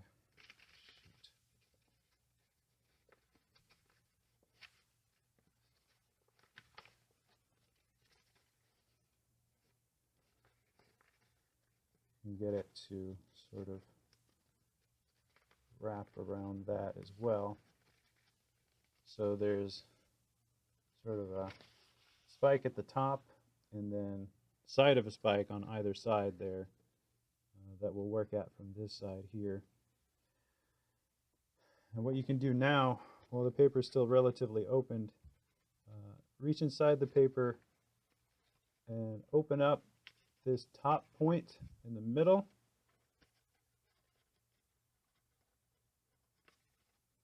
Like you were opening it up into a box. And then reverse all of the creases going through the middle of that to sink the very top of that back down into itself. Because this isn't really a feature of the model, it's just used to differentiate the two sides of the points. So we can hide some of that to make the points on either side of it look bigger, and also allow us to spread them apart a little bit more to make the shaping a bit more appealing. Okay, so now we've sunken the top of that in there. We've pushed both sides of this into the middle of it. And now we're going to form the creases of the eyes and the back of the head here. So if we look at the side here, be real careful here. All these creases where the eyes go, you don't want to rip that paper. But you do want to start to collapse this. Don't necessarily worry so much about what's going on from here to here yet. We can just fold those straight off the edge of the paper. We'll come back and worry about that in a moment. But start to collapse this down. All of this can come together again too.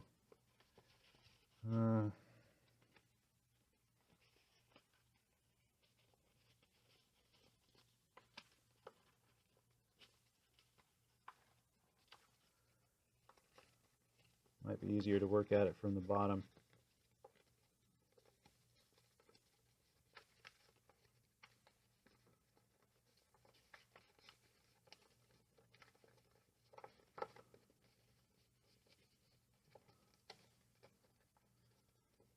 Yeah, I'm going to work at this a little bit off camera just to make it look a little nicer and give you kind of a close-up of what everything should look like. Before I switch over, soon I'm going to switch over to the double tissue paper that you saw at the beginning of the video for the shaping elements. I want to make sure I've got everything taken care of that you kind of need to see as far as the crease pattern goes. We're just reforming most of the grid to either side of this, and then the layers come up over that point for now.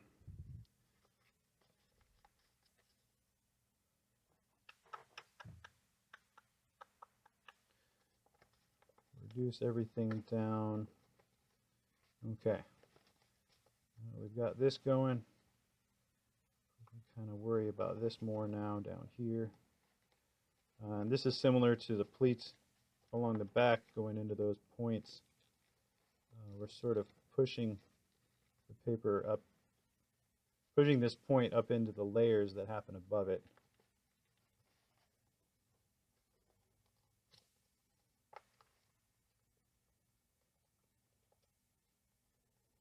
Maybe I'm insane. I don't know. I like origami like this.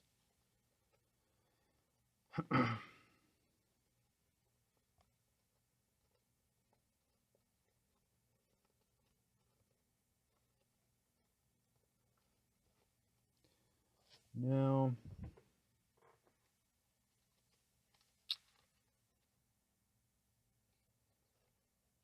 sort of want to angle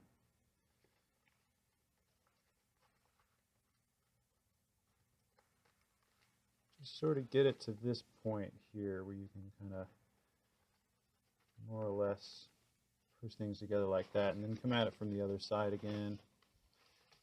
Collapse all these down.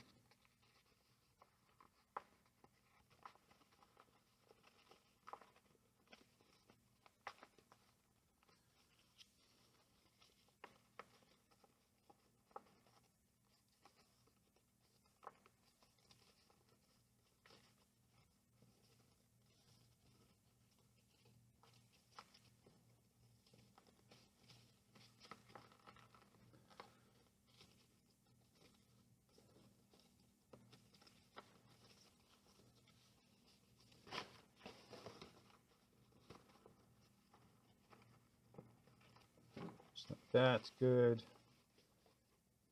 And start to work at this.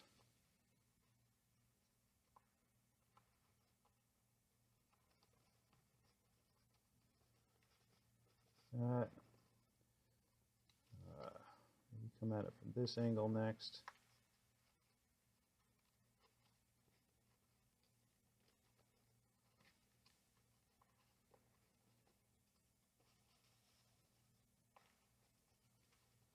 All right, now that we have that kind of coming together, we hold it here, push in that area, and then use a shaping tool and start. This is the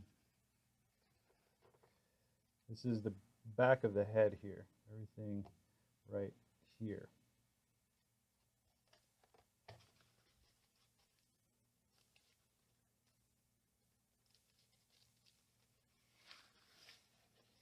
Make sure it looks good on this side as well. Start to have that come together.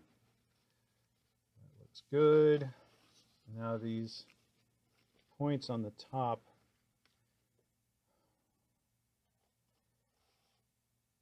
sort of everything on this side, all the layers, they're not going to lie down flat on either side. We need to bring everything over to one side. So everything, that's kind of hard to describe. I'm just going to have to show you what I mean. All of these layers, so this is the point on this side, this is the point on this side. Everything from here over, this flap, this, all those layers get rolled over to either the left side or the right side.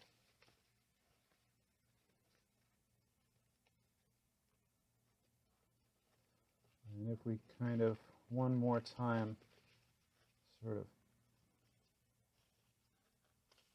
pitch everything forward, maybe it'll cooperate here.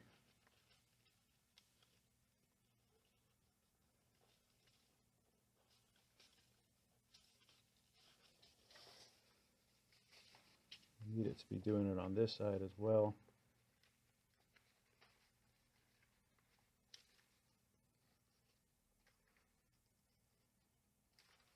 Get this little guy going on this side here. If we kind of gather everything up here, push it down, should be able to get these points to stand up on either side.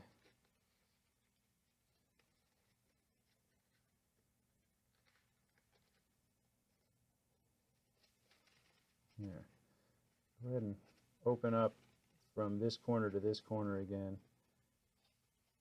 Push it like this, and then push that in. You see this little area right here, this little line, that needs to be a valley here and here and roll back over.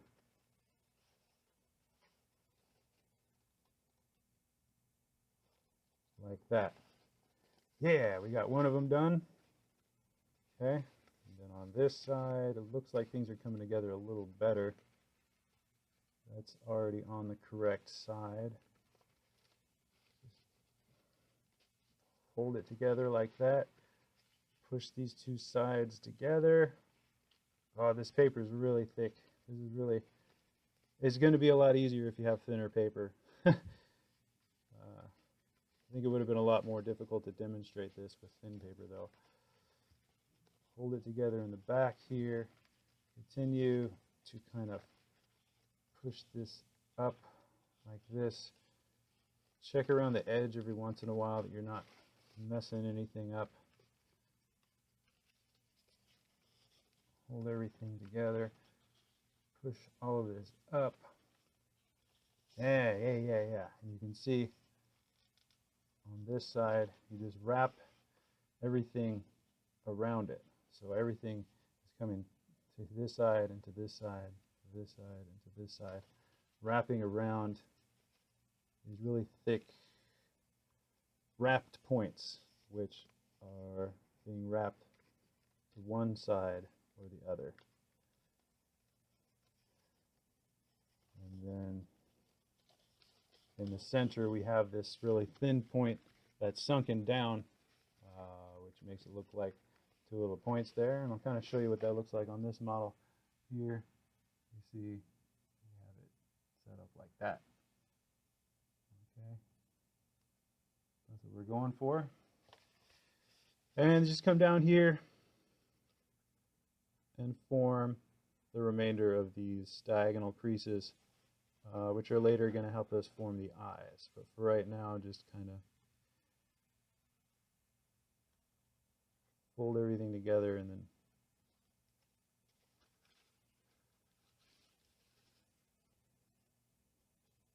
have these set up for later.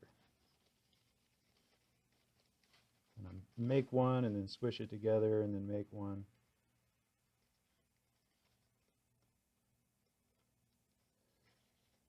Squish it together like that. All our points there. On this side. Okay, so that's the collapse. Everything else is shaping, either shaping the details or the MC shaping. And all that is relatively fun compared to everything we just did. And if you've gotten this far, wow, good for you. Like, sincerely, this is a very difficult model to put together.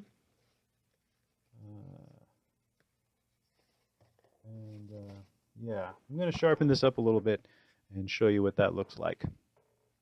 All right, so this is what it looks like once it's all tied down and looking a little nicer. Of course, we have the head here. This is the top jaw, the bottom jaw. The eyes will come from this portion right here. Got the two spikes at the top of the head, the back of the head, the neck, which will get angled like this in the shaping. Got the back of the neck, These flaps here along the back, there's two arms. These elements get pushed back and create like the shoulders. We've got his legs. We've each got two large claws and one in the back there, as well on the legs as well as the arms. This element gets pushed up and that becomes like the hip. We've got this, which just allows us to collapse the tail against the side of the body. This tail comes out. These spikes get angled up like this. We've got this spike here that gets angled down that kind of goes in line with these along the back. And then this all gets folded down in the shaping to form the spikes on either side of the tail, the spade tail. We have his wings. These get thinned down into points. Everything gets kind of flipped back so that the wings show up on either side of the body. And then this is what I was talking about for the ribs. So over here is kind of how we left it. And here is how it needs to be shaped. The ones that come off of the wings, those are kind of going to get shoved into this part of the arm here. They sort of fill that space behind there. It's just an extra bit of paper that didn't make itself useful in the visual design of the model, but I needed that extra space to shape the wing correctly, so it gets hidden inside of the shoulder. And then these get angled down. These are going to be the actual ribs that show. So if you want to kind of come back to where we were with those ribs, if we kind of get everything pressed down again, you can start to push the ones closest to the inner side down and push these up on the outside, and then they will live in this little corner inside the arm right there. So those kind of get pushed up and then folded in half for now, and then these get folded in half below that. So that's all how that collapses. It's pretty tight, especially with this really thick paper, but essentially the ones on the outside get folded in half and point up, and the ones next to them get folded in half and point down, just sort of for storage until we actually get to shaping the model.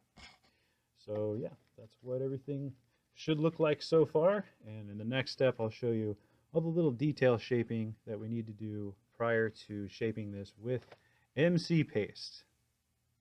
So we're ready to start shaping some of the details, and we're going to start by making the points on the side of the tail here. Find this flap at the end of the tail, and we're going to open this up a little bit.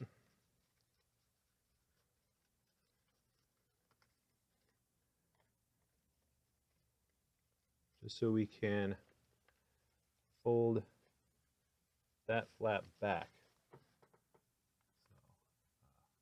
we've got this flap here, open that up, and then fold back along that crease there. And bring that together. Now you're going to fold this edge to the center. So fold this over.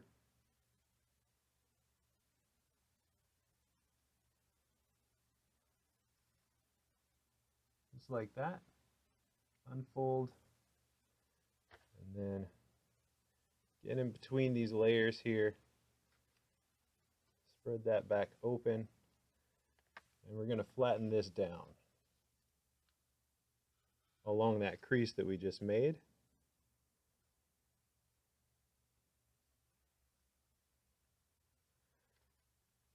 Just like this here. And now bring this folded edge to the center. Bisect that angle there, like so.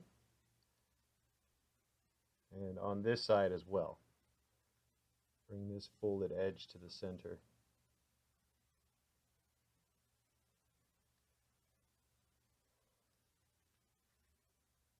Right about like that. Unfold. Now you're going to pedal fold this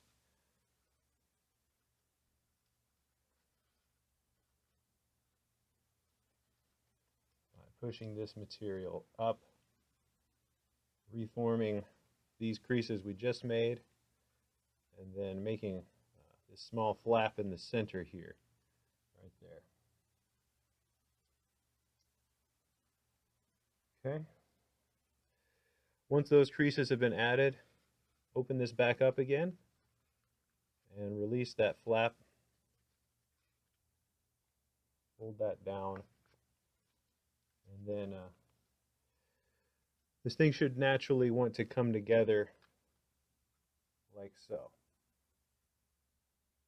Okay.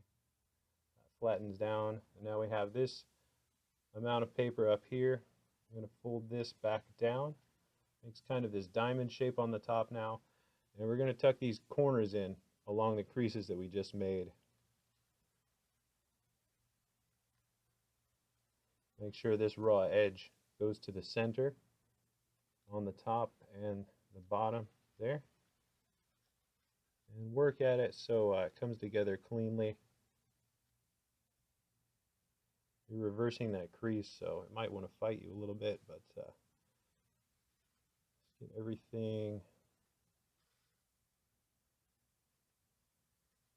folded down neatly, just like that. If we open it up, you can see that material has been pushed over. And we're going to do the same thing on the other side.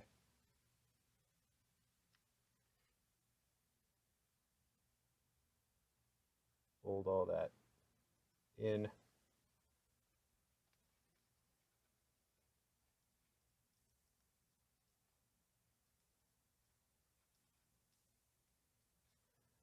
And then fold this flap back down toward the body of the model. And next, we're going to thin down this point here. You can see it comes to a really sharp point here. And what we're going to do, similar to what we did at the top of the arms here, we're going to find this area of the model right here. Kind of open that up and press down evenly on both sides so that the central crease runs along the same central crease, and then just fold that back, and you can see that really makes it come to a nice point. Do that same thing on the other side. Kind of find this amount of paper right here and open that up, fold the side of the tail over to the other side so you can kind of flatten that out like so, and just flatten that out, making sure that's even on both sides, and bring the tail back to a flattened out position. Turn this back over, and now we're going to look inside. You should be able to fold one layer over to the side and see inside of here we have this flap here. And we're going to make two diagonal creases here and sort of there, and reverse this crease running down the center. Fold that in half so we can bring this out to the side. And you want to fold exactly along that crease that's already there. Kind of angle it back just a hair, just like that, to flavor however you like. That seems to be a good angle to work with though. And again, on this side, open this up. You've got this flap here, and where it meets the rest of the model here along this crease, we're going to start two diagonal creases here and there. we're going to reverse this crease here into a mountain fold and make those two other creases valley folds. Fold through all the layers, bring that forward, just angle that back just a little bit to give it some personality there.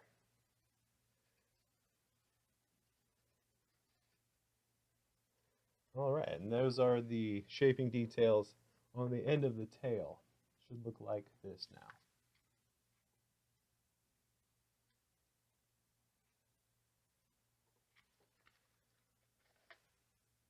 Next, we're going to mess around with the leg claws, the feet here.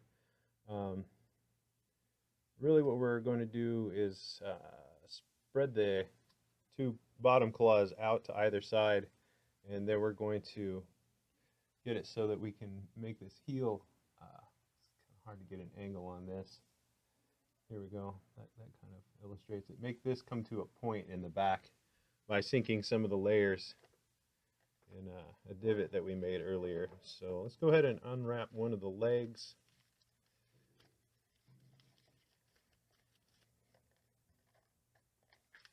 Okay. So this is what we're looking at here.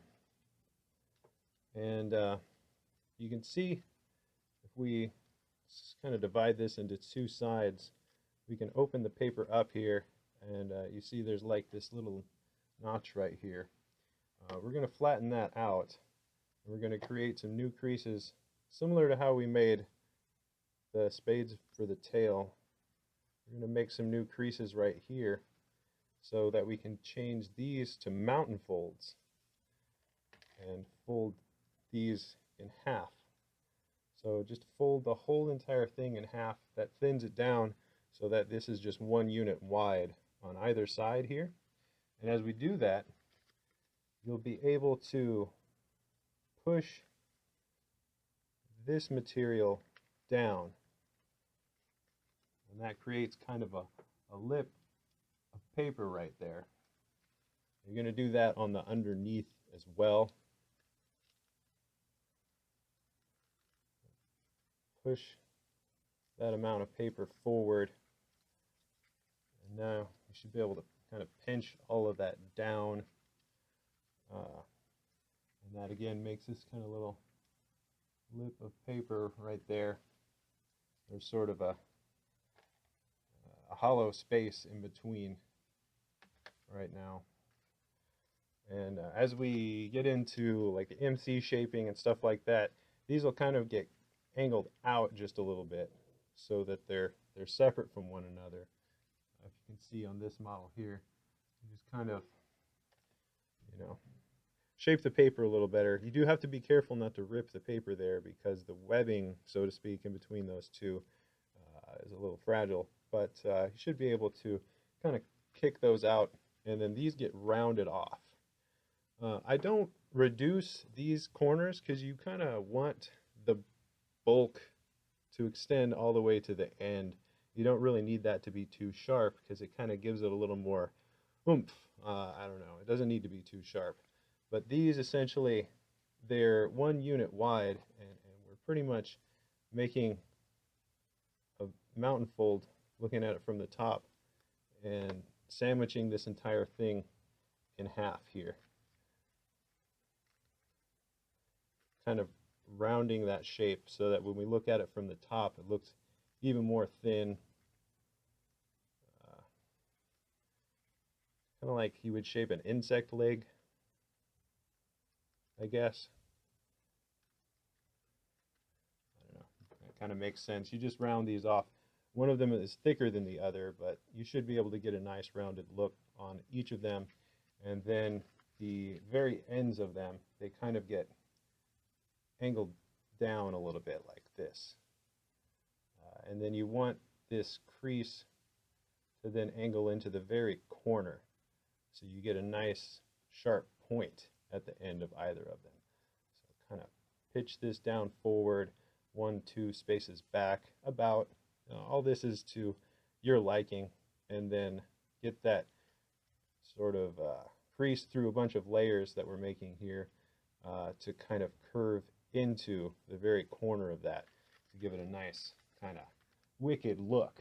Yeah. All right, now if we come over here to the back, you can kind of see that this doesn't exactly want to lie flat. What we're going to do first is, you see how we have this angle of paper pointed into this here.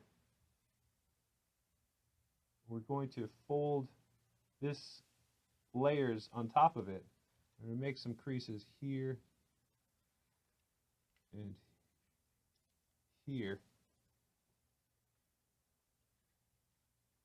and there, and just bring that, follow the creases that are underneath it, and just tuck those in on both sides. To look at it from this side, one of them is more shallow because we did a 22.5 degree angle, but again we have those two layers on the inside, and we're just going to narrow this down. That on this side, open that up to the halfway point in between those, and just push that bulk of paper into it. It's thicker on one side, but that'll help us to kind of shape things up on the heel a little better, to make that come to a point rather than just be flat, because that's kind of boring and it just doesn't match the rest of the model. And you see this kind of layer of paper coming into it. It doesn't want to lie flat, but you just push it down as far as it'll go there, and then when you angle this back, because the heel will kind of come in at this sort of angle, the bottom of the leg rather will kind of come in at this angle, so the heel will come out at sort of a steep angle. Just kind of push that back, and then on the top as well, if you can see here, sort of this amount of paper comes down, and then you just sort of fold it over very close to the point of articulation in the ankle.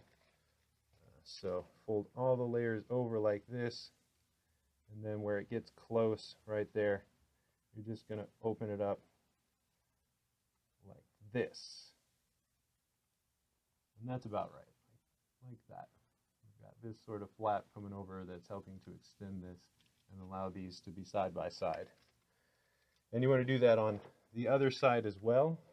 I'm not going to give detailed instructions for this. I'm just going to take you through it and show you again what I did on the other side. First we started by taking sort of this toe, if you will, finding that point where these spread open, so we can kind of lay these out flat. So we have this going into the heel, we have this going into this point here, and you're going to start by kind of folding these in half and then pushing this amount of paper forward to kind of make a little flap. On the bottom here, if we pull the heel back, push these to either side, push that forward. Now these are folded in half, and we're going to fold all of that in half again by kind of making a mountain fold on the top through all the layers of this, which is easier to do with thinner paper. This thick paper I'm using for the demonstration doesn't really do it, but and then carry that down into that exact point there, and again on the other side as well. Fold all of this in half. I'm pushing in here on the bottom to get that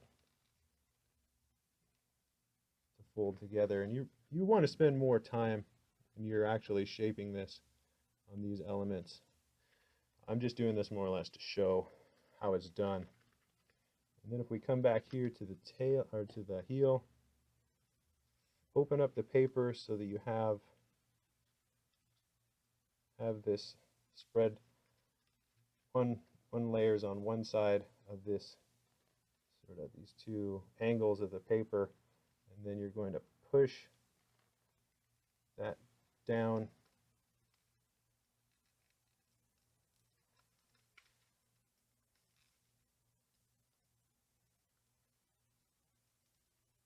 into those layers. Make the heel come to more of a point here, and do it on the other side as well. Open this up. It's a little easier on the inside because there's less layers. Fold this paper down along those creases. There we go. And then this flap you fold down, kind of make it come in like that. And up top you do a similar thing, kind of hold here around the ankle and then just kind of like press that down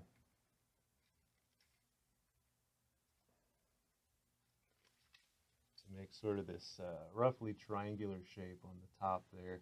We've got this little flap of paper coming over that kind of guides that across. So that's how you shape the feet. And now I'm going to show you the legs. You can tell here, if we look at the outside of the leg, it's kind of a good angle there. You can see it flattens out here, and then we have this flap of paper coming behind that extends. This one comes up a little bit more. Let me show you this one. This flap of paper here that extends back past where the point of articulation for the leg is, where the leg hits the body. This comes back a little bit further. And then on the inside, you can see it's just hollow. Oh boy. Okay, so it's hollow. So we just open that up kind of like we would a box. So I'll show you how that happens. We use this flap.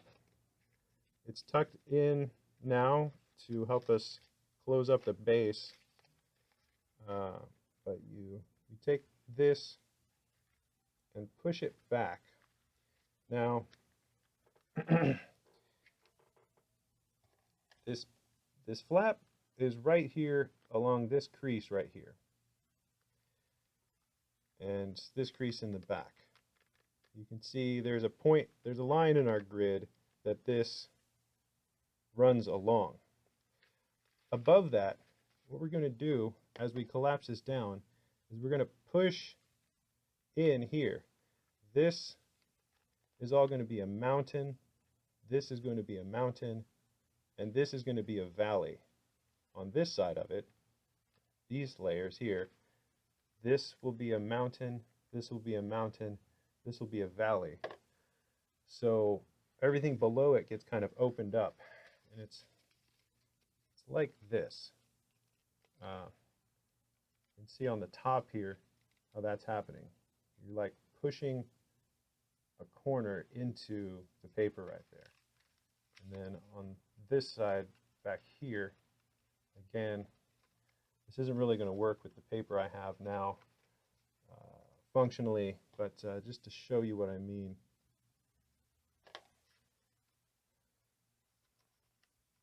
Hold it from the inside.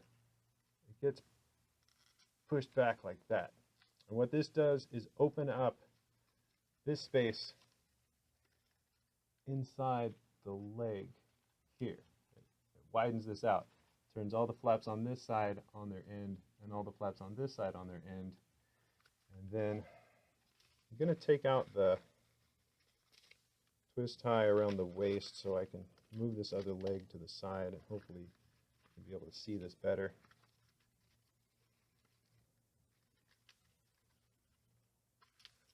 Okay, so we've moved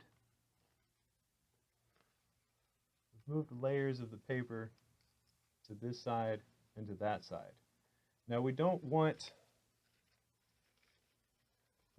this section to just be one paper thickness. So there's a couple layers on the inside that we can fold down. This one I'm sorry, just that one to either side here, here, and here. So those are each 2 layers thick because they're folded over. So now everything in this middle section, up closer to the hip here, is 3 layers thick, and that'll help a little bit. And then we have sort of, once we push this together, it's sort of like makes like a boxed shape. I'm talking about right in here. It's making sort of a box. Hopefully you can tell what I'm talking about. Okay. And then down lower, everything gets pushed together. So that gets pushed back. The leg opens up around the calf, or the hip, so to speak. You use these creases to pitch the leg forward, so when he's standing, the leg is angled out this way in relation to the abdomen.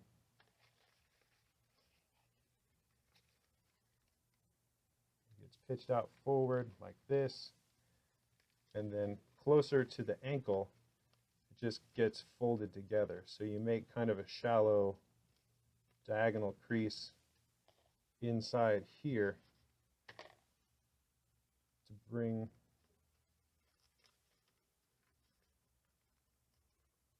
the lower leg together, and we'll just bunch up all of that paper as the ankle here. So that can be thin, and then the leg gets brought forward, or the foot rather gets brought forward like that. So this is basically how it should look once it's formed. It's a little bit hinky because this thick paper doesn't want to cooperate. Yeah, that's what we're talking about there. That's roughly how the leg should be shaped, and it looks a lot nicer with thinner paper, as you can see in the example below there. But that's how you shape the leg, and that's how it needs to be as you're adding the MC paste to it. So on this side, kind of grab this flap here above that.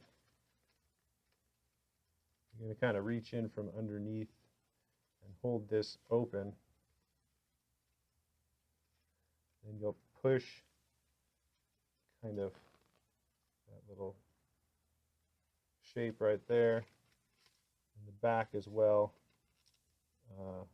Everything on this side of the tail, you don't need to worry about this garbage right here.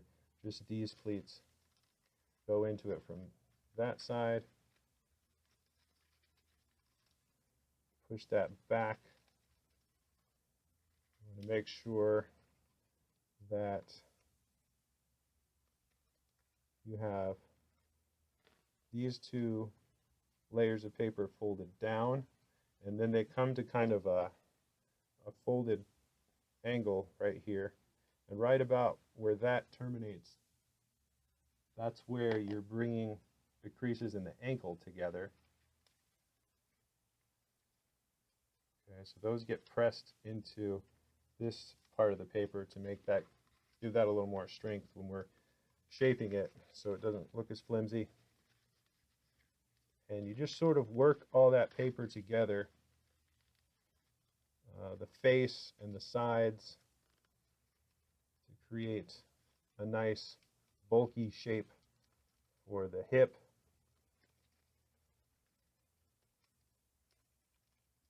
Kind of make a crease inside all of this so that it comes together at the bottom here. So you can create a knee. And the knee, let's see. See if I can count this. 1, 2, 3, 4. Around 4 or 5. 1, 2, 3, 4, 5. Like maybe if you go 5 on the top and 4 in the pit of the knee, that's a good ratio to fold the knee back on. So make a mountain fold above the point of articulation for the toes. 1, 2, 3, 4, 5. Make that a mountain fold, and then 1, 2, 3, 4 from the point where this articulates, or make that a valley fold, and that kind of gives you the right angle you need. And then this gets pitched forward like that, and that's the way the leg should look. This flap is pointed up, and you almost kind of pull this back as you're shaping it, just to give it more tautness, more strength, because the paper kind of wants to pull that back into itself. So just like this. It's really difficult to show this with this thick paper, but I've got this model here to kind of illustrate it as well. These little flaps along the tail here, what we're going to do with the tail is round this off as well, and you can just fold this in half, which is okay. There's nothing wrong with that, but you can even kind of curl in each half a little bit as well. But if you want to have the tail be kind of curvy, you just have to work with it. But you can see we have these spikes standing up, and that's what I want to show you right now. Let me try to curve some of this tail a little bit.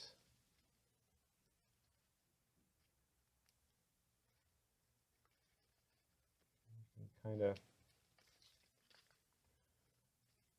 work at it a little bit. So once you have that curved,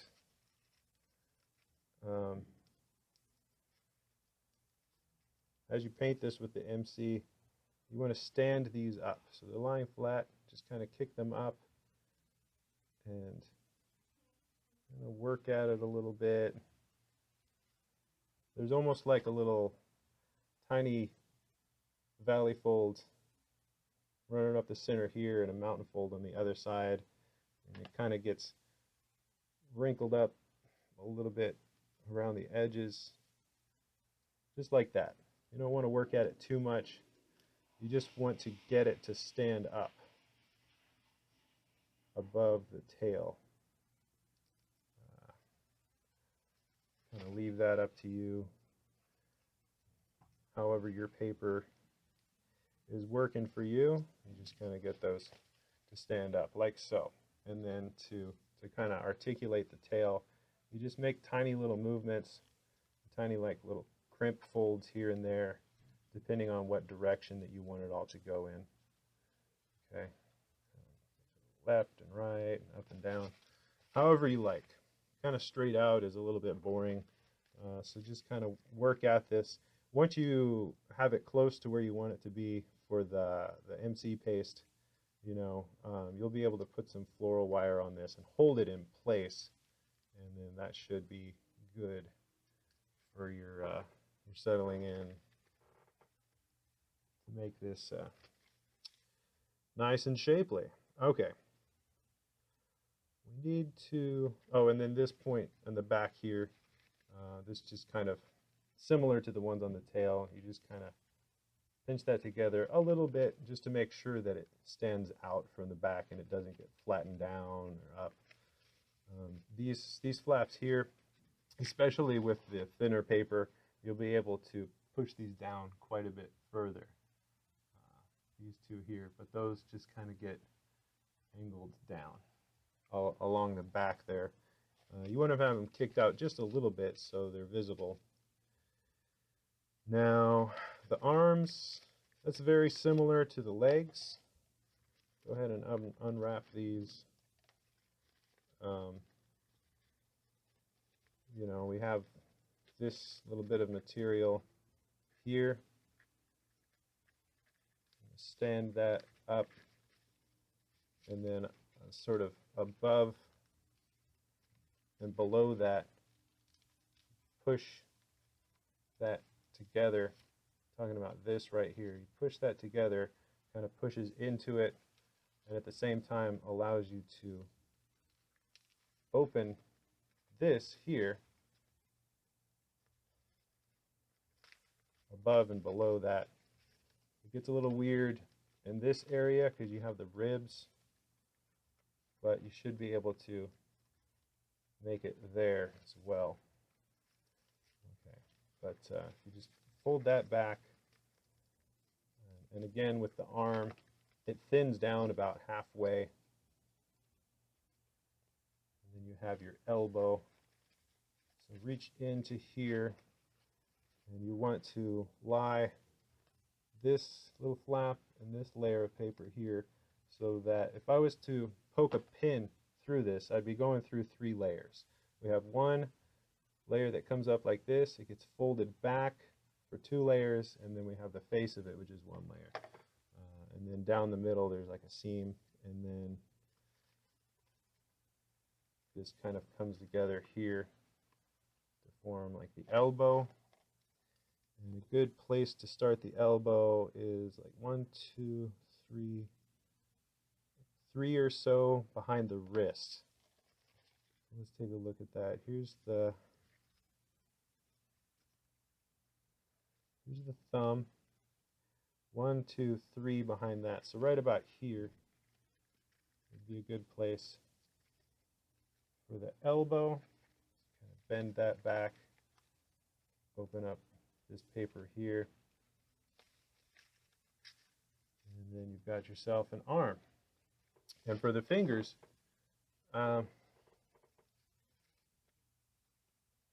this part's pretty cool. I like this. Take this thumb, bend that out to the side like this, and then it gets like you make a crease here, make a crease here, and then it comes out to the side like that. And you can pitch that forward a little bit, back a little bit, depending on how you want his hand to look. And then these here, you're going to splay the fingers out a little bit to start with. Okay, just kind of push this all out just a little bit, right to about there. And what's the best way to describe this? Okay, you're going to fold this folded edge. We're bisecting each finger. So fold the folded edge over to the other folded edge here, and then bring that one, the next layer right along top of that. It's going to bring up some paper right here, and you're going to press that down. It'll make like a little triangular section of webbing in between the fingers, like that. And you see we have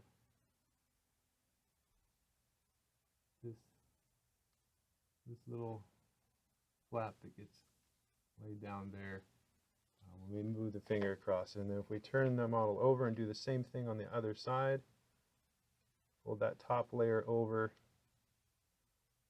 fold that next layer over on the same crease as that one, and then that should allow us to bring up this little bit of paper here, and then you just fold that forward flat, and that puts some distance between this finger and the next one, and also makes it pretty sharp looking. And we just continue on with that. You start with the ones closest to the thumb. So we get this layer, we fold it over, and now we're folding through that flap of paper we just created. Bring this next layer over. It creates this little element that we flattened down. Okay, turn it around, do the same thing. Lift up the first layer, bisect the angle, fold that down, take the second layer, and as you bring that over on that same crease you just made, push that little layer of paper down, and then thin down that next finger as well. The inside most is already thinned down because of this feature that we created here. So just do the outside ones. And it should look very much like this. If you work at it just a little bit more, being very careful not to split the paper, you can spread the fingers apart even more. And then, so the hand, the layers in the hand, the pleats in the hand sort of get spread out. But if you hold right here where sort of the square part of the hand is, and then push the rest of it back together behind that, kind of makes like a little bump on the top of the wrist. Angle that down just a little bit, and then angle these fingers however you want them. And then we can also thin down this thumb if you want to. I don't really like to, because I like it to have a little bit of bulk to it. I don't like it to get thinned down too much. I actually like to pitch it forward just a little bit so it looks more like he's grasping or clawing at something. And then you just kind of angle that down a little bit, and there's our claw hand. You do the same thing on this side as well. You're going to take this flap of paper, fold it back, open up the inside. Make sure you have a layer of paper folded down on either side here. That, and that the layers on either side of that are propped up. Kind of like opening a box. Press all this down. Find where the thumb is. Pull that forward. And 1, 2, 3 above that. Make that the point of articulation for the elbow. Make a crease here. Make a crease here. Hold the thumb forward. Splay out the fingers just a little bit, like that. And then start to thin each one of these down. That. Roll the next layer over. We'll bring up a little bit of paper and sort of the webbing in between the fingers. Fold that down evenly. Use a shaping tool if it doesn't want to cooperate.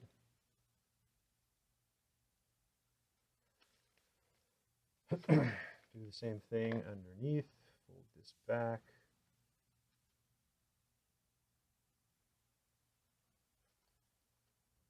Fold that back. Smooth out that webbing.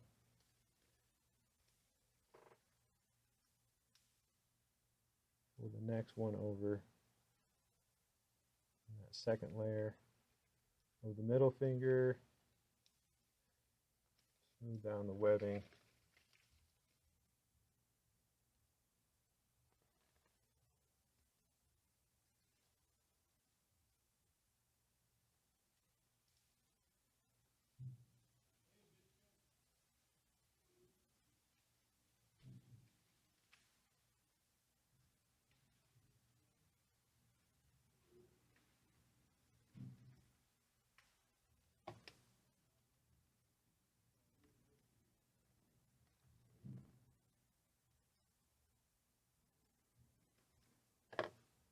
And then thin down the top layer here.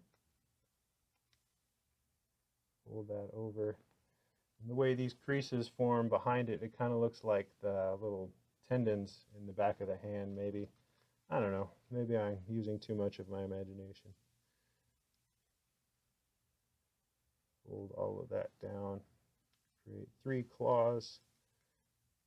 Kind of wiggle at it just a little bit. Not so much that it rips the paper, but just kind of try to get as much space in between those fingers as you can. And then kind of fold this thumb in half. Kind of pitch it forward like that. Then hold the square part of the palm. Pinch together the wrist. Kind Angle it up like that so that the wrist is very narrow, but it spreads out into the hand there. And then shape the fingers however you like. All right, so those are our hands. Let's move back to the wings now. We'll have a little bit more shaping when we get to the MC. But right now, if we look at the outside of the wing, we're going to do something similar to what we had in the heel. You'll find this point where you can see how there are some angles of paper going into that corner, and we're just going to fold. This one's a little easier because you can actually move both sides out like that. The paper wants to come together into a point, and then you just push that into the point, and that will kind of sharpen the tip of the wing like that. Okay, and we do that on the other side as well. Again, you find where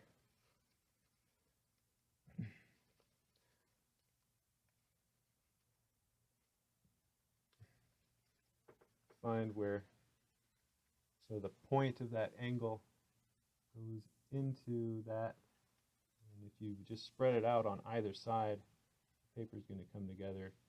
Push that down into a point, make this a valley crease, and bring that together, and that gives us the point at the end of the wing. On the head here, you can see that the back of the head has a little more width to it than like the jaw does, and that's because what I've done is, let's go ahead and take that off, to very gently and carefully, because you don't want to mess the paper up. You might even want to open it up a little bit, but basically you find again where this point is aiming up into the paper, and you're going to undo one of the pleats. Another way to say that is that you're going to pull this pleat out. Just one, though. It's not cooperating, but if I kind of open it up a little bit, move my finger underneath it, okay, kind of pull that out just around the back of the head. You don't want to pull out too much paper in front or behind that. Just right here, and then everything can go back to normal right below and above that. You just kind of pull out a layer of paper, and you're going to lay that down to kind of give the back of the head a little more depth to it, so it looks like maybe he actually has some brains in there. Ridley is supposed to be intelligent. And do the same thing on this side as well. I'm going to open the paper up, and we're just going to bring one layer out like that. Kind of push everything back together and sort of wiggle this out just a little bit, just enough to give him some brain space back there. Okay, looks really sharp in the finished model, like here. Yeah, these are already nice. They just get folded back a little bit. You can kind of separate them out a little bit to either side if they're coming together too sharply. The horns on the top of the head, you can kind of pitch those out to one side or the other, and then kind of work this paper in between them down a little bit to reduce that, to make them look a little taller. That's about what it should look like in the finished model. Okay. Now we're going to save the eyes for last, because that's a very fragile part of the model, and it's just better if we leave all that material kind of safely underneath there for now. let's do this piece right here. So this is pretty easy. This little triangle of paper on the chin here, as best as you can, kind of build a shelf, flatten the jaw down, build a little flat space to work with. But essentially you're going to bring this raw edge, or I'm sorry, the folded edge to the central crease right here where it articulates. So we're creating a crease here that bisects the angle between here and here. So just kind of fold this over like so. We're looking at the underneath of the jaw right now. We're creating this little point right here on this chinny chin chin. Yeah. Okay. And then similar to the tail, we unfold that and reach in between these two, and with everything along this line still pressed together, we're going to push this side out and that other side out, and it'll give us this shape here. And then we're going to bring this raw edge to the center, this raw edge to the center, unfold, and then if we imagine a line running in between those two, and there should be a line there from where we made our pre-creases, push this forward and pedal fold.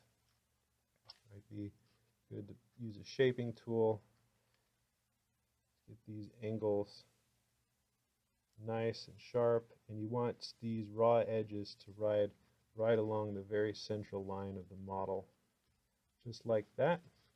Okay.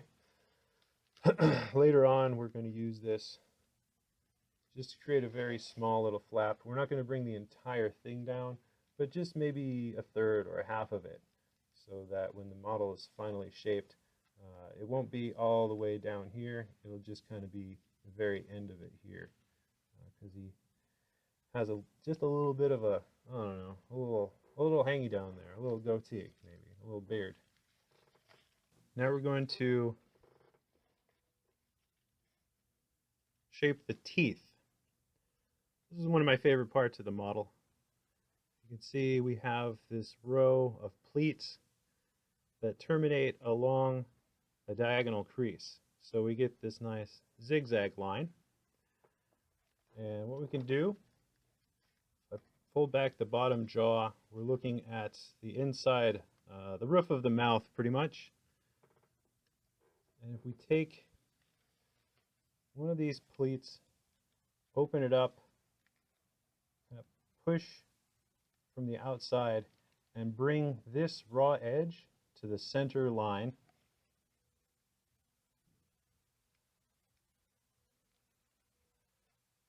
And then ride that so that all of the folded edges, it's going to kind of create a flap on the top here. All of these folded edges match up as well. Kind of push that forward, flatten everything down. It creates this tiny little flap right here, which is one of the many teeth. And we just continue that process down both sides of the jaw and the top of the mouth as well, the maxilla and mandible. So open up this next flap above that, push in between those two pleats.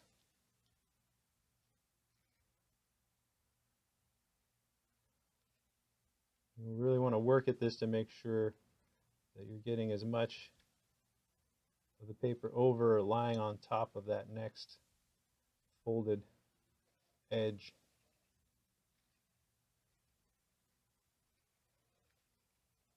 We have two little teeth right there. Just continue this on down the whole length. Push this in.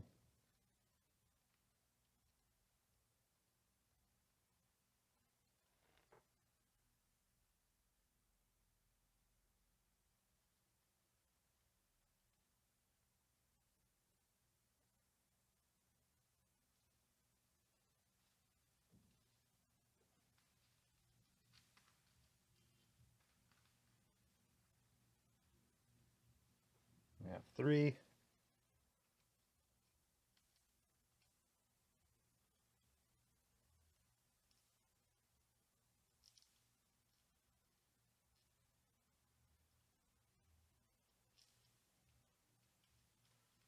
Four.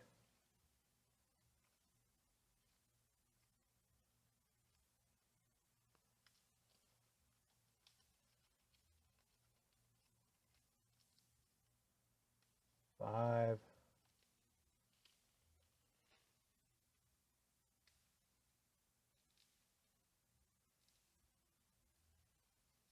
6.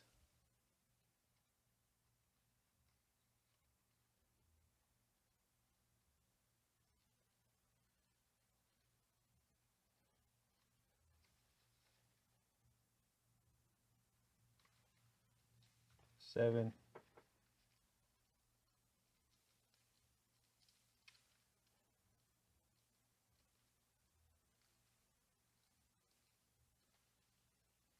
8.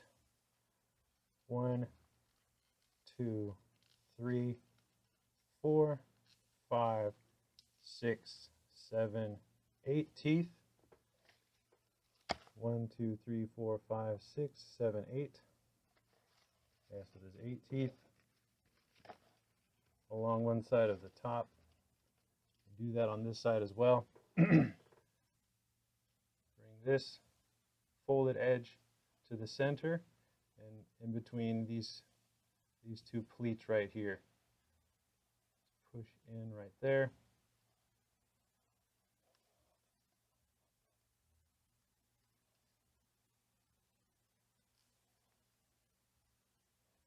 And press it down.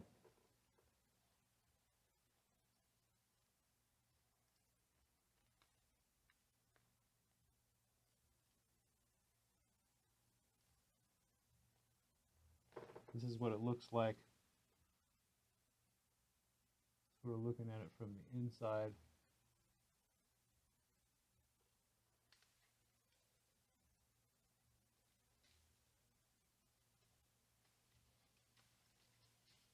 Open this up.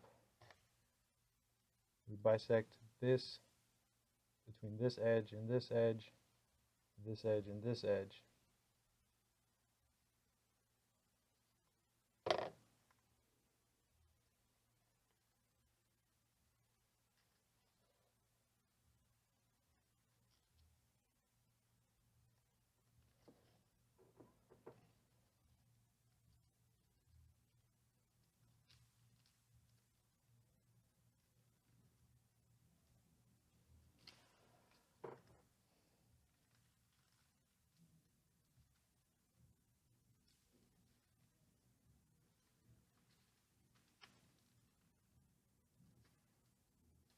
Really take your time with these to make them look nice.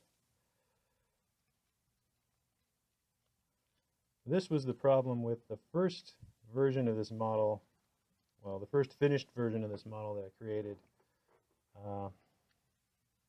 which I have a video tutorial for. If you're looking to create a similar model that might be a little easier to construct, but that version did not have teeth. And as time went on, studied more origami, different models, eventually I came across this method, which I did not invent. I was inspired to create these teeth from Shuki Kato's Gigantosaurus model. The major difference is that the diagonal angle that all of these pleats are on is at a slightly different angle, so the teeth are shorter and I believe closer together. There we have 1, 2, 3, 4, 5, 6, 7, 8 along this side as well. And then we're going to come down to the bottom jaw, turn the model around, and there are less teeth on the bottom, but they happen the same way. There, I'm going to open this up. I'm going to bring this folded edge to the center here. and we're going to bring on the top that folded edge there, creating a tiny valley fold along there. This creates the little tooth. Okay. Okay.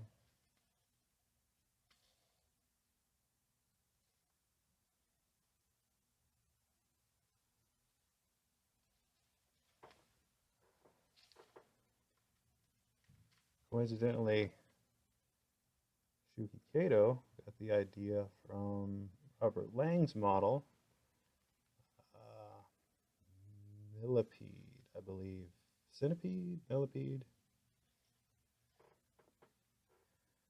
And Robert Lang devised that crease pattern using Tree Maker and extracting a portion of a crease pattern that Tree Maker made when he tried to solve that problem. And then this here, we have one more pleat that's just one layer thick. Get that one as well. It's getting a little difficult here because it's getting closer into the jaw.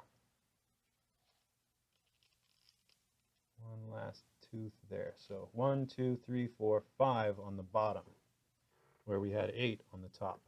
And just come at it from the other side now. Bring this in.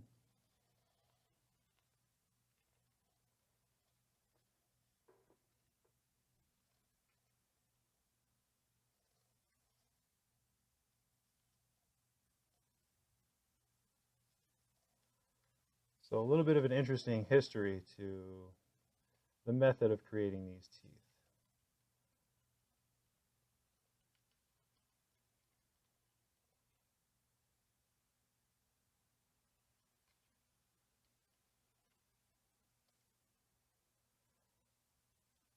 But I sure was happy when I discovered a way to add that feature to the model. That and the eyes, I think, are what really sets this model apart from the 1.0 version. The 2.1 version was pretty cool. That version actually ended up in a museum in Gadsden, Alabama, the Gadsden Museum of Art. And I'm very proud of that model too. It had these teeth and the eyes as well. But this updated version, which I created in my first attempt to make this video, halfway through I realized I could improve the proportions of the model. So I halted production, worked on the design, and it's taken me many moons to find the time to refilm this version.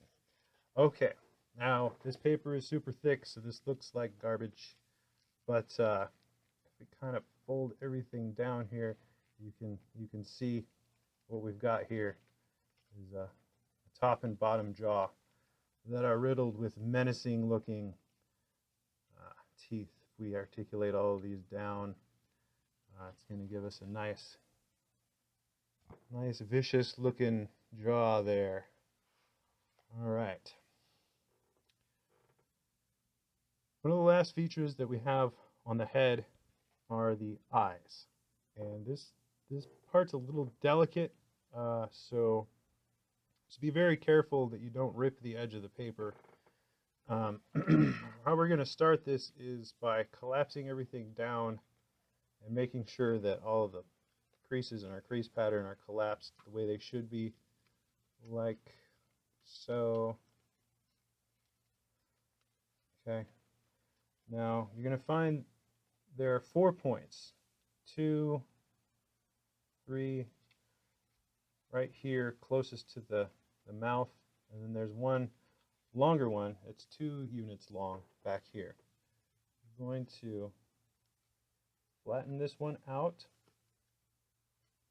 pinch together the model, kind of open that out, and push this along its point of articulation 1, 2 spaces from the tip. Should be able to push that back and fold it into the model. Okay, now you should just see those 3 points right there.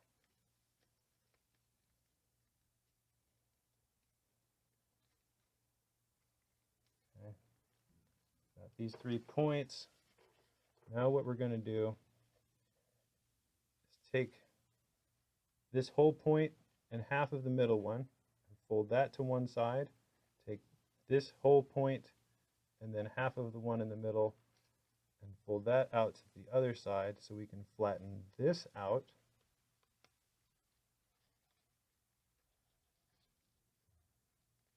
It's a little tight because the flap is so short. And then you're going to take the middle flap, push that up. Okay. Now, with that propped up like that, open this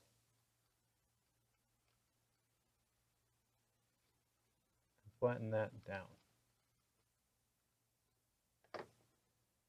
Okay, now we have an angle here, and then kind of a flat part across the top, and then an angle behind that on this side. You're going to make a crease through the center of these 2 boxes and fold the raw edge up to that next pleat, that next line in our box grid, and make a crease.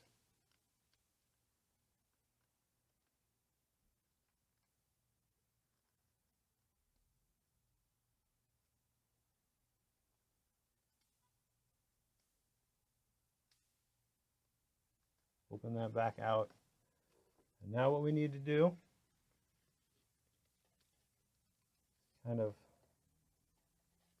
open all of this out to either side. Like this. So we have several layers coming to a point on this side. And from either side, start to fold the paper back. So in a dual colored paper, you'll be able to see the other color.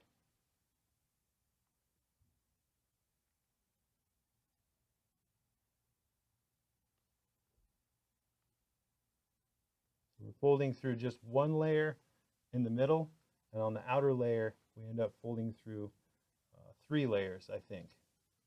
And then once that's folded back, fold the sides back in like this, pinch that together,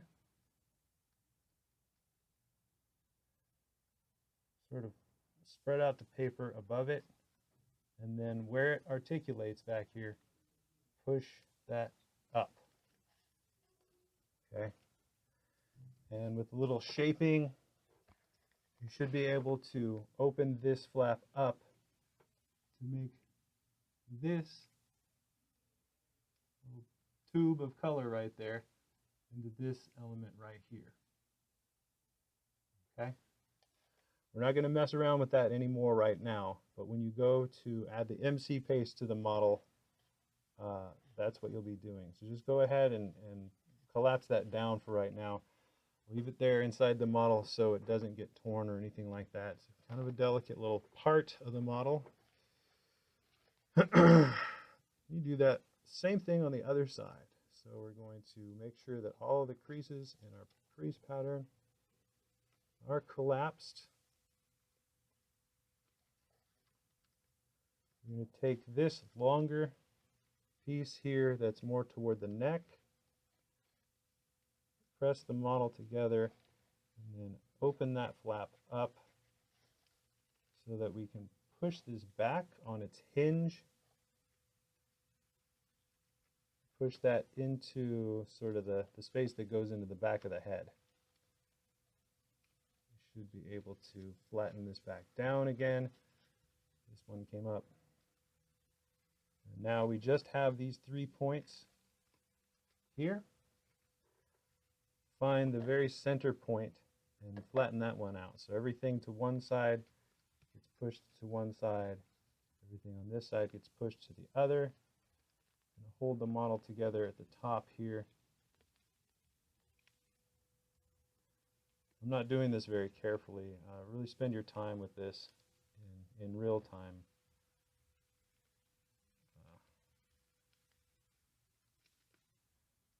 Take that center flap, push that up, and then open that out.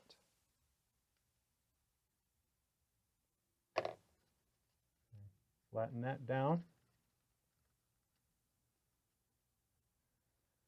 Now if you kind of push that down along that pleat above the raw edge and then fold the raw edge up to that crease above it, folding those two boxes in half.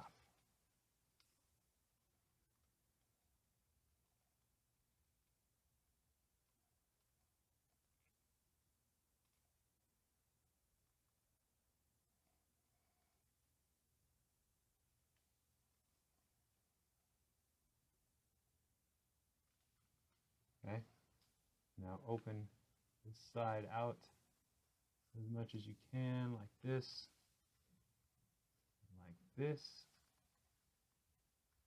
and from either side start to folding through a few layers on the edge. Through the middle of it, you're just folding through one layer.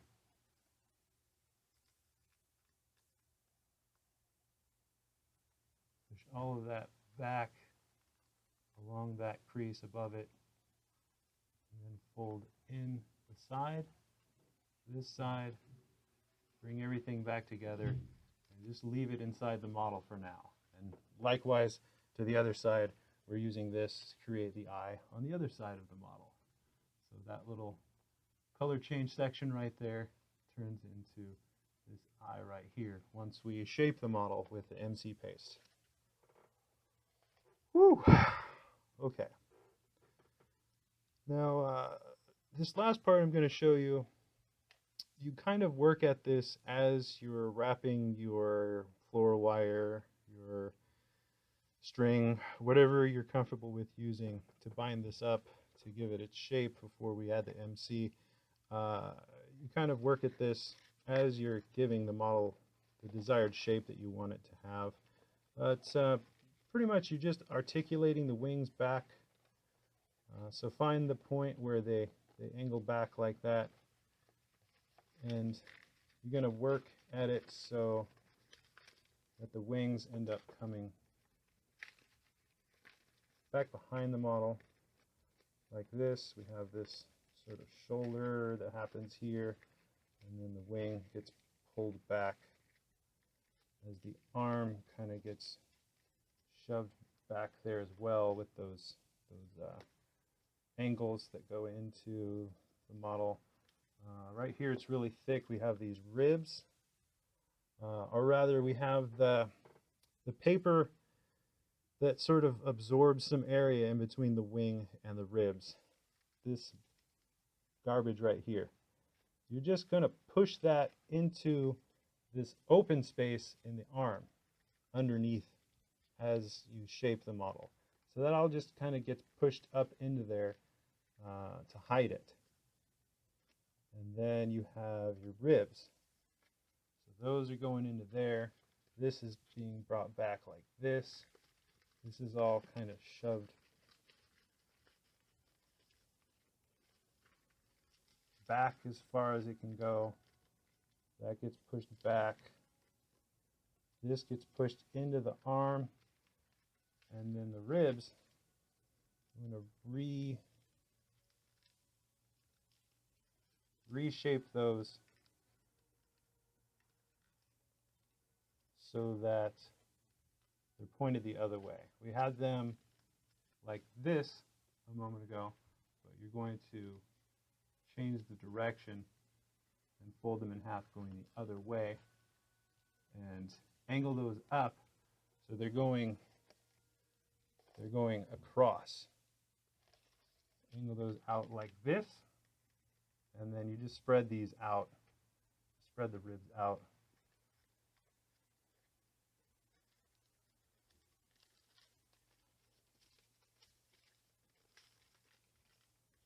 Across the chest. Kind of push them in like that, get them spread apart like this. The bottom one is shorter than the rest of them. You angle that down, angle this down, angle this down, this, and then kind of round them off so that when everything gets collapsed together, the arms get spread apart a little bit. These ribs come together in the middle like so. Okay. I'm really tired of working with this really thick paper, so I'm going to return to our nice purple and silver sheet that we made at the beginning of the video.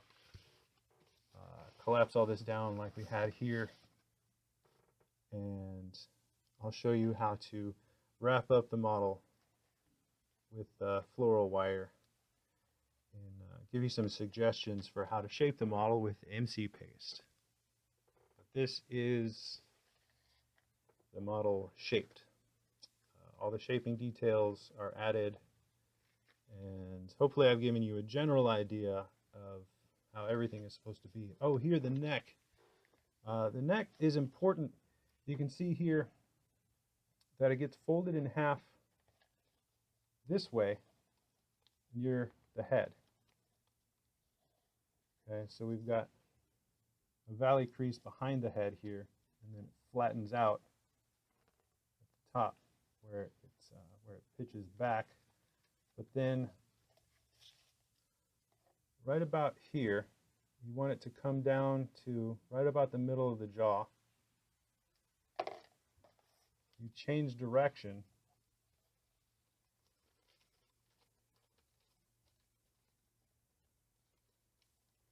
Okay, it's too thick to show you with this, but and then below that point it gets folded like this.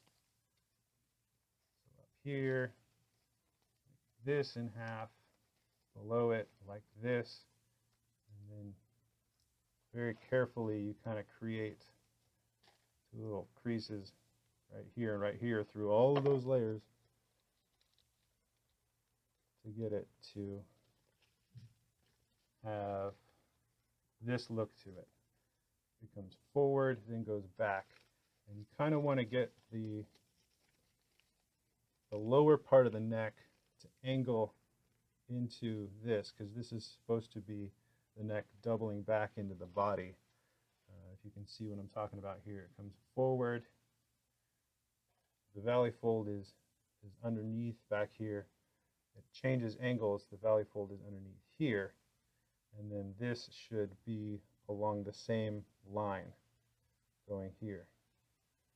And then this sort of becomes the point of articulation, sort of the difference in between this and this feature here, right there. Okay. When I come back, we'll start in with the MC shaping.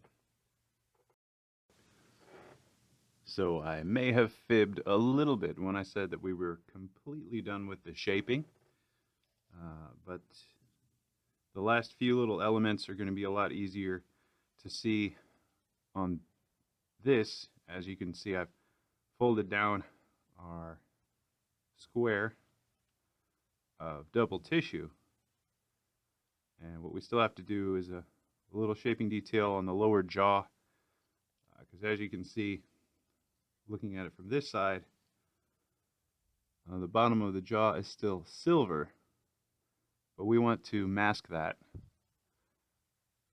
And you can see I've done that on this side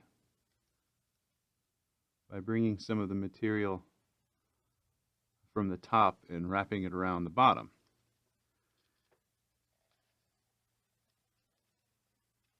Might have been a little difficult to visualize what I was saying without seeing it in the color changed version. So down here in the lower jaw, you have the last tooth here, and then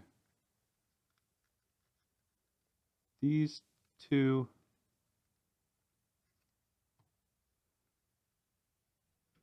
these two layers here. We're going to reverse those, or sync those. So if you open this up here, this point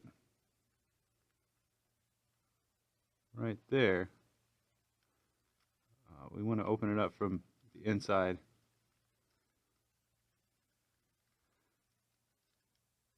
And push in on that point.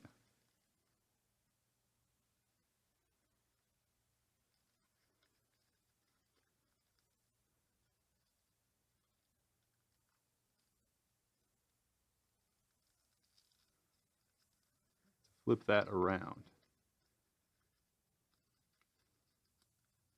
And I'll show you this on the color change version here in a moment.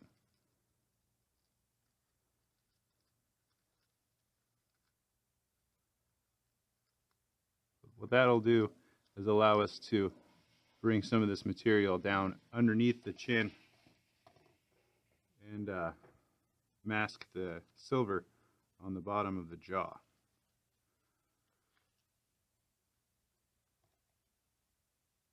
So you find right here is the back tooth, and then it starts to make these triangles. They go side to side. Right there is where you're going to reverse this. So identify that.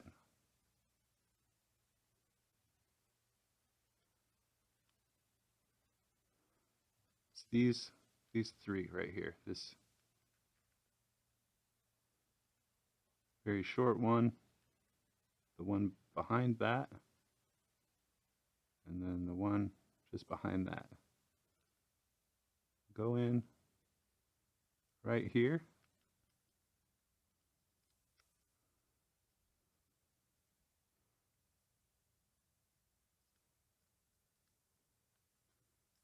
Kind of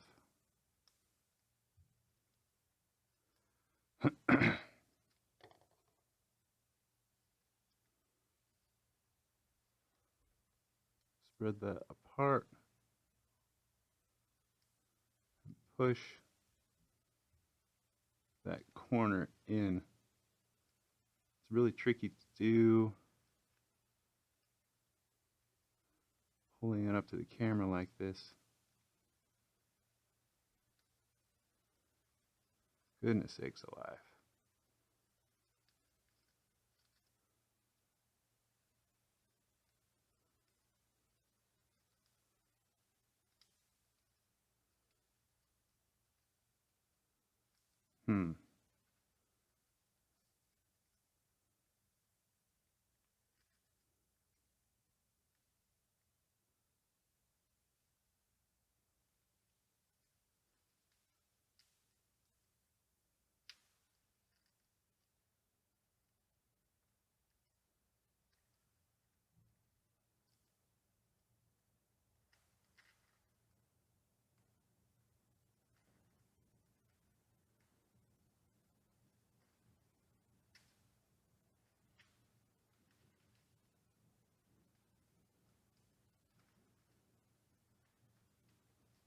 It's starting to come over.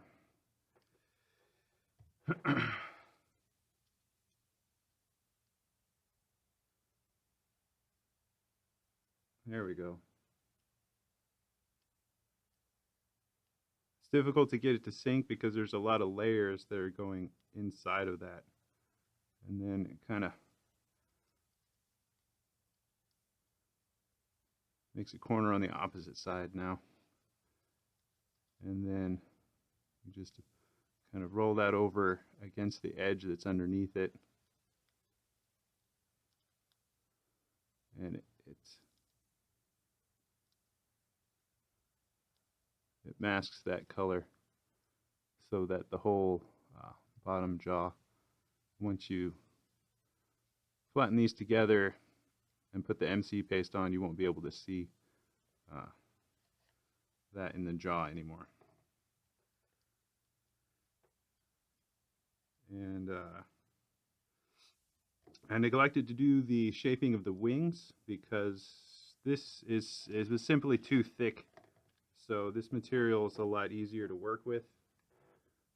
Not exactly a good example in the step I just showed you, but before we get to the wings, I wanted to come back to the ribs. You want to make sure that this very topmost rib has 1, 2 flap side on one side and 1, 2 on the other side. If this side is pushed over, rather this one is pushed over like this, that's going to be it's not going to work. You have to make sure that it's even on both sides so that you have a clear avenue up, and then you can make a crease right there and right there through all of them to angle those up.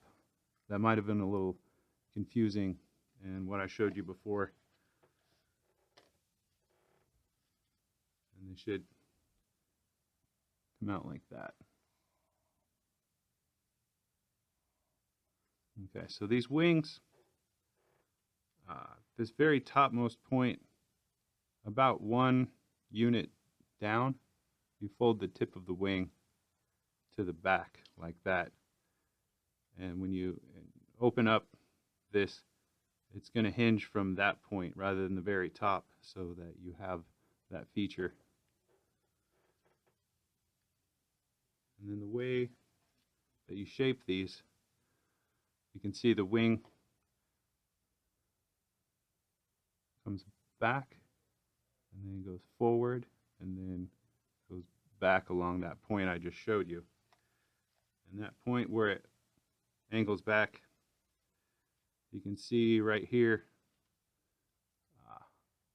you have 1, 2 units from the shoulder. You actually want to fold it 3 units from the shoulder. So 1 unit up from that, fold it back there.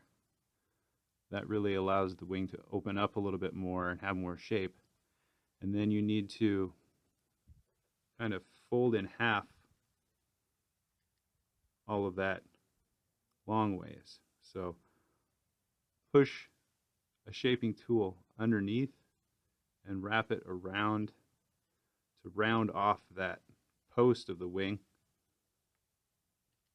Okay, and then come here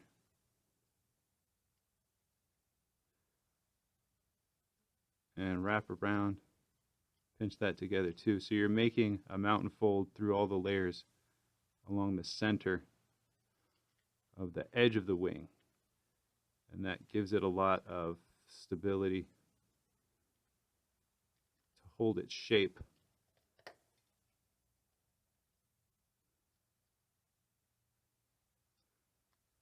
And it makes a nice crease right there along the edge. Now the webbing inside of the wings, we need to kind of prop it open. You can see here, they come together up at this apex of the wing, but down below kind of spread out. And the way to do that is to fold that over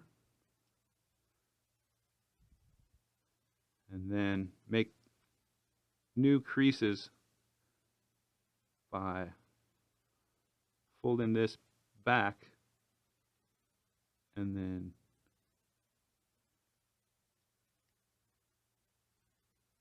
making a very shallow crease to where it's almost flat down here.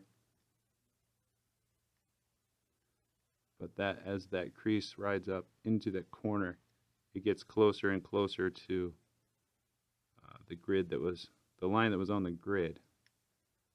And you do that with all of these going up.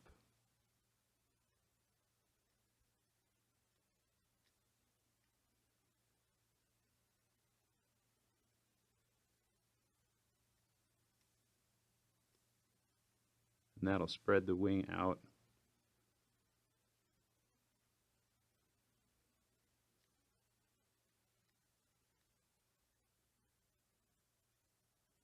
And just work at it until it's nice and wide along the base.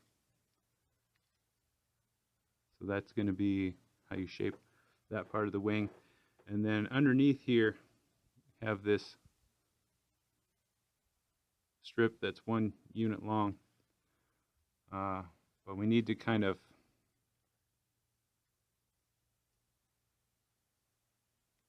make little V shapes. So make a crease like from down here to up here.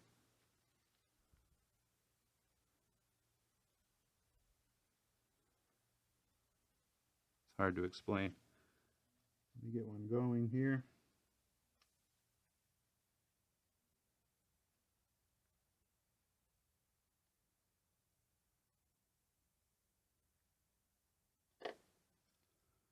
Okay, so you kind of folded some of the material back.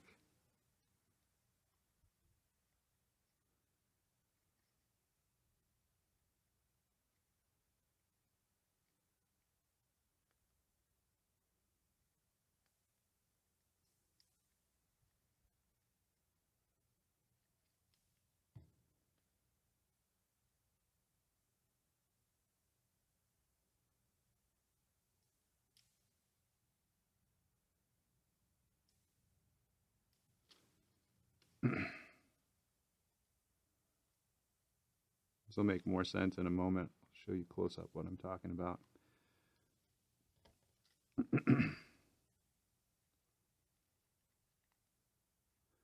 All right. So right here, that's where the crease comes up to, is this side, the color, the inside color of the wing.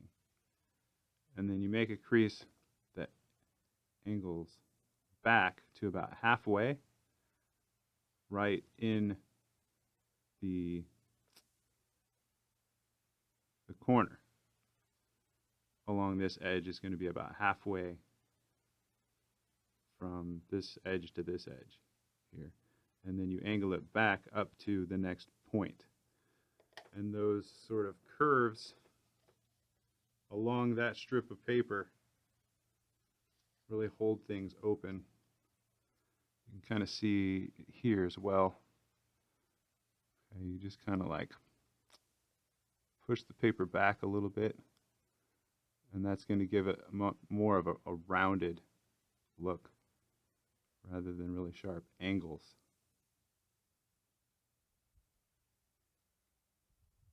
And you do that in between each of the webbing. Okay, I'm going to shape this up a little more, and then we'll start to put the wire on it to be shaped with the MC paste. And I'll give you some pointers for how that process should go. So probably the easiest place to start is with the tail. And you're going to start up here by the base and wrap it around where it connects with the body.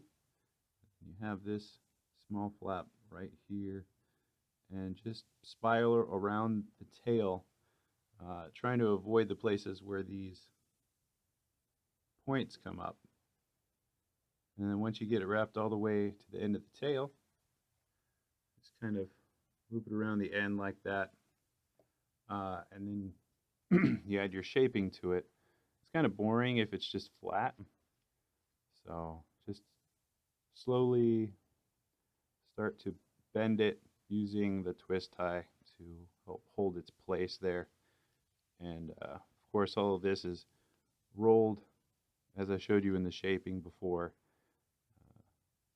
And yeah, that's just kind of shape it however you feel like. That's a good twisty shape right there. Sometimes it's cool to like point it down, depending on maybe which way you want to view the model from, if that matters to you, so that the top of the tail kind of faces that same direction if you're going to look at it from the side. But all that's sort of up to you. Just kind of wrap it around in a spiral and twist it around so it looks like it's moving, like it has some movement to it. The next place you want to add the floral wire or whatever you're using is around the legs. And if you start here along the back, have it come up over the hip, around, and then once you open up the leg, kind of make a U shape. It goes in there, wraps around again to the other side, comes back around, and then dips back in there to hold that open, comes back around the ankle, kind of hold that together, and then around and on the bottom of the foot so that you can angle that the way you want to. And you do that same thing on the other side.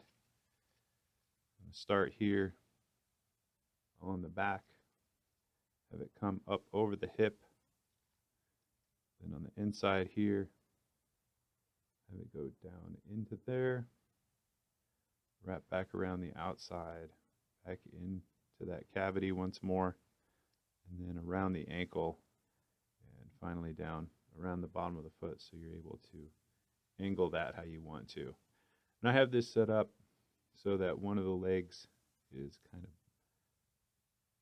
brought up more toward the chest, and then the other one is more straight down, just to give it some dimension. And then you also want to kick those apart a little bit, kind of have the feet angled in somewhat, like turned in a little bit. But again, all of this shaping is however you want to. And then if you're using shorter lengths, if you kind of twist them together here in the back, this will allow you to tighten that down, which kind of holds the legs closer in to the chest, which helps keep this shape here, that dip on either side, which is what angles the legs in right above this shape right here, the top of the hip. And you just kind of pull this back, push the leg forward, or push the leg into the chest, sort of, to get that angle of the hip. The next place you'll want to add your floral wire is here around the waist. And you start that just by placing one along the belly and then wrapping one side around either side. Cross it over along the back here.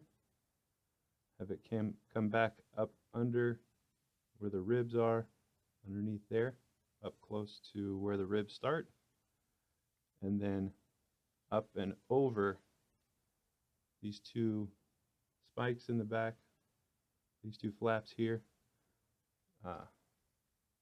over the top of those to hold those down, and then twist them together above that to hold those down.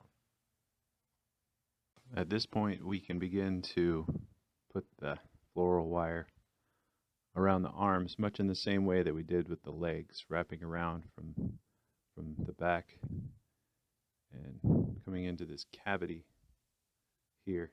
But I want to illustrate sort of how to shape all of this. At this point, you almost begin to think of the paper as sort of a clay almost. You reach in to where the ribs are and press all those together after they've been splayed out like that, and pull them forward. As you press this paper that goes into the arm, into that lower part there, pull these forward, this divot here gets pressed down just like it was here on the leg. That gets pushed down so that the arm can be tilted forward like that and pushed up. You pull this back on the shoulder, and then the wing, all of that moves up above the shoulder like that on both sides. And then you kind of curl the ribs in so that they face front. Okay. It may be useful to start to shape part of the neck so that you have that set up before you add your wire to the arms. And here's how the wire should be around the arms. You can see on the back of the neck here, I've started 2 wires. One comes this way around the back of the arm and into that cavity. It wraps around, comes back around underneath, and then comes up around the wrist. And I like to keep one of them kind of flexed up like that, and the other arm is similar. We start here above this back portion of the neck, come down into the cavity of the arm, there, back around the outside, back down into it, around the outside here, around the wrist to hold that in place. And then the ribs, you want to position those so they're faced forward like that. And then the wings here, just pull them out. We're going to put some wire around those in a moment to hold them out to either side, sort of like that, and then we'll move on to the neck and the head. Now we have the wire set up on the wings. If you start underneath one of the flaps along the back here and have one wire trail this way up under the post of the wing, wrap it around once, and then have it come back across the wing in sort of a curve across there, and then somewhere along the edge here, double it back and have it curve up to the top, and then that just grips along the back right there so that you can angle the wing in. At this point here, shape the wing so that it's curved in, and then manipulate it so that it's in a position that you like. I like to have them symmetrical, but it doesn't really matter what position you have them in. It's nice to have it so that you kind of see these features here. So maybe have them up a little bit more, out. It all depends on what direction you want the model to be seen from in its final position, however you're going to have it set up on your shelf or whatever. It's all up to you. And next we'll get into the neck and the head here. For the head here, you're going to use one wire around the lower jaw. So you pretty much put it right here all the way through, and then start wrapping one end around this way and the other end around this way to the edge of the mouth there.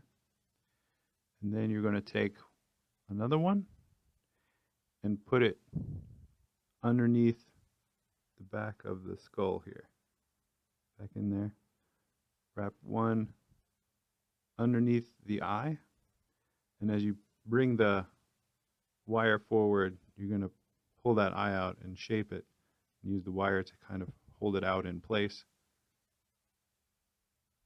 Continue to wrap the wire in a spiral kind of out to the nose. And along the end of the nose here, you're going to put something underneath 2 layers, lift it up, and then press that together,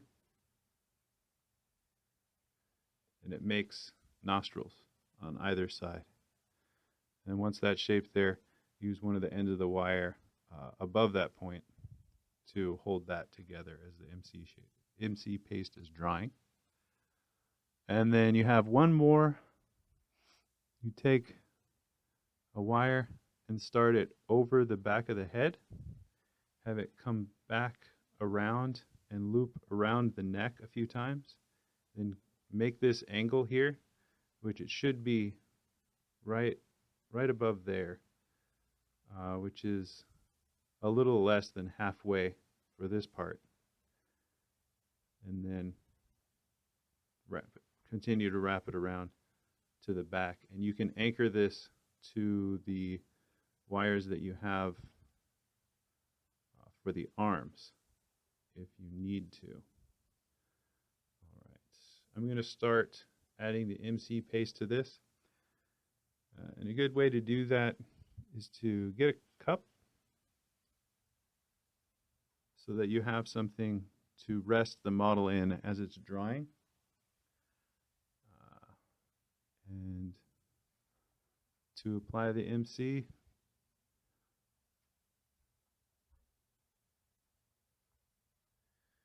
just start in very small increments, using just a little at a time here. Apply it across the entire surface of the model. And you kind of want to avoid places where the wire is wrapping over because you don't want the wire to get stuck. It is a paste, so it will come up, but it leaves kind of bulkier spots of paste that you can see. And then once the first coat of MC dries, you take all of the wire off and then go back and touch up little areas that still need to have MC paste applied to it. Okay. So everywhere on every surface, especially areas where there are a lot of layers all together, you want to get a lot down into areas like this, but you want to cover the whole thing with a nice coat of MC. Let that dry, depending on which kind you're using. It could take a couple of hours, it could take a couple of days. I like to use this variety, which is a wallpaper paste. I can't read it because I got it here in Japan, but this is what I'm using.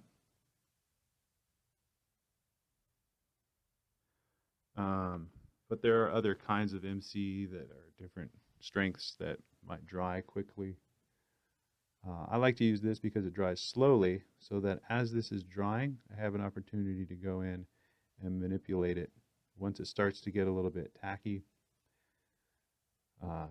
it's easy to go in and kind of touch up the shaping a little bit as it's drying. So go ahead and add all of the MC. I'm going to do that off camera, and then I'll see you back here when we take the wires off. And here's just a real quick look at where my progress is right now. I put this on really thick.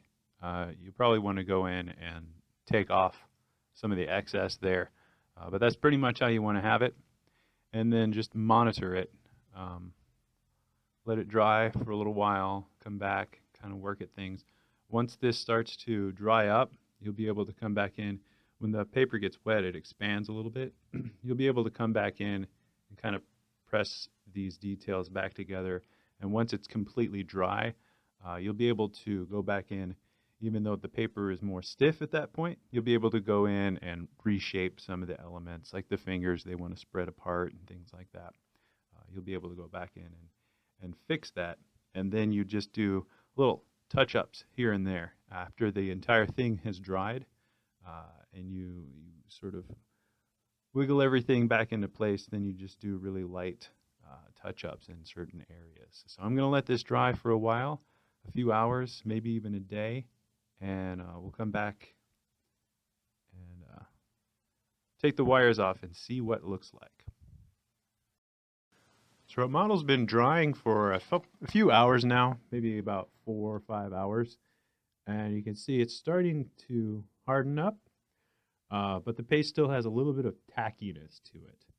And all these areas where the paper has kind of warped because it expands when it gets wet, you can kind of come in and press things together that have come apart.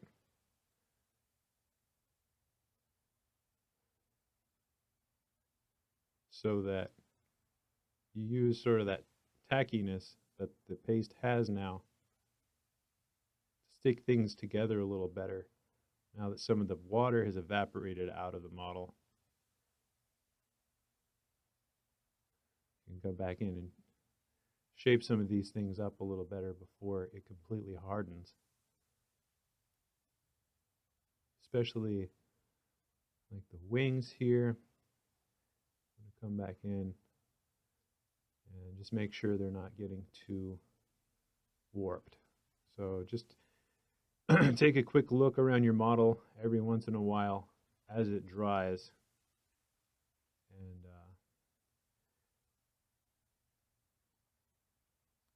attend to it appropriately to take care of some of these little problem areas that pop up from adding the MC.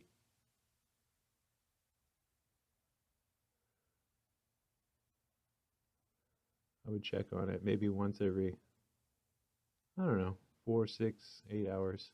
It depends on what kind of MC paste you're using. Different stuff dries differently. So you may want to experiment on some practice paper to see how fast your glue dries, and maybe perform all this on a day where you have the day off and you'll be able to attend to your model a little bit. These legs really want to come together.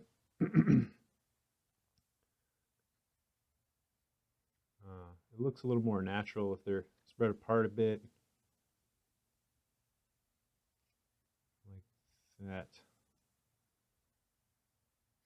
And a lot of paste accumulates here in the ribs, especially if you got behind them really well. Just reach in there and kind of pinch things together again. And fold that back over. The neck is sort of a problem area too, because there's a lot of paper there. It gets really waterlogged. And as you can see, the head's kind of cocked to the side. Just kind of come back in here. You want this flap in the back. That's sort of representing the extension of the neck backwards before it comes back into the body. If I had actually made that, it would have made the section too bulky. So I'm just representing it with a flap. But you want this part of the neck to be the same, go along the same line all the way back there. And you want it to be angled down just a little bit, right about like that. That looks pretty good. All right. I'm going to continue to let this dry. Should take a few more hours before I'm able to take the wires off of it, and we could have a nice first look at how this is mostly going to look. But after that, like I said, we'll put on a little bit of secondary coat of paste to touch up areas that are underneath the wire, and other little bits that didn't dry quite properly. You can use the paste to sort of soften up paste that's already on there for a problem area. Like say you accidentally flattened this down against the model when you were shaping it. Well, you can just put some paste over that. That kind of dissolves the paste that's underneath it a little bit, and you can carefully like peel elements like that back up in case things like that got flattened down. You can sort those back out again. The face is a little bit tricky. That really wants to come apart. There's a lot of layers in there. And then also after we take off the wires up here in the chest, once you take off this one that's wrapped around the abdomen, you really want to get in there really well with the MC and make sure all the layers in there absorb some MC too. And you actually want to kind of put like a pencil or something right here. And here, let me show you what I'm talking about. You want to put a pencil like right here across the stomach and sort of push. Good angle for that. Push like that. Just a little bit. After you're able to get in and put some more MC in there. Just so he's hunched over a little bit. All right, this is looking pretty good. The tail is kind of drawing in a weird direction. I'm just gonna kind of coax that to go the other way a little bit. And yeah, just continue on monitoring your model, making sure that everything is drying nicely and checking up on it every couple of hours or so. Okay, and we'll check back in on this in a few hours. All right, this has been drying for about 12 hours now, and it's not 100% dry. It'll probably take another 12 hours for it to get nice and solidified, but it's enough for us to be able to start to take the wire off. Now, like I was saying, all the areas underneath the wire may require you to go back and hit it lightly with a little more MC paste, just to make sure that everything is nice and firm. And there's some things you might want to clean up, like see right there where I took the wire off. You can see it left kind of like a little clump of the MC paste. If you go back over that with some more MC, not as heavy as you did the first time, but that'll kind of dissolve a little bit of that clump and smooth it out. And since it's not dry 100%, it'll bond a little bit better with what you already have on there. Yeah, liking the way this tail turned out. That looks pretty cool. Yeah, I like the way it curves.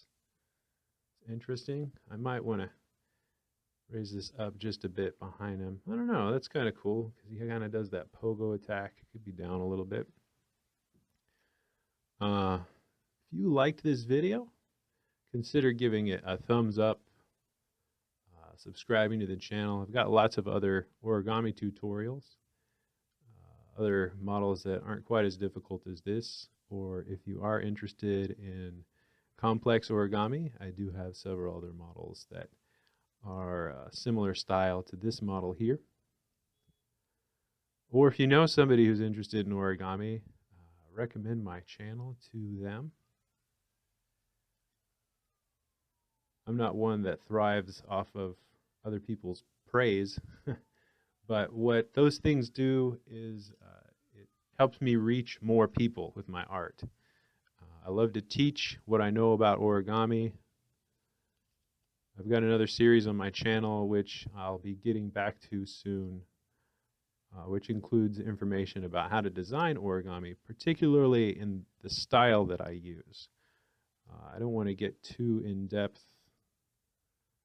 with every single style there is out there, but particularly high number box grids and the methods that I use to design models. I do videos about that because a lot of people ask questions. want to give some good information. I started designing origami a little over 3 years ago. I found origami tutorials online on YouTube, and I was inspired by what that whole scene was doing. And shortly after that, someone in the community mentioned the book Origami Design Secrets. And that book was written by Robert Lang. If you're interested, look that up. It's pretty much going to teach you everything you want to know about designing origami. But anyway, I started designing origami shortly after that, like I said, about 3 years ago. And this is one of the original concepts that I had for a model, because I always enjoyed playing this game when I was growing up. And it's taken me a while to settle in on a design that I think really captures the essence of this character. So, yeah. If you have any comments about the video, anything I might not have covered, I feel like I've been pretty thorough. It's real hard to capture some of this stuff on camera because I have to focus on what I'm doing, but I'm also looking over at the camera. So I apologize if the model went out of frame at all or anything goofy like that. I know I was having some problems with autofocus in some of my previous videos. The video quality in this went down a little bit, but the autofocus got fixed because I'm using a different camera. As a matter of fact, I'm just using the webcam camera that's physically a part of my computer. You know, I don't make hand over fist money doing YouTube videos. I'm not like some big popular thing. So most of the money that I make off of my tutorial videos, I spend on paper, things like that I buy throughout the year, and it about evens out.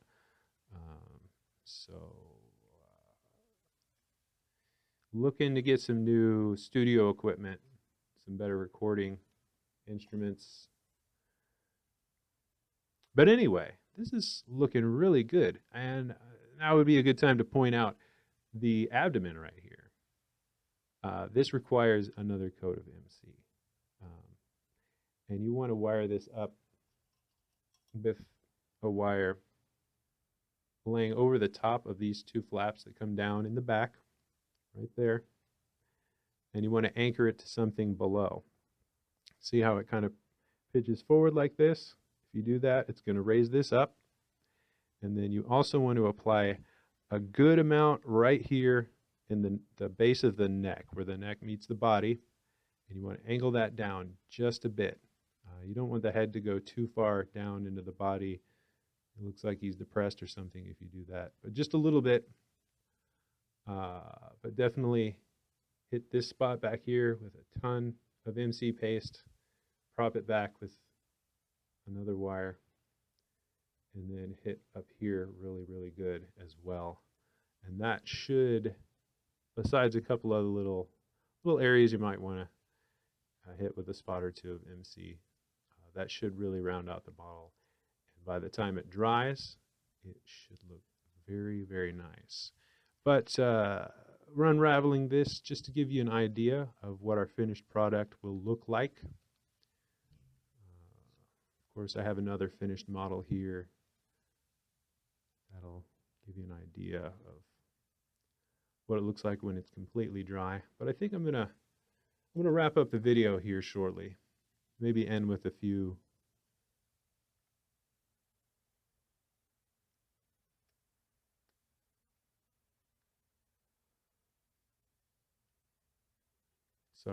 with a few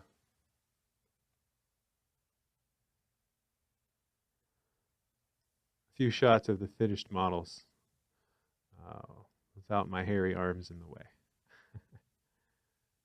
Yeah. Now this is looking really cool. Okay. Wow. All right. Look at that. So this is our finished model. Well, 98% finished. Like I said, you want to put just a little bit more MC along the back in these spots right here. But this is, I'm really happy with the way this turned out. When it does solidify, it's kind of bouncy right now. When it does solidify, it'll be very rigid, particularly if you add the MC in those spaces that I suggested. But this is what the finished models look like. Very cool stuff. And you kind of want to make the eye, pinch it so it's longer side to side, kind of an oval. And that'll give him a nice menacing look. Wow. All right, everybody. I really appreciate you watching this video. And hey, whether you were here to just fold the model or learn something about origami design or just check out some really cool origami, I hope you enjoyed this video, and I'll see you in the next one. All right, everyone. Thank you for watching. Bye for now.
Want to hear a joke about paper? It's terrible.